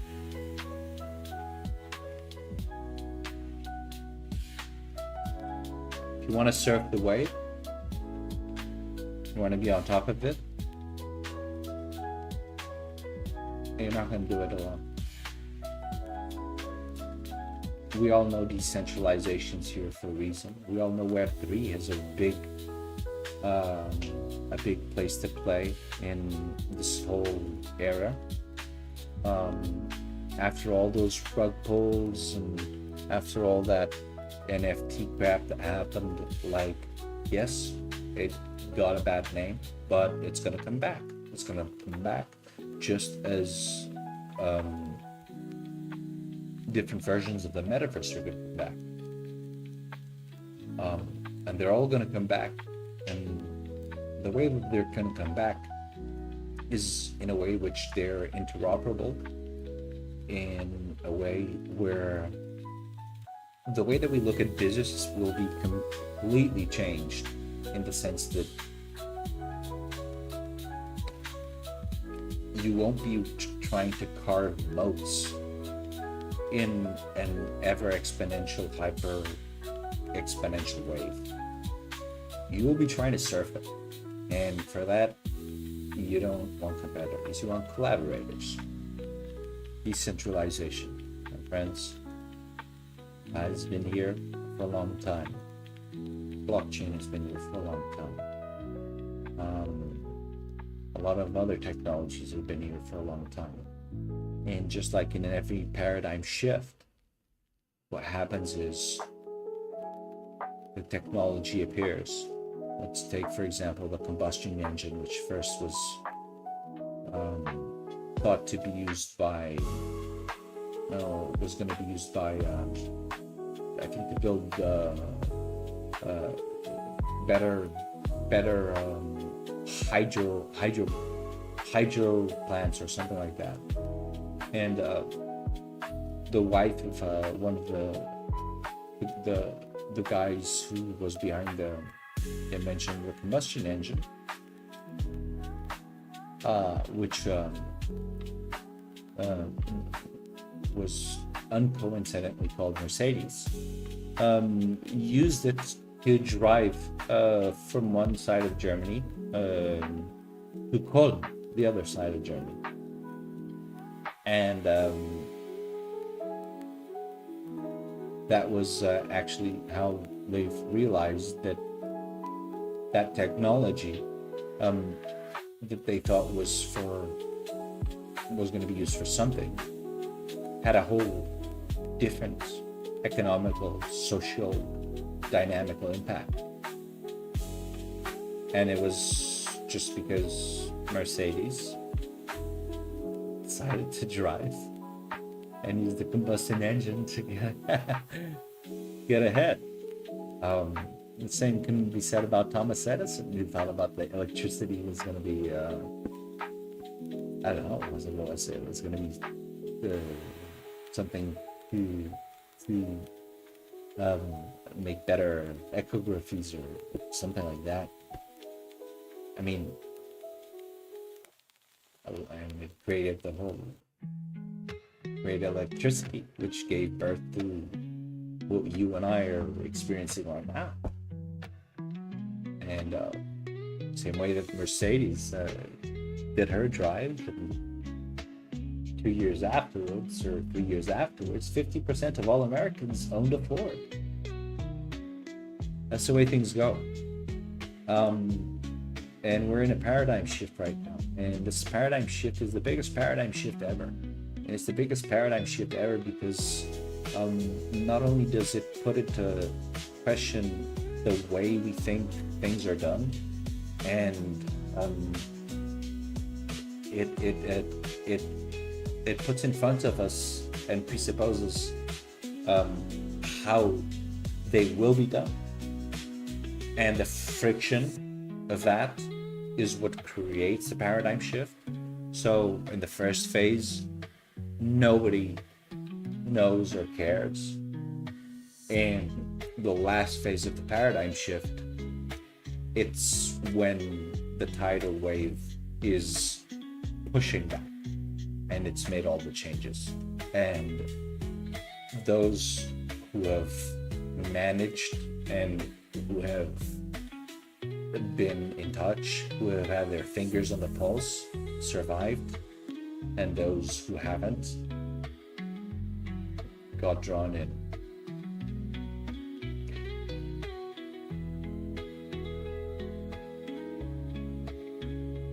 but it's more than that. It's also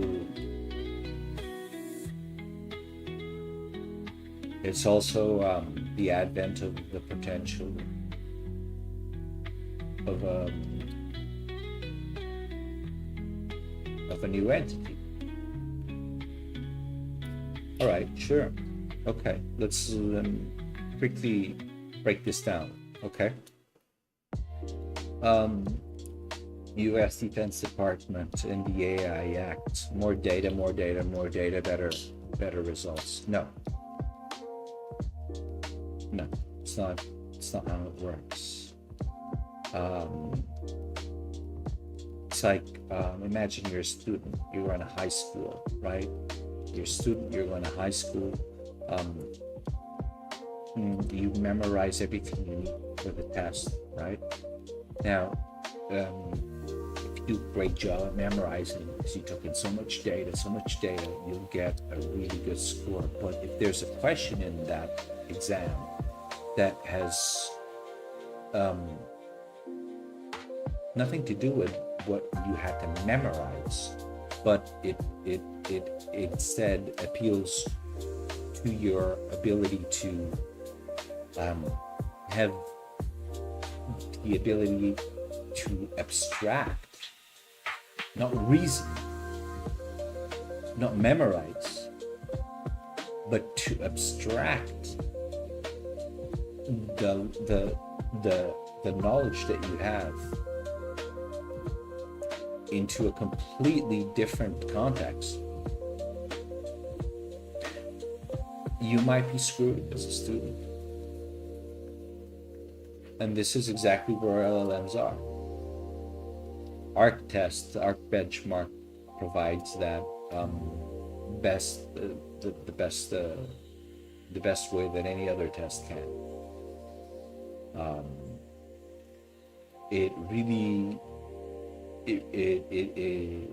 And props to the guy who's behind it, because if there's anybody who you should respect and who you should look up to, it's not the guy who's every day telling you about the new best model that just came out of Meta, or that just came out of Google, or it's that guy who's saying, listen people,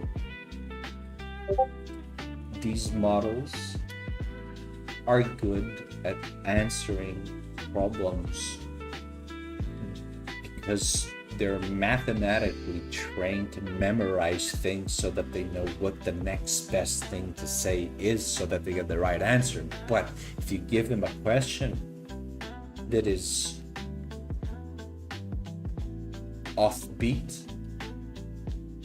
that's where you measure real intelligence, emergent intelligence. Some of you might be familiar with the book Think Fast, Think Slow. I think it's the perfect analogy of how you could look at maybe a neuromorphic analysis towards AI.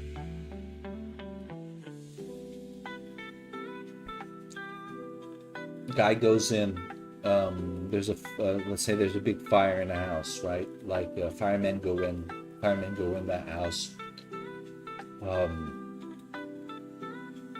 Everything seems pretty decent. They're putting out a couple of fires here and there, but the chief fireman suddenly shouts out, "Everybody get out! Everybody leave immediately! Evacuate the facility!" Everybody evacuates the facility. The ceiling of that house drops 3.5 seconds later, after everybody has left the house.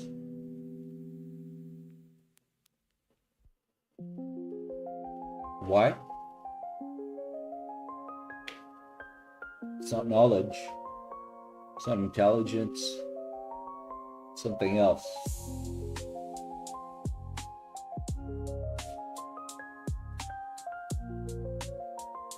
Arc is able to measure that better than any of those LLM arenas. Yeah, this model scores better than a doctor on that or this.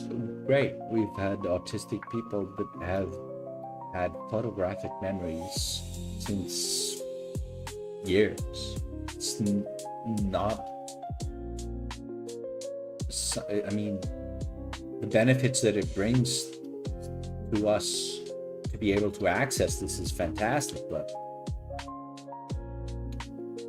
we must understand that type 2 and type 1 and type 2 of intelligence is very different. And that fireman,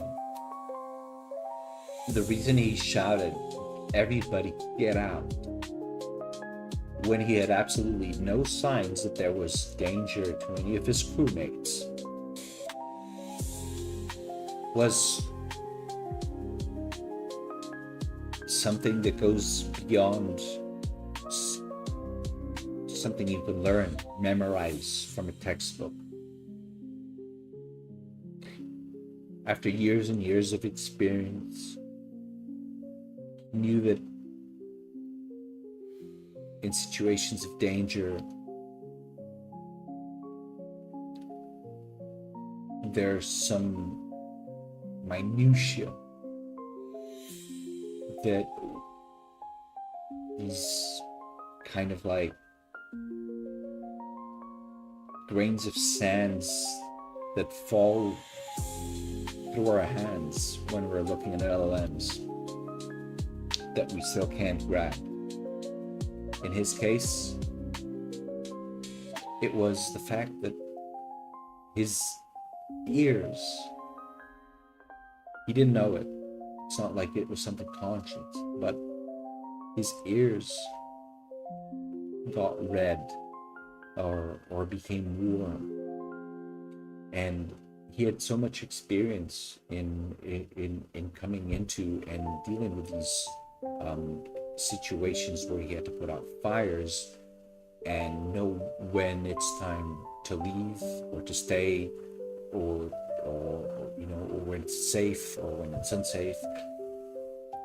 His ears felt the heat that was coming from a place which his vision, which can be in this case compared to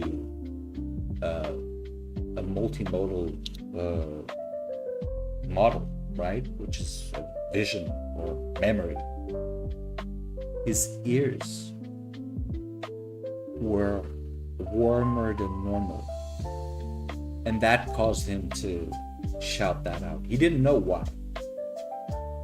Later on, after these studies were made. These studies were breakthrough studies, actually.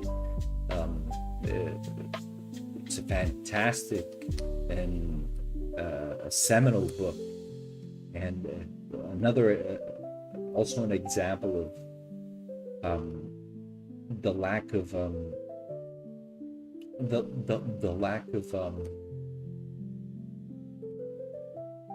the lack of integration between different disciplines that's required for us to reach something that we're all looking forward to. Like neurologists, neuroscientists are not actively participating or like throwing themselves in or collaborating with the IT garden wall academia base. They're separate specifications that we need to destroy these garden walls and understand that we're in the age of the polymaths, and knowledge is about being able to abstract patterns from areas which we're familiar with, continue to become more knowledgeable on more subjects, increase our resources in terms of knowledge, so that when there is a problem where we do not know how to solve it, we can be industrious enough to call upon that isometric type of thinking and look at that vacuum and look at those unconnected nodes and maybe take a framework or a system type of thinking that has been something we've learned in a completely different area and apply it to there and bring sense to it so that we can finally turn that vacuum into something which means something. And large language models are very far away from that. And lastly,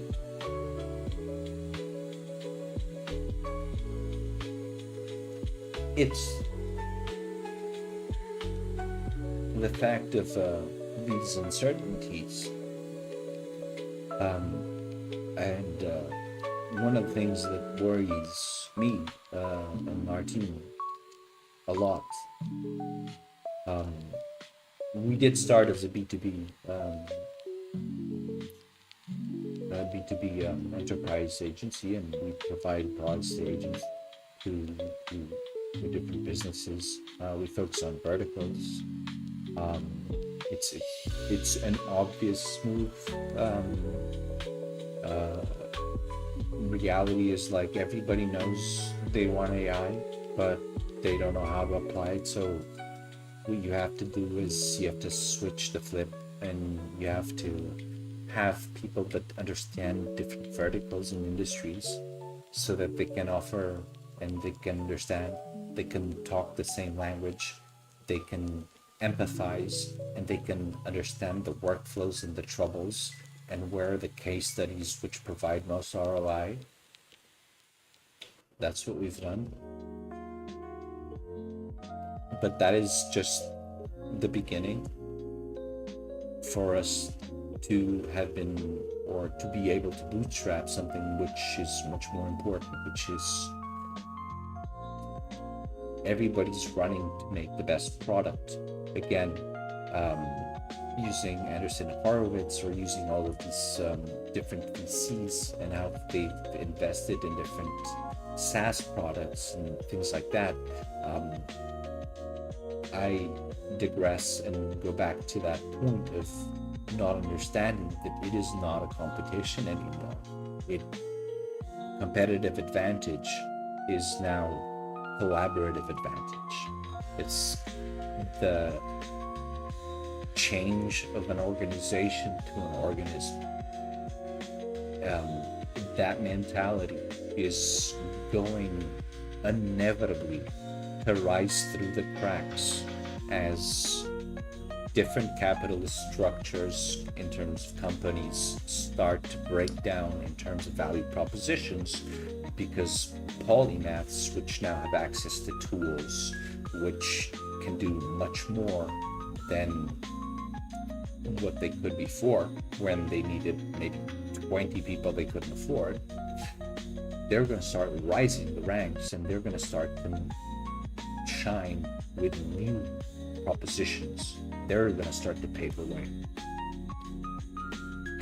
What is most important is that these people that pave the way, these polymaths, these meta engineers, that they're not only looking at making the next best product that sells. I have nothing against capitalism, neoliberalist capitalism.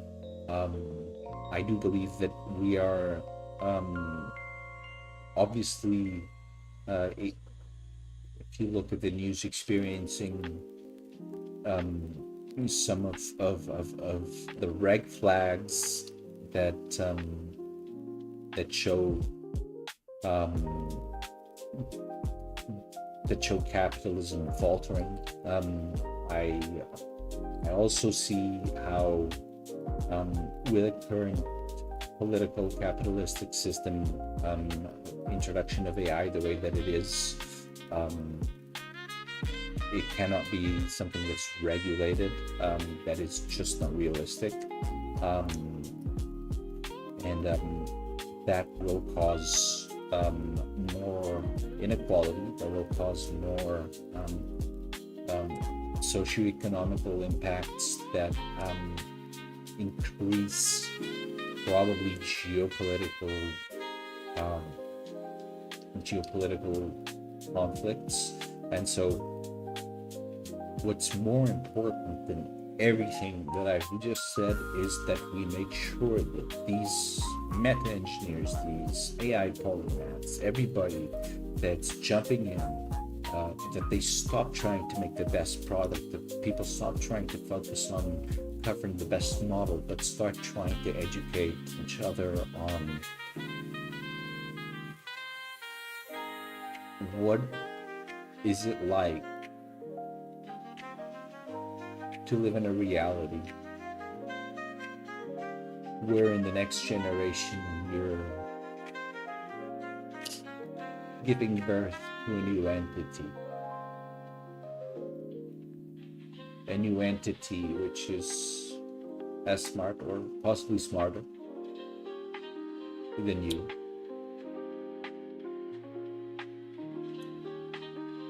We're going to be the people that are in charge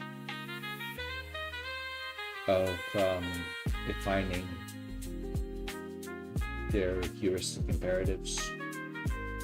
Who's going to train the people that are going to have the challenges to make these cognitive structures. We live in a Nash equilibrium. We've been lucky since the Cold War, and it's a very delicate Nash equilibrium. But matter of fact is we live in a world that is a world of game theory, and I'm not even going to dip my fingers into simulation theory here. Education.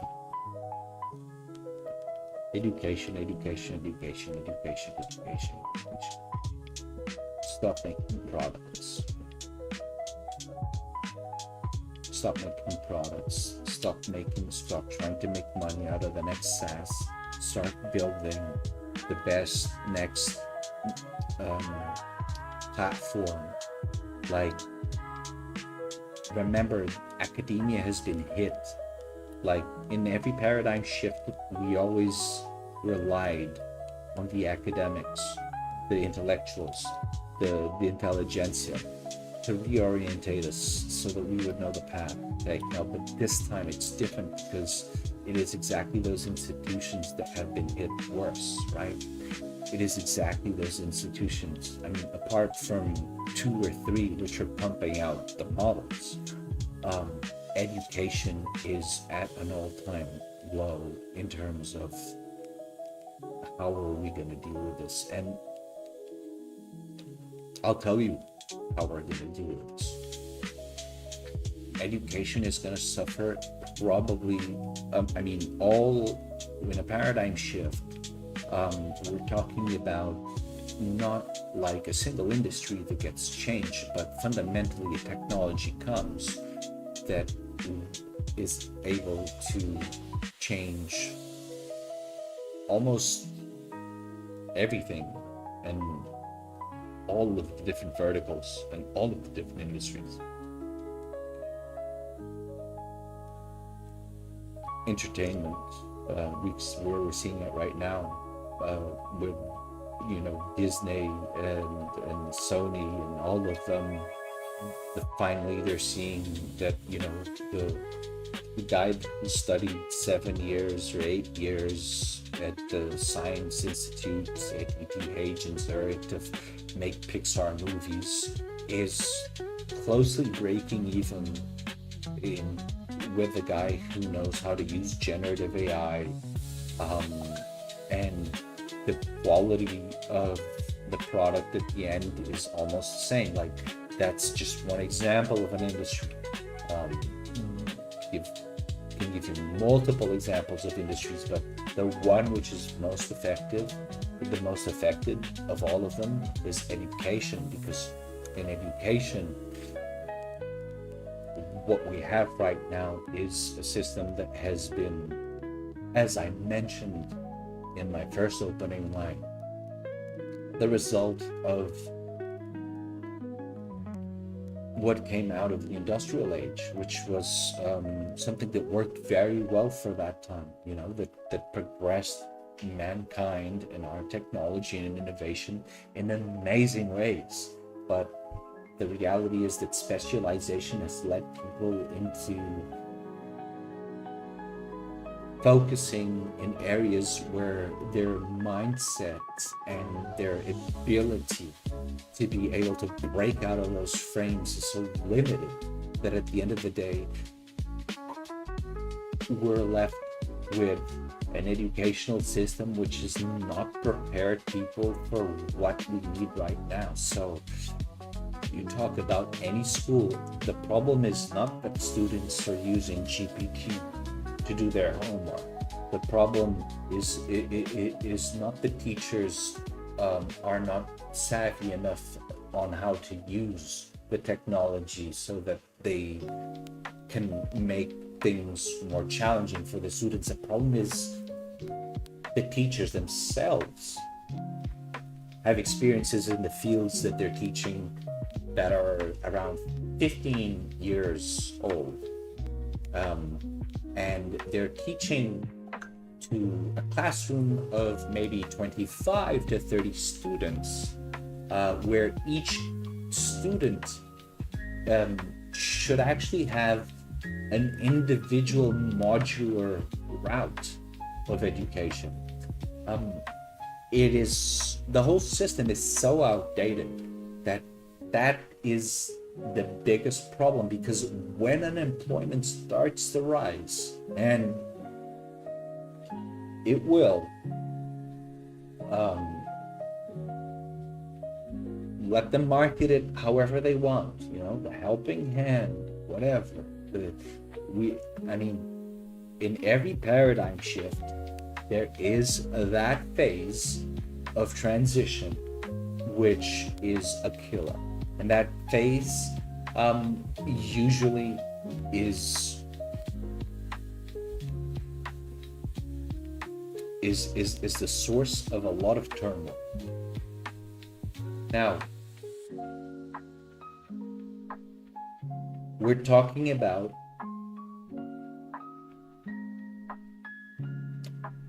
technologies which,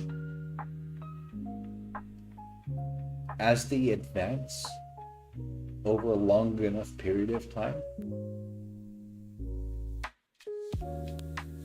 almost all jobs can be automated.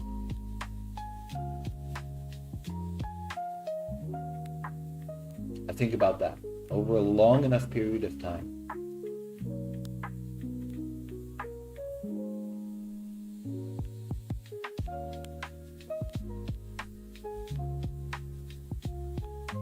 but we, right now, to look at that problem and find a solution and bring in regulatory bodies. It's akin of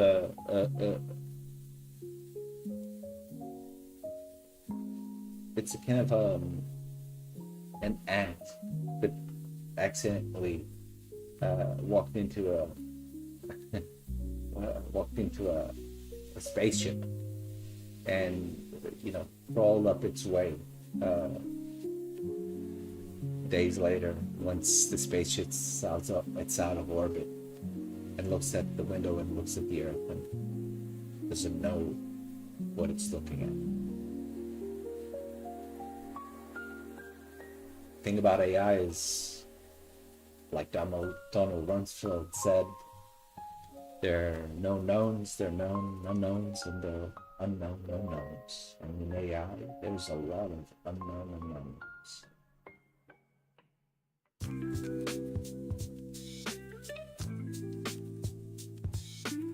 What we can know is that by every 1 or 2% increase of unemployment, there is a 0.5% increase in crime rate. There is a 0.2% increase in death rate. So can we survive if you talk about 30% being displaced? Yeah, sure, economically speaking, it'll balance out. And it'll, taking an idealistic point of view,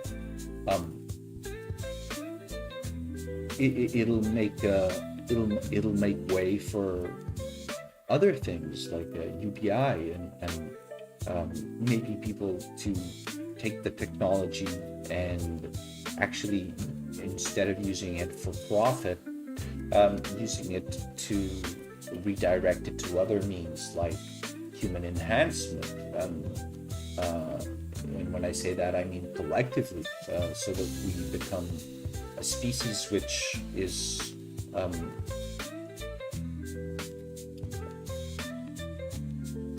marked by togetherness rather than this Darwinian instinct of survival of the fittest, and that we redirect that technology to actually make us see it as a beacon of light and make humans better. But all of this comes down to the one thing that I want to mention, which is there is nothing you can do right now that is more impactful. If you have a son and I have one, and if you'll ask me one day what I was doing during when all this was going on, and I know that for a lot of people this might sound completely out of left field, because there's the economic, there's the exponential evolution, but the adoption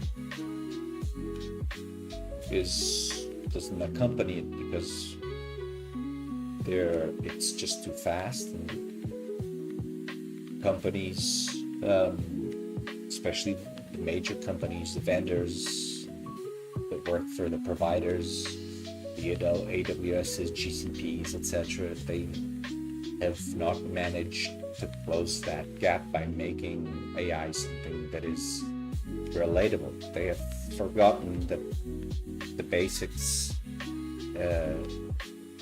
the basics of humanity is that, like, my feet hurt, I need my shoe fixed. It doesn't matter what you use, if it's AI or if it's AB or AC, just as long as my feet are protected and I can walk again.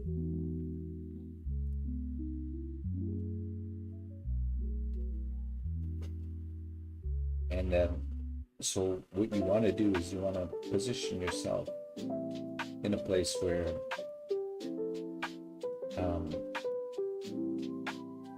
you educate yourself. You educate yourself. You keep your fingers on the pulse. You don't need to have FOMO, because, as I've said, the exponential technological wave is something that is only true to a selected few, which are completely they have horse blinds on them, and that's all they can see. It's the mouth.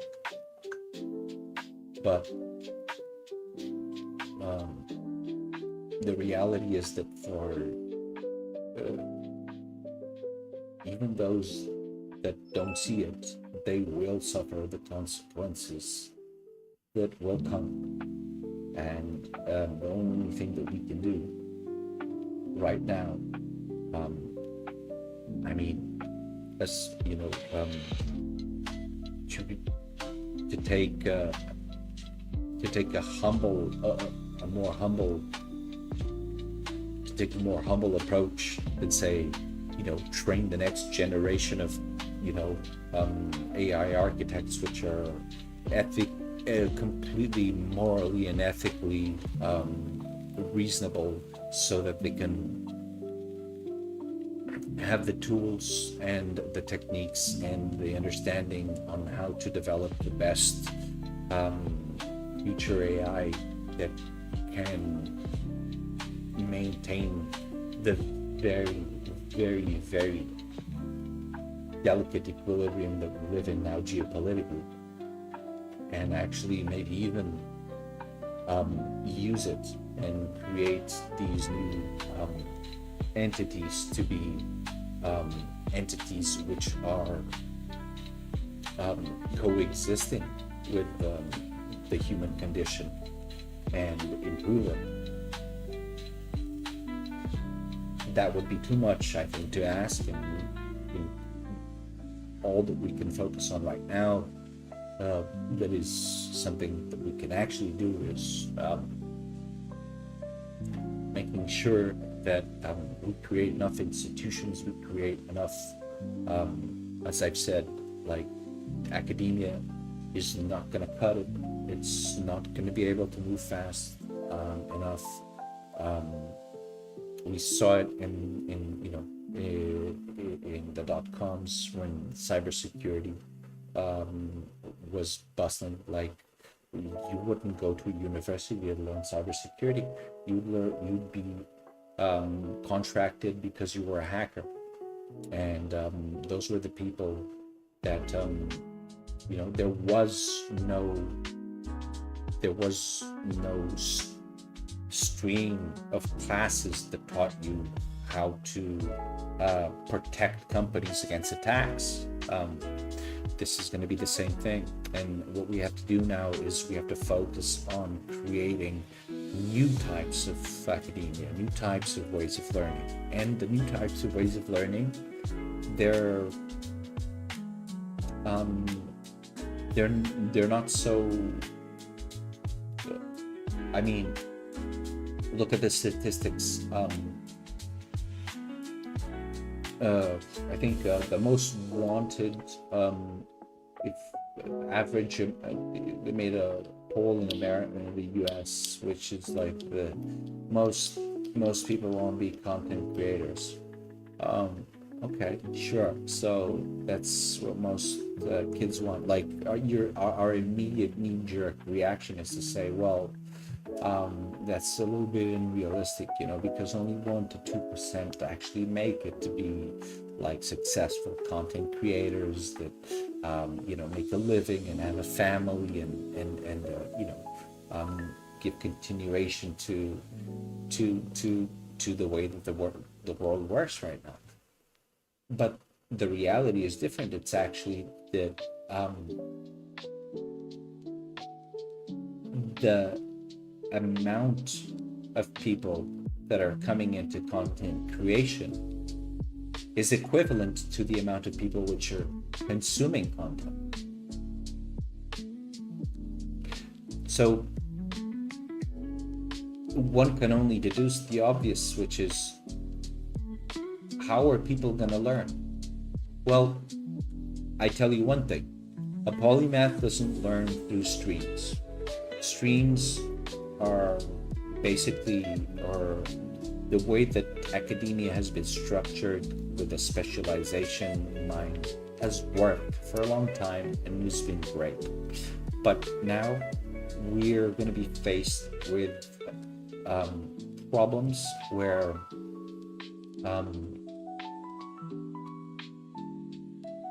it's your ingenuity that will count. Again, using the analogy of the puzzle, you're given a puzzle, but you're not given the final image. When you go through a course in academia, you have the final image. It's that diploma that you get after that 6 or 7 years. But a polymath learns out of his desire and curiosity. And an AI polymath, let's say, and for example, in computer vision, there will never be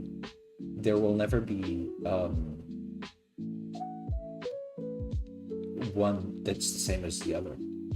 They will all have followed different modular paths to get to that. The important thing here is that education needs to be completely revised in the sense that you are not supposed to hold the hand of the person in order to teach them what is the next step they need to take.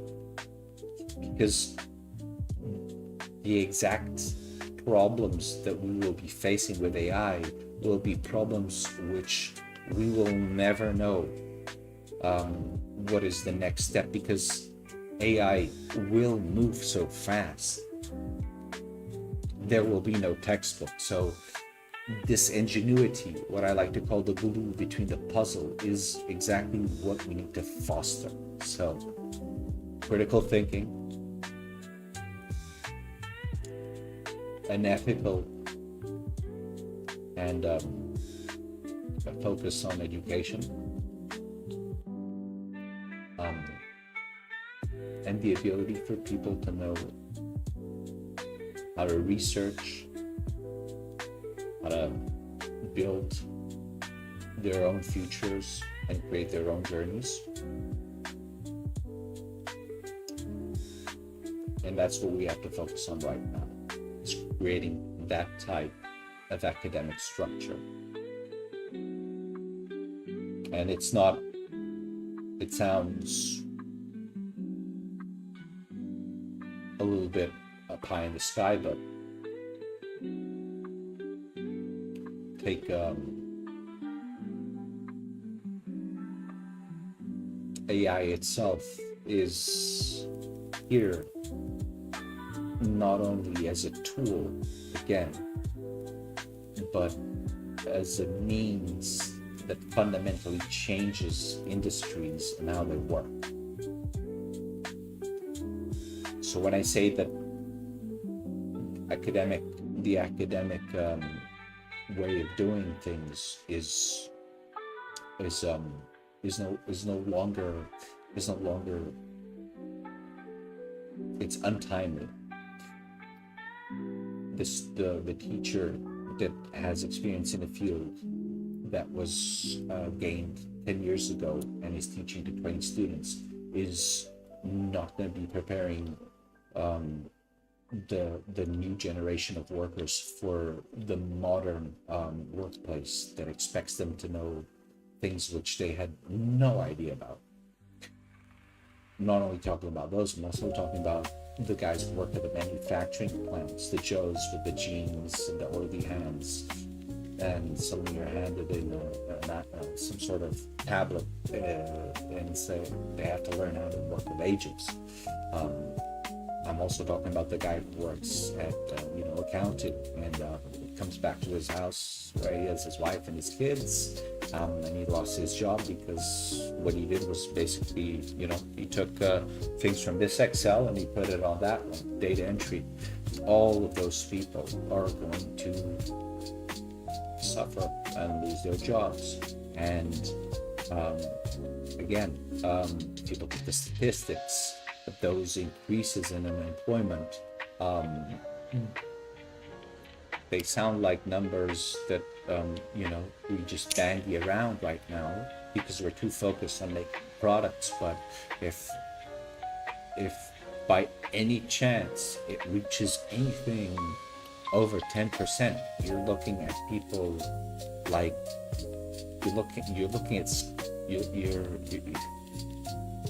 you're looking at Skid Row tents, people with trash bags as their closets walking around the streets. You're looking at like The Walking Dead. I'm scared, and I think everybody should be. Focused on doing the best they can, not at creating products that create profits, that create, more inequality, that create more money for investors. But I think people should be focused on creating better, faster, more efficient educational institutions which are able to repurpose people into high demand tech jobs, which will have a huge demand and will have no supply, because there will be no available educational institutions that provide that. So this is the only tangible thing that we can grab on right now, on the short term, and that's the only thing that we can grapple with. That's the first thing we can grapple with, and we will grapple with it. And as we do it, subliminally, the ethics and the troubles and the worries should be in a puzzle-based, scenario-based, constructive way taught, so that the people, the Gen Z, the Gen Alpha, the Gen Betas that are going to come, which are allergic to advertisement and salesmen, are able to see things with their own eyes in let's say in a challenge that's made on a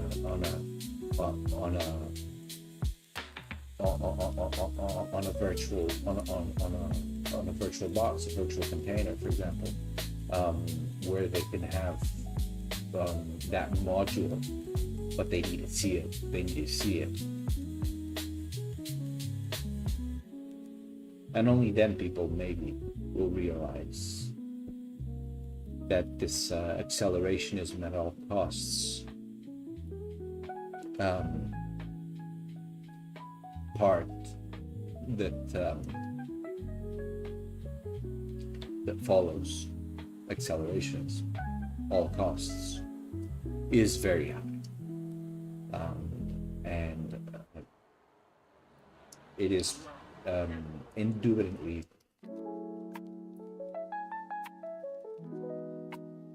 the biggest challenge I think humankind has faced. And whether or not we're able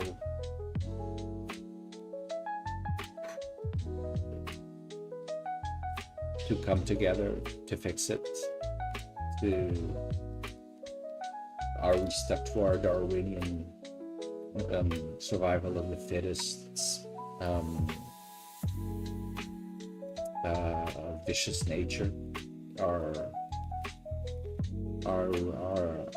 Are we so worried about who gets the best technology faster because it gives them the geopolitical advantage? I mean, all of that, it just spells out, look, you don't need to be the best chess player in the world to see 3 to 4 moves ahead.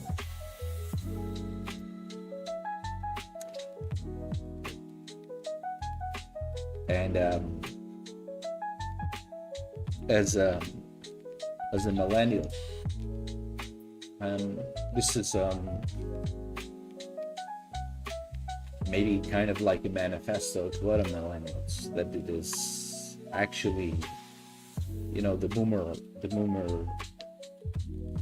generation didn't do that good of a job.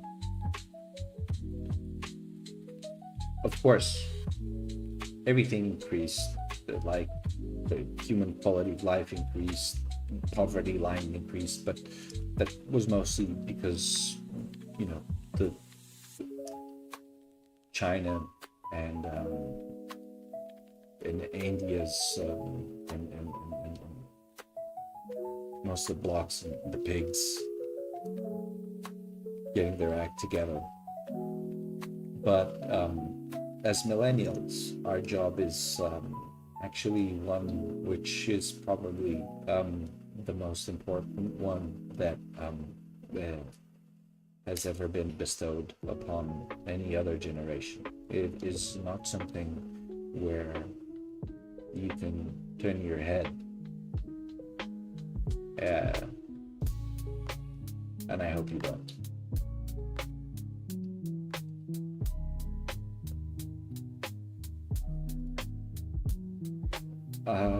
We'll be making our own school,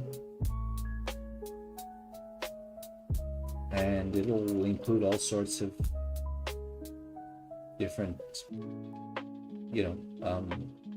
gamification options, and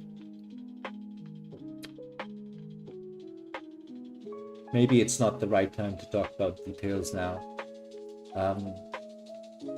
I just wanted to let out a lot of what I've been holding in.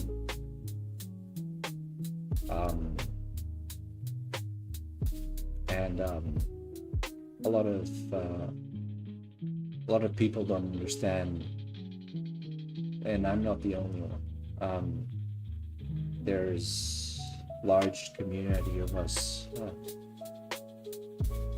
that have slowly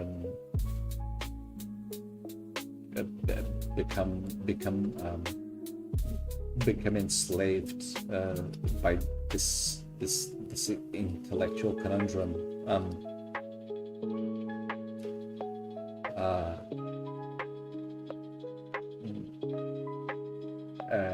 And in that process, they've alienated themselves, and a lot of people don't really understand. They see people as normally society does.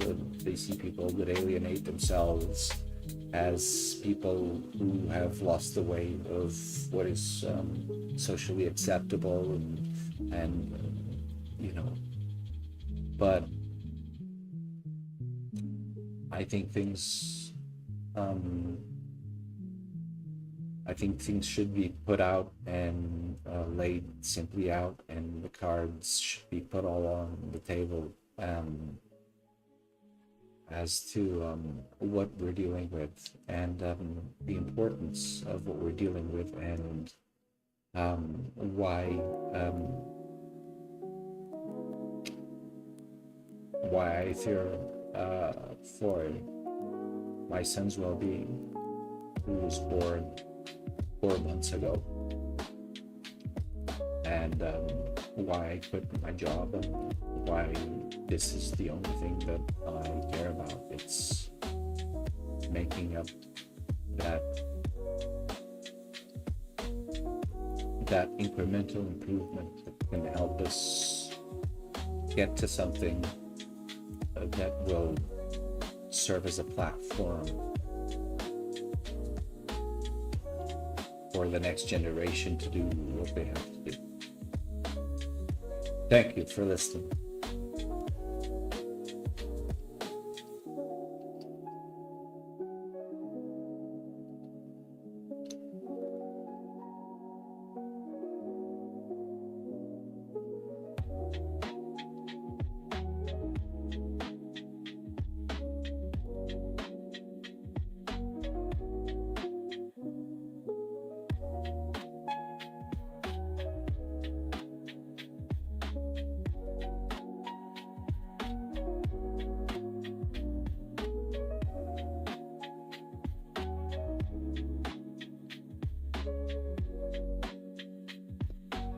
Company that I liked a lot. Hack the Box.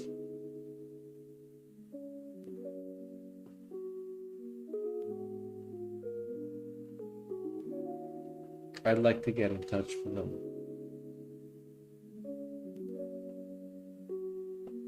We were one of the first Gen AI or Discord servers that jumped in and started tinkering with all the models and started taking people that were selling, people that were extremely talented. But, we're using their talents to break the jailbreak models so that they could give them recipes on how to make crack and then sell it for $5. We made plastic money as a way to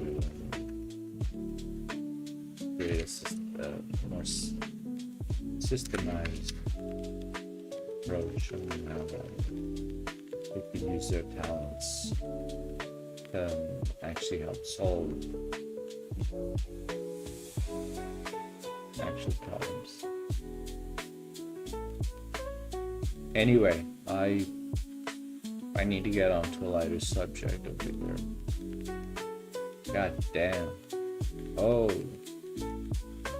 smokes.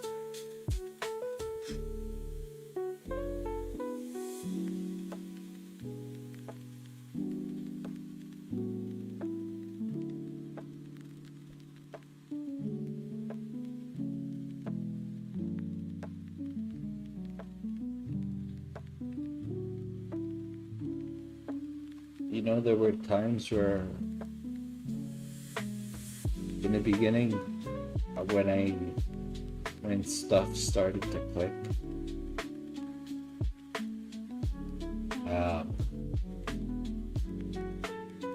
I've never been somebody that's exceptionally intelligent or talented, but I've had a knack of being able to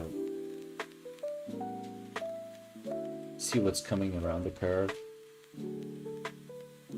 That's been that, and a good eye for talent has been basically the bedrock of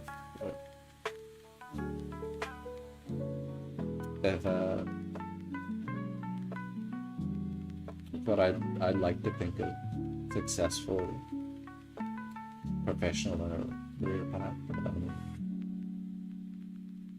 But those first days, when the paradigm shift was we were still in phase one.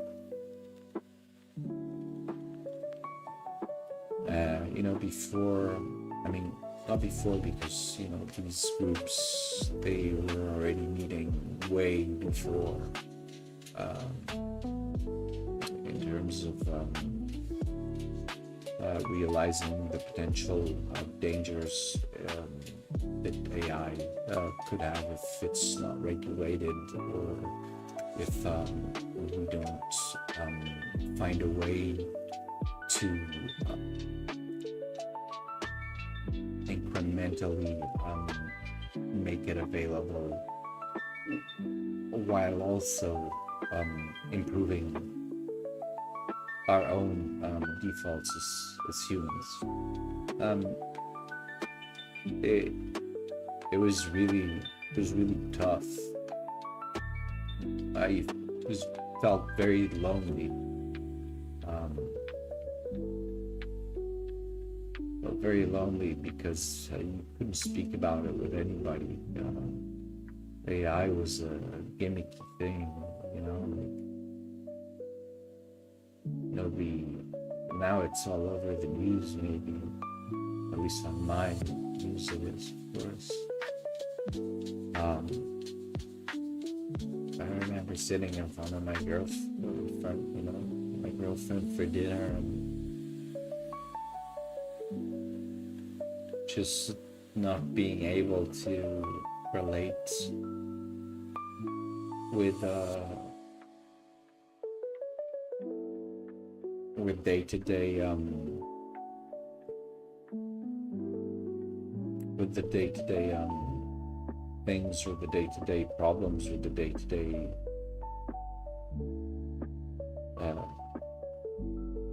happenings, because this was looming over me always. Just the same way that I sat on the Christmas table, heard my uncle speak about his job, and knew that you're going to be out of the job in 2 years maybe. Just the alienation that you feel is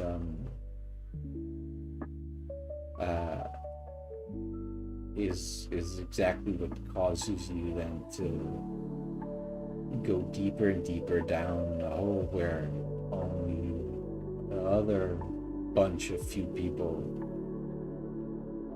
and I'm not talking about the ones which are screaming out loud on LinkedIn about how wonderful this is and that is, because it is wonderful, but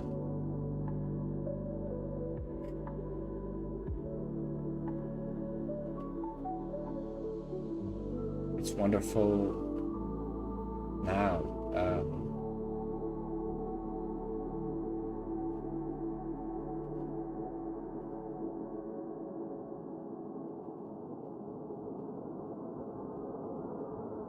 We lost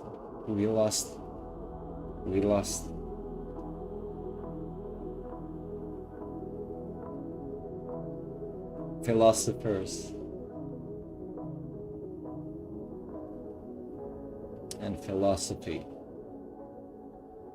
Used to be such a important subject. Used to be such a, used to carry such weight in society. Foucault, that Swedish guy, religious one, I forget his name, strong, Nietzsche, completely, constructed and gave birth to modernism. It was fathered so many elements that followed Jung. Where are all they now? Where are they?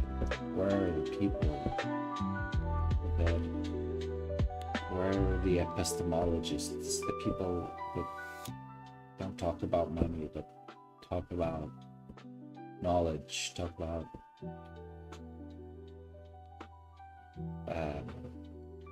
the important things that go beyond money, that go beyond, the transactional nature that human beings have.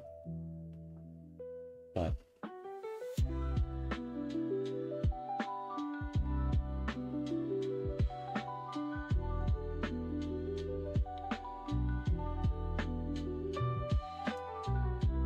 who is our modern philosopher?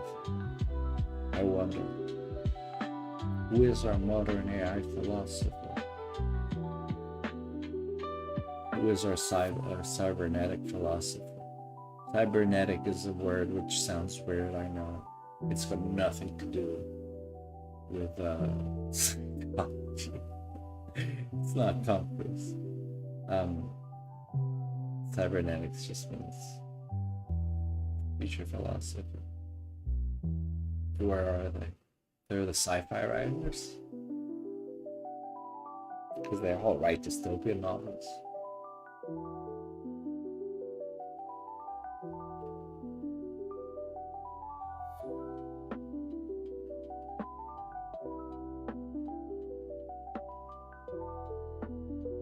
I mean,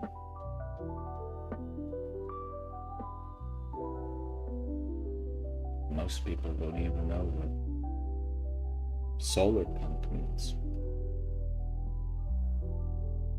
Everybody knows what cyberpunk means.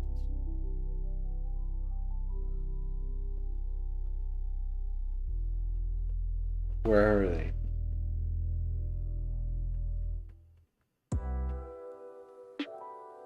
And that's an important part in education too.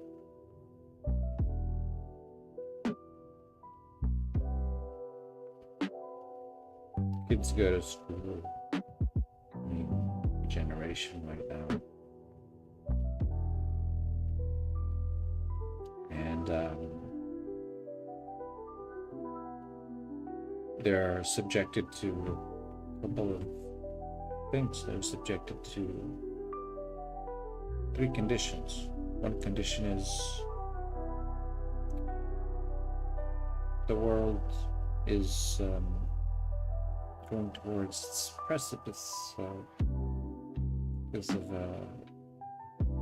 the environmental conditions.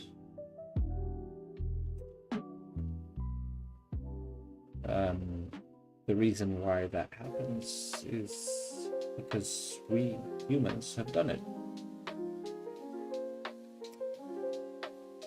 And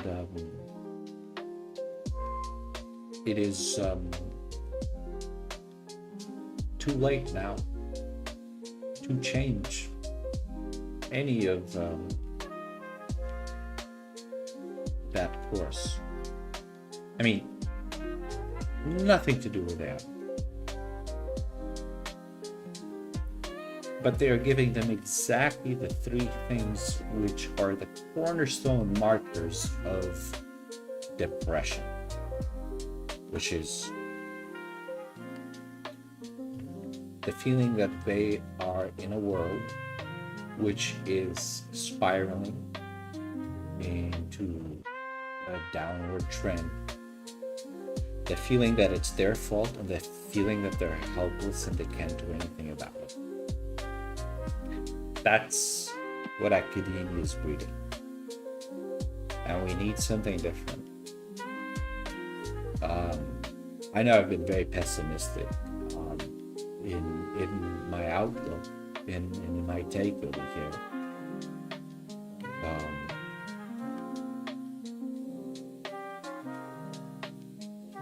But that's not the type of people or the mindsets that we need to breed. That's extremely toxic. Those again are the hallmarks of mass psychosis. Now, are we generating a future workforce that suffers of this mass psychosis to deal with mankind's hardest challenges? God damn, help me. Anyway, that's the section. That's the section where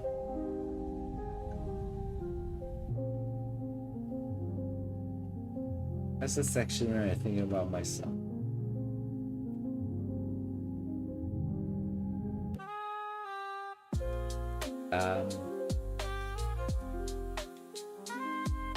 I hope more people start paying attention to biotechnology, gene therapy, BCIs, and not just profit-oriented SaaS products. I fall into that group right now. We're making a switch.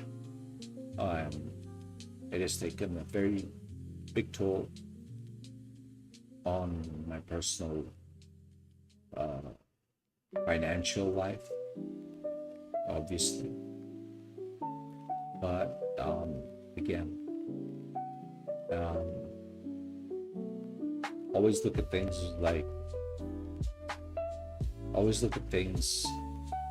as if you're in your dying bed, and you're looking back and you're asking yourself, and I want to ask myself what I was doing then, if I'm lucky enough to be in that position. Um,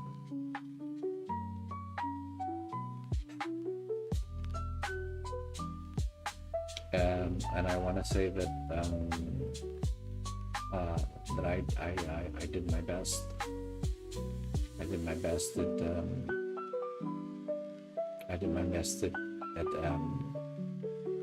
trying to raise awareness, raise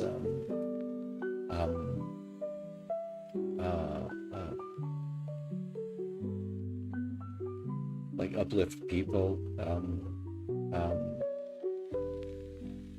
bring hope to so many talented polymaths which have been marginalized during this educational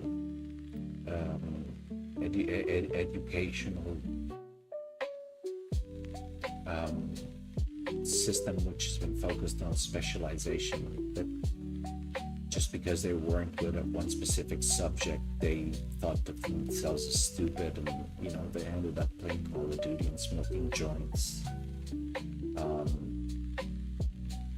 and thought that they were not as good as their peers. I want to be able to say that at least, hey man, I try to find as many and as much as those, and I have found so many of them. And the weirdest thing is that they're all on Discord.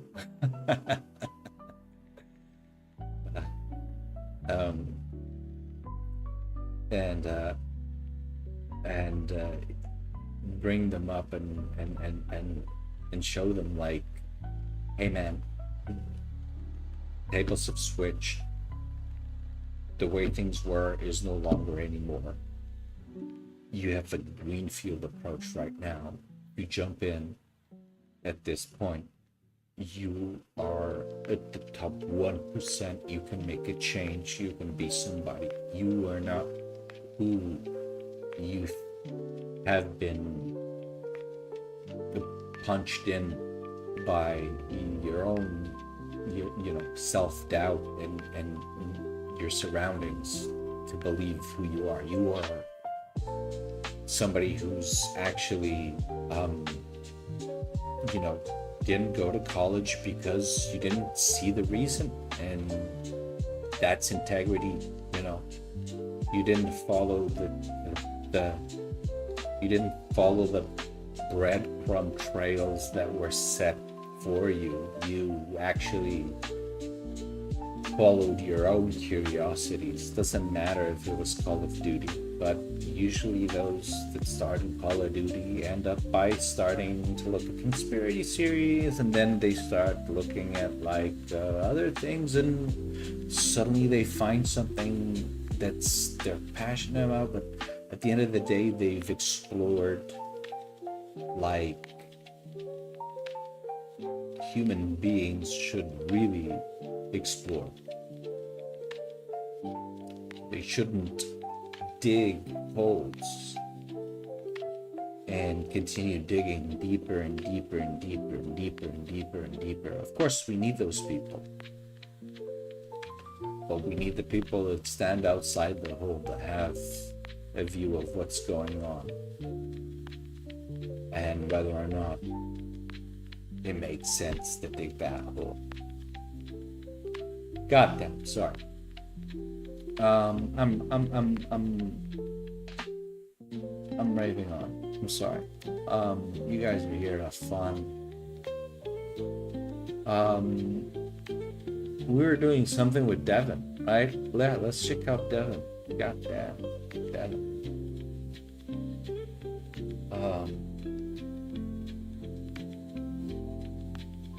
Sorry. Let's go.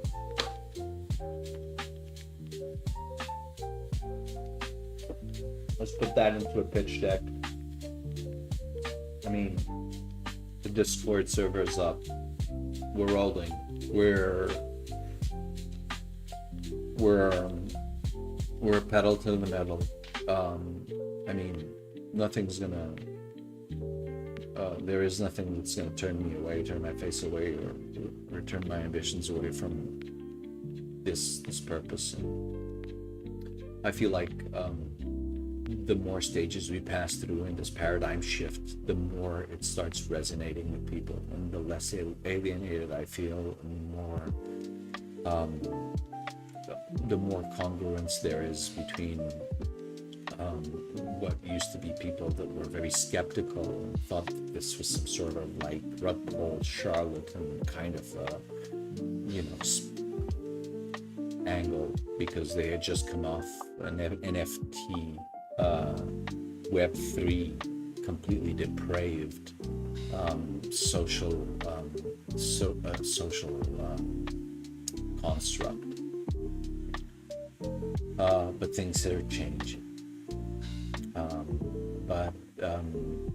With that said, I want to just preface everything that I said with the absolute most humility for her.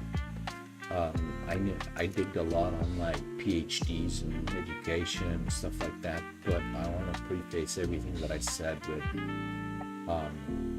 the utmost respect for those people that really dug into the science, and without them, there is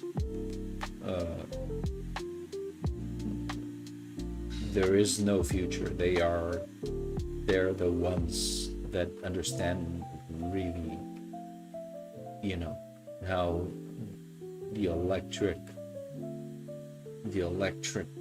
nodes and the chip path through one to another, or soon the photonic, or actually there's already a photonic one, and then there'll be a gel-based one. But I have immense respect for all of those people, and I've been very lucky to meet not only the people that right now I've like put on a pedestal, the polymaths, but the people which specialized in areas, and big up to them.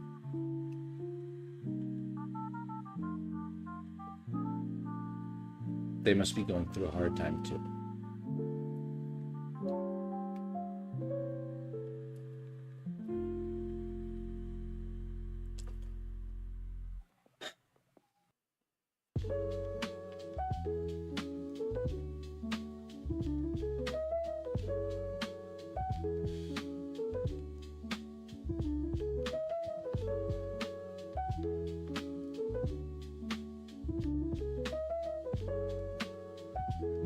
Okay.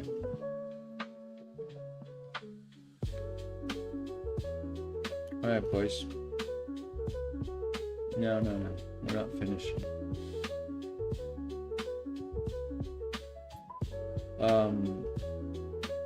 Let's clean out some of these tasks. I feel like the computer CPU is probably heating up. Here we go.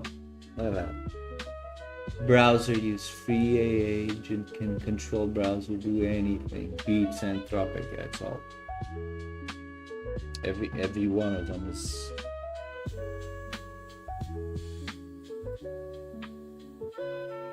I don't like that. I mean, it's clickbait AI.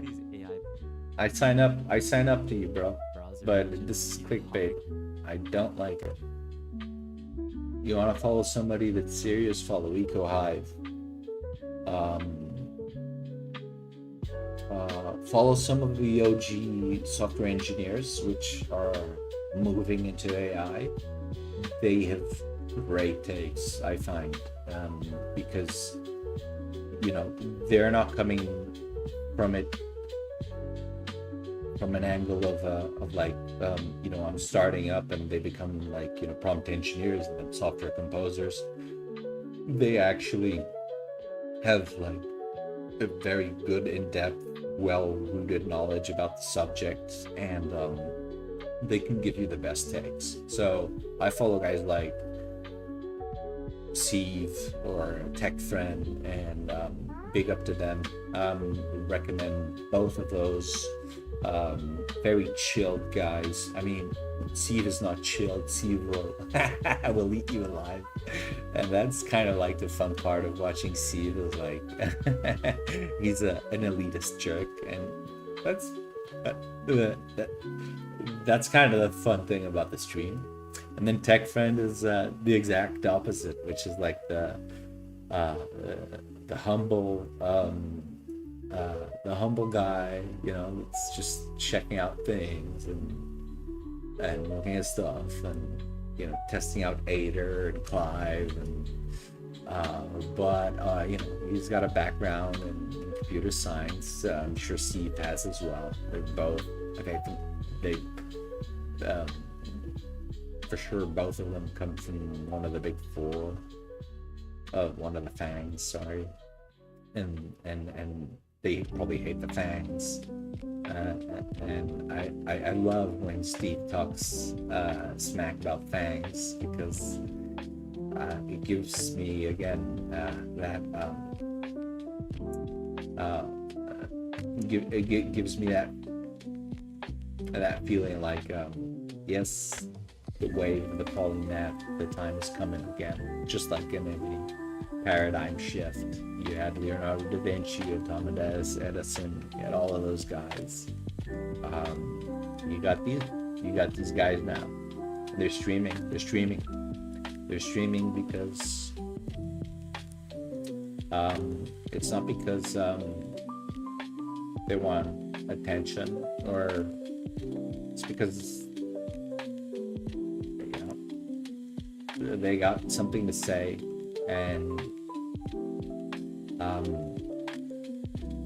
sometimes, and especially now, the stuff these guys have to say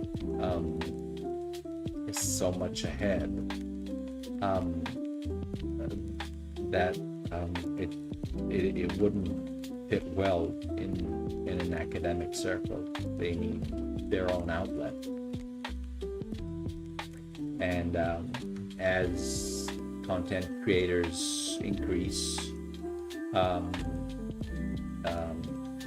equivalently, content consumption increases, which shows you the direction that education will be taking. We will be learning as self-didactics, most of us, specializing in certain fields, of course, but this idea of like the social part of it is going to be something that is going to have to be fixed by the metaverse, and whatever shape it takes.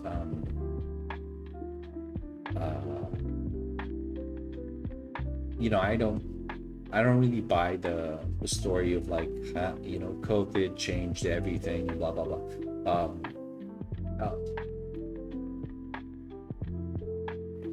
But that's just my take, because I was on my computer most of the time anyway, before and after COVID. So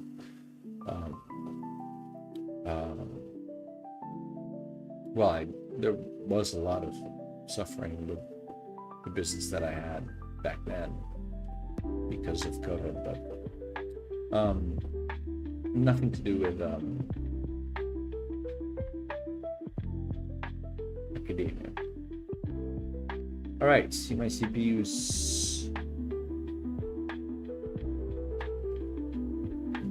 Need some fresh air. It's overheating. He's like, dude, bro, chill out.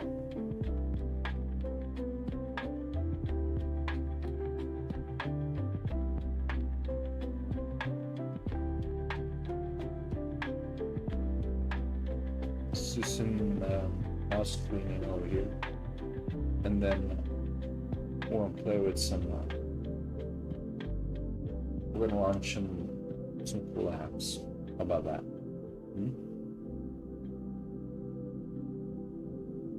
But I need you to be a little bit responsive, buddy. GeForce 217 Superman.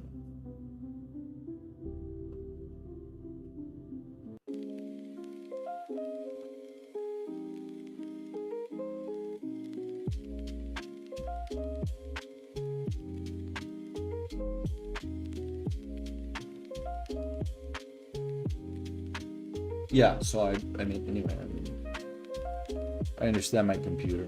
He suffers. He's a good Samaritan computer.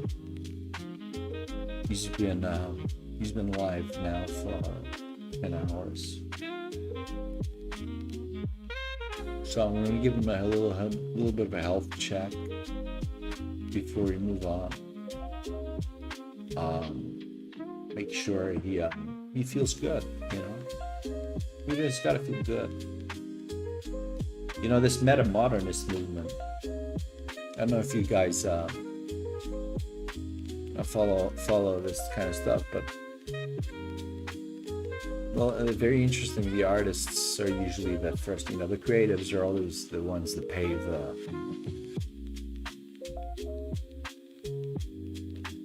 so the artists have taken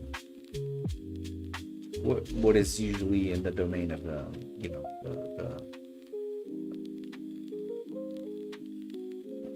philosophical intellectual, which is politically charged in one way or another, state or state or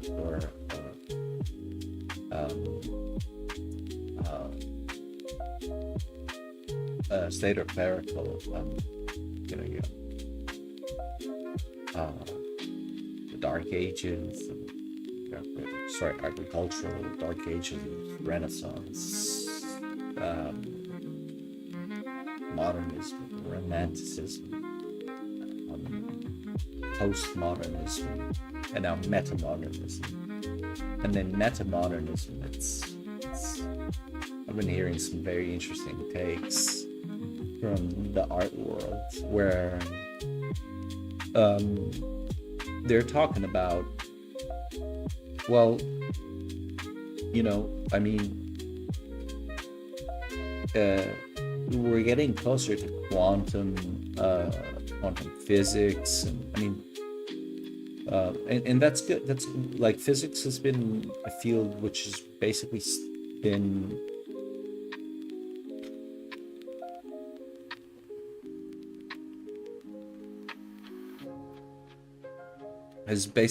stopped since the Cold War, and now it's revving up like crazy, defense contracts, etc. Blah blah blah.